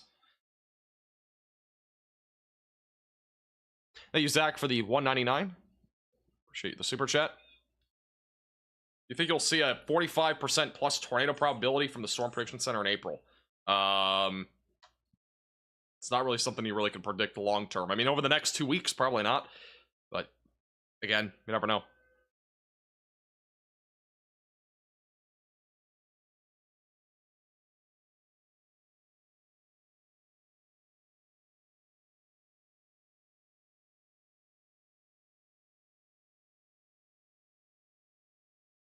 But I do think on Wednesday, I think Wednesday is going to be the day to watch for a potential moderate risk for tornadoes. I'm not ruling it out. I do think Wednesday has the best potential to be a significant damaging wind day and a tornado day. It's a very strong possibility that we get a more significant severe weather risk on Wednesday, and that would be for the lower Mississippi Valley. We could have a squall line, and that could definitely produce some significant damaging winds. What's the website called? We're using Radar Omega. You can download it with the top link in the description below on iOS and Android. And this storm right now moving to the north. If you're in Denton County, large hail is moving right through Lantana right now near Highland Village.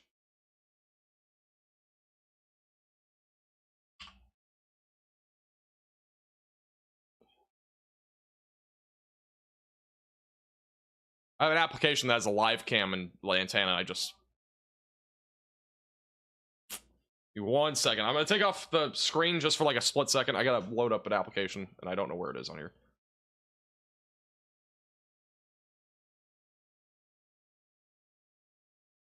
All right, screen's coming back on. I'm trying to get a live cam up on here out of Lantana.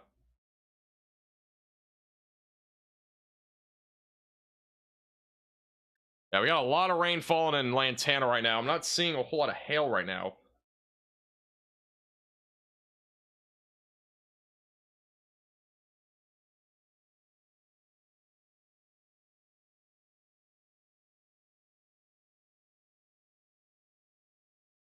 All right, Denton County, bottom right of your screen, that is Lantana.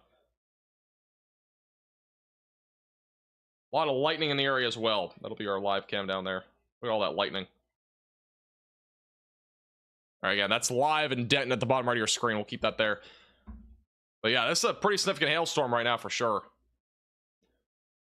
And quarter, $half sized hail possible. Frequent amount of lightning. Again, this is right now moving north into Denton here in the next 5 minutes. If you're in Denton, Oak Point, or Corneth, make sure that you are still staying indoors and away from windows preferably, as this does continue to move to the north.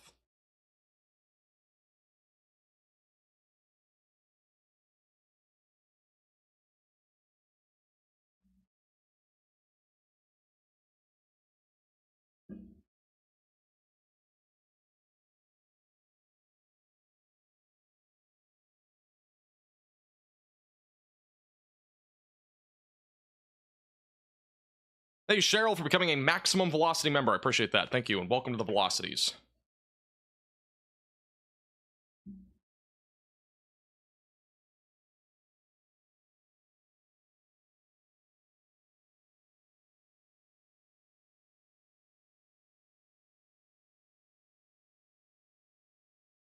We got a ton of lightning right now in the Denton County area. Looks like the storm still has a hail core going towards Denton, but it is definitely getting a little bit weaker and a little bit smaller.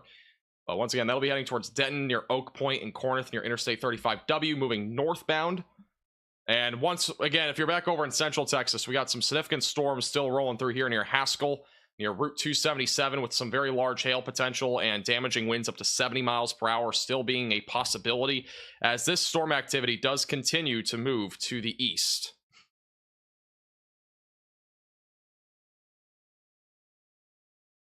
So once again, if you are in this area near Haskell, Route 277, very significant hail, upwards of tennis ball sized hail, and 70 mile per hour damaging winds does remain a possibility.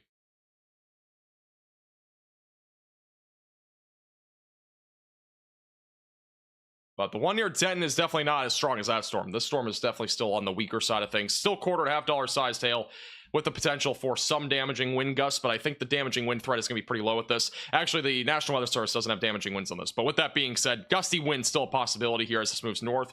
Bottom right of your screen, that's in Lantana. There's definitely been some trees swaying there, but I've not seen anything that's been damaging at this point with this.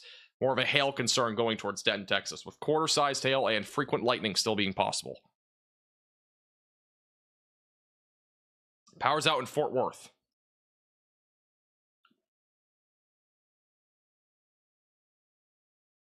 Is it actually? Let me check the...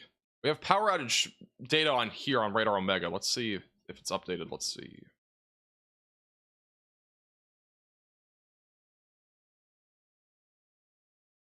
May have not fully updated either, because if it's a local outage, yeah, we don't have anything updated on here, but it's definitely possible that we have some local outages from potentially some strong downburst winds.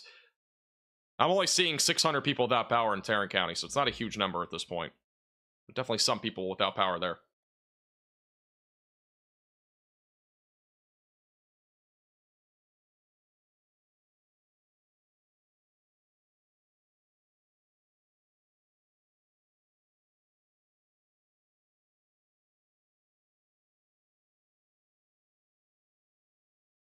Wow, that lightning is flashing like crazy in Denton County right now. Again, bottom right of your screen, that's in Lantana.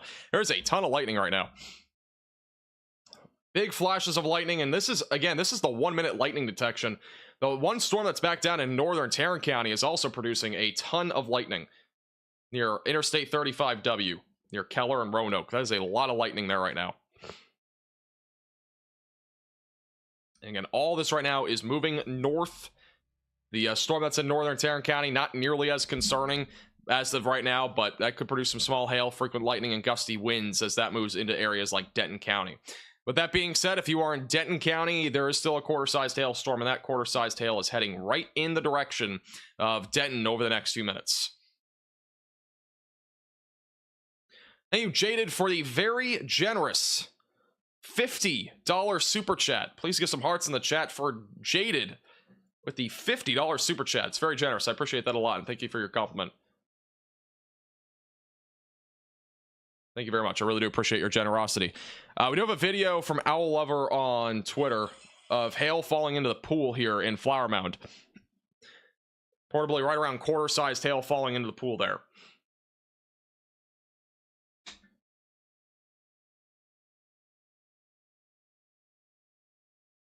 Yeah, that's a lot of hail falling into the pool. From Owl Lover on Twitter.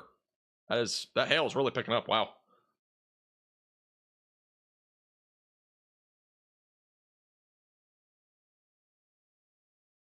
So yeah, that's a video of hail falling into a pool in Flower Mound, Texas. Thank you for sending that in.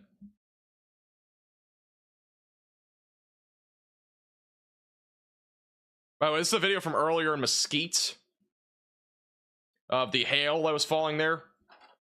I don't know if you guys can hear the audio, but you can kind of hear the hail pounding off the door and window here.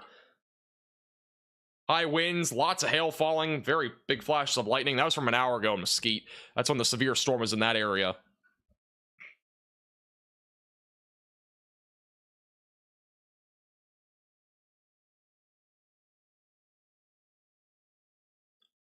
We do have a report, or at least a report right now. There's been some half-dollar sized hail as of recently in Roanoke, Texas. So Roanoke, Texas, just a heads up, we do have some hail that has at least been up to half-dollar sized hail as of recently. That's out of this particular storm that's moving northbound, with quarter-sized hail still possible as that moves towards Denton. I would not rule out some quarter-sized hail just north of McKinney here. This is moving north. And then the storm back up here near Bonham is still producing some significant hail, up to golf ball-sized hail now. So the size of golf balls right now moving in the direction of the Red River, eventually going to go into southern Oklahoma. And once again, that's near Bonham, Texas, just west of Honey Grove. Once again, that's moving northbound. So if you are currently in this area near Bonham in northern and central Fannin County, again, make sure that you're staying away from windows, as wind-driven hail still remains a possibility. Back over in central Texas, we still got a significant area of storms producing hen egg-sized hail, which is, again, Easter egg-sized hail, 2 inches in diameter, and 70-mile-per-hour damaging winds, and this is still moving eastbound. I'm not ruling out an isolated tornado risk with this, but I think it's a very low chance. I think the main concern with this will be damaging winds and hail. It's a bit more outflow driven as well, which lessens the overall tornado risk. And then back up here, we do have a new severe thunderstorm warning now for southern Oklahoma near Durant, Boswell, just southeast of Caddo near Bennington. That's going to be for ping pong ball sized hail and 60-mile-per-hour damaging winds. So again, if you're in southern Oklahoma, this storm is going in your direction. Near Bennington, Atoka will be the next area in track of this long term, but Bennington's the main area in the short term track of that.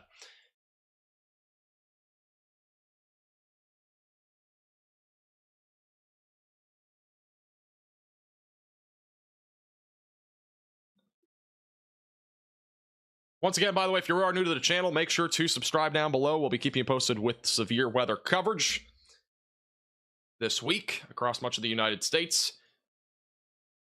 Also, make sure to like the stream if you've not already. And if you do experience any hail damage in North Texas in particular, you can feel free to give Infinite Roofing GC LLC a quick call. They'll give you a free inspection tomorrow morning if needed. And in addition to that, All Dents Repair, another fantastic one of our sponsors on North Texas Weather Center. If you have any vehicle damage, they can help you out if you're in North Texas.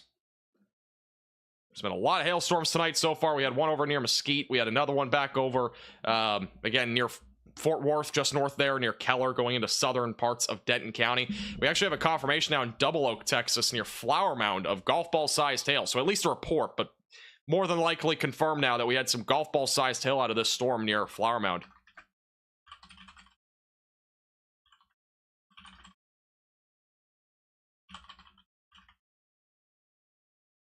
And so that was at about 9 minutes ago or so in the Double Oak, Texas area. With that being said, we have another severe thunderstorm warning that was just issued for northern Fannin County. That's going to be for those in Bonham near Ector and Honey Grove. This is going to be going into Oklahoma here pretty soon. That's for golf ball sized hail and 60-mile-per-hour damaging winds, again moving off to the north right now. And that hail core is growing again. Wow, that's another area of growing hail concern just north of Bonham in northern Fannin County. This definitely could go a bit larger if it continues in this direction. Could go close to 2-inch diameter hail at some point. That is a pretty defined hail core, by the way. Look at that thing. That's definitely a lot of hail falling right now on the north side of Bonham. When we get blues and greens like that, that definitely indicates a lot of hail. Vertically integrated liquid also showing a pretty defined area there of hail right now in northern Fannin County. So as a friendly reminder, if you're in those areas, make sure that you're staying away from windows and preferably on the lowest floor possible as that storm continues to roll off to the north. Still got a pretty intense area of storms back over near Haskell, Texas. This is mainly a damaging wind and hail threat. I'm not ruling out an isolated tornado, but I think the risk is very low. And then back over in Denton County, the storm that's going now into central Denton County near Denton, the hail core that is still remaining with up to quarter-sized hail being possible is about to move right into downtown Denton. So that'll be moving in there momentarily. Hopefully you put your vehicle in your garage because there's definitely going to be some more hail damage in this area.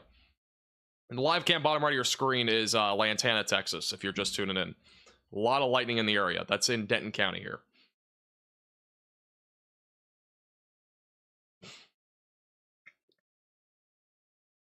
Flower Mound's taking a beating this year. There's been a lot of hail in Denton County already this year. There's at least been 3 different hailstorms. And last year was pretty bad too. Like last year was not fun at all. Another severe thunderstorm warning just issued. This one's also for Denton County and as well as Tarrant County and southeast Wise County, just southeast of Decatur. Main concern here is going to be quarter-sized hail and 60-mile-per-hour damaging winds. And this storm is also moving to the north right now. So another hailstorm here in the DFW Metroplex. Lots and lots and lots of hail today. Now, I don't know if this 10% hatched hail risk is going to live up to its name, but I definitely cannot blame them for the enhanced risk for hail in general. There's been a lot of hail with these storms, and I mean, it's been all across DFW. It's been over in Central Texas, and we're only really halfway through this event, honestly. Now, we won't be live for 8 hours, but I'm just saying, like, overall, we're about halfway through this event, and there's still a lot more of this hail to come, in addition to plenty of damaging wind gusts, especially with this area of storms in Central Texas. But yeah, we got storms over here, all forming off the outflow boundary, moving north and north-northwest, and then we got the cluster of storms back over in Central Texas moving eastbound. It has been a very active last 3 or 4 hours with all the hail that we've been seeing and damaging winds. We've had no tornado warnings, which is good news there, but the hail is really going to take a beating for many areas here.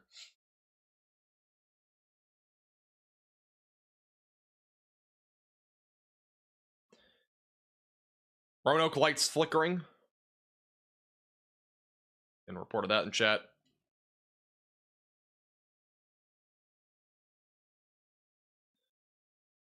If you're in Anna, I think you're all right. The storm over that direction is moving to your north. I think you're fine for now. I would take the proper precautions, though. Anywhere in North Texas tonight, just bring your car to your garage if you can. Protect it, whatever you can do. Just in case you do get some hail tonight. As this does continue, all this activity in DFW is moving northbound. The storms in Central Texas moving eastbound.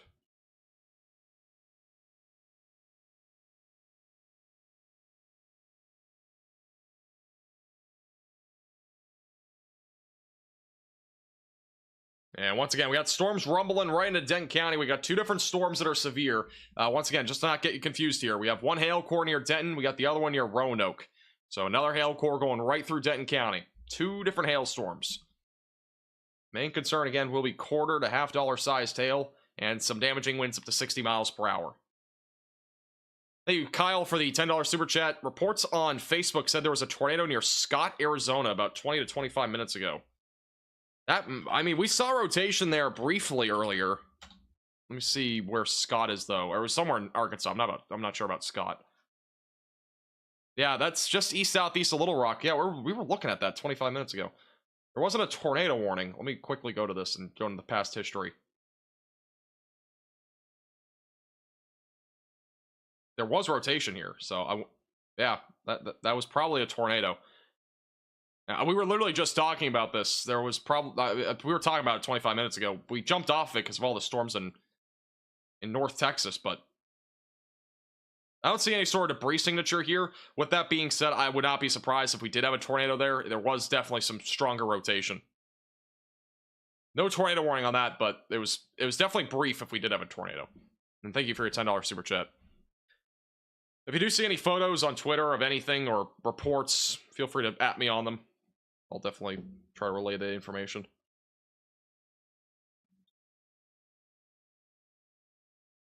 No problem, Stu. Appreciate you tuning in.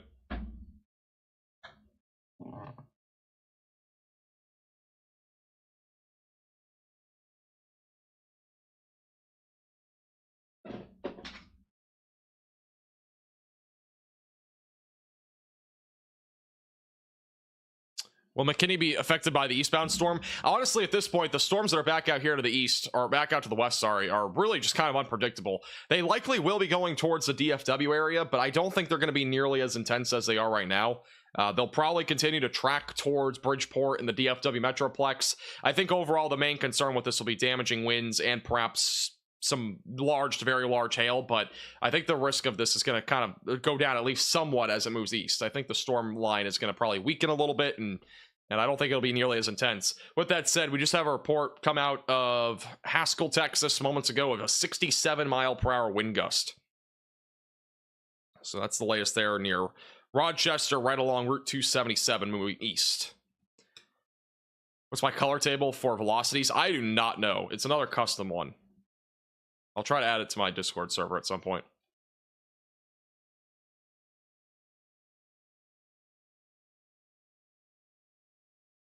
Still lots of lightning in the DFW Metroplex. These are very highly electrified storms.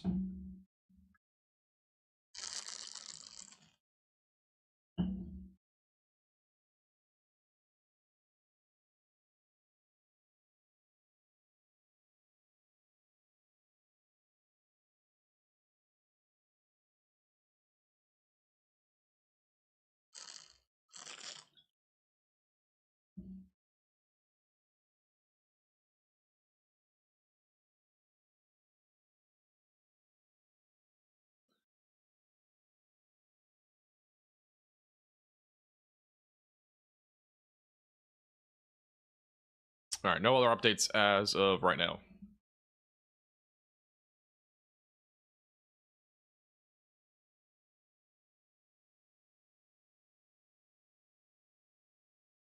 It's for dinner tonight? I have zero clue.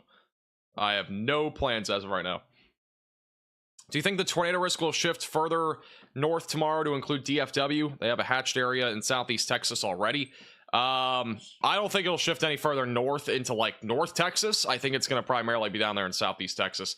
And honestly, the main concern is probably going to be again after 10 p.m. and it's going to run all the way into the overnight hours into Wednesday. I think really the biggest concern at this point is going to be the large hail, damaging wind, and the significant tornado risk on Wednesday. I think Wednesday will be our most significant day of severe weather this week, and that'll definitely be across areas in the lower Mississippi Valley. So if you are in the lower Mississippi Valley, definitely have a lot of ways to receive alerts on Wednesday. I would not be surprised if we got a moderate risk on Wednesday for either damaging winds or a tornado risk. One of the two definitely in play for sure.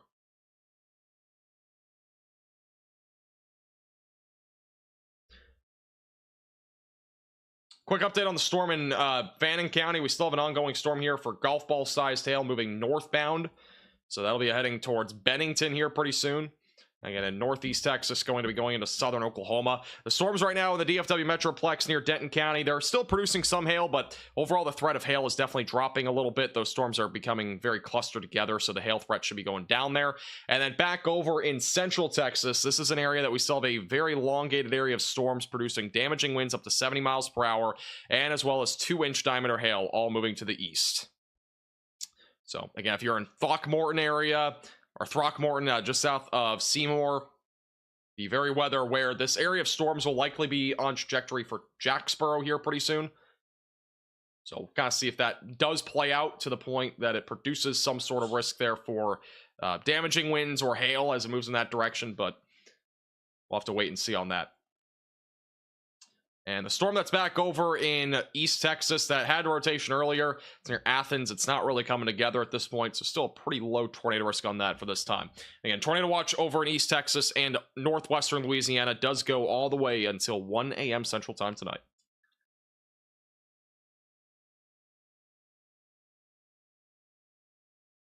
Where's Connor? Connor, I think he was ending his chase.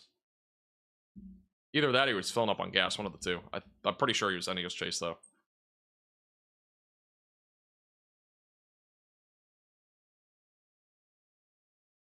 I believe.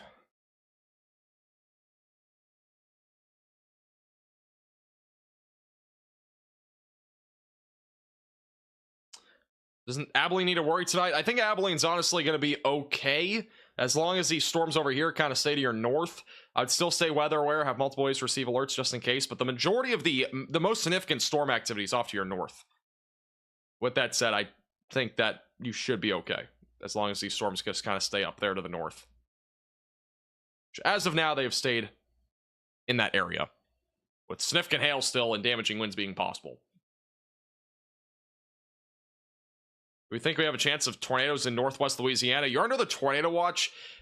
Louisiana, again, I'm not super confident about this tornado risk happening. I think it's a very low chance. A lot of the storm action that we have here is just very, very messy. So we might get a brief tornado somewhere, but I think overall the risk is quite low at this point. Is very low, in my opinion.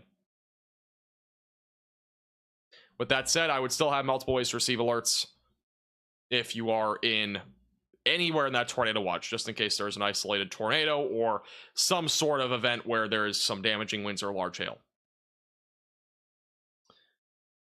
Round 2 caused a power outage plus hail. Be prepared in Argyle. Yeah, there's a lot of various storms here that are producing some large hail and damaging winds, but I do think the large hail threat, there might still be some like small hail up to like dime-sized hail, but like it's probably not much more beyond that in northeast Denton County and going now into southern Grayson County. I do think these two storms, though, are weakening overall in the Dallas-Fort Worth area. Main concern, gusty winds, small hail at this point. The severe weather threat is definitely dying on that area of storms. The storm near Bonham has been impressive. It's still going in northern Fannin County, going to be going into southern Oklahoma here shortly with up to ping pong ball sized hail still being a possibility. And then back over in central Texas, back over north of Abilene, this is still a pretty intense area of storms with 2-inch diameter hail and 70 mile per hour damaging winds, which will be approaching Graham and Newcastle here pretty soon. And so very large hail still remains a possibility. Damaging winds, maybe a brief tornado with one of these storms, but I still think the tornado risk overall tonight is going to be on the lower side of things. Thank you, Avalanche, for the $2 super chat. Does Benbrook, Texas have anything to worry about? I'd say the risk of severe weather after this is pretty low for you.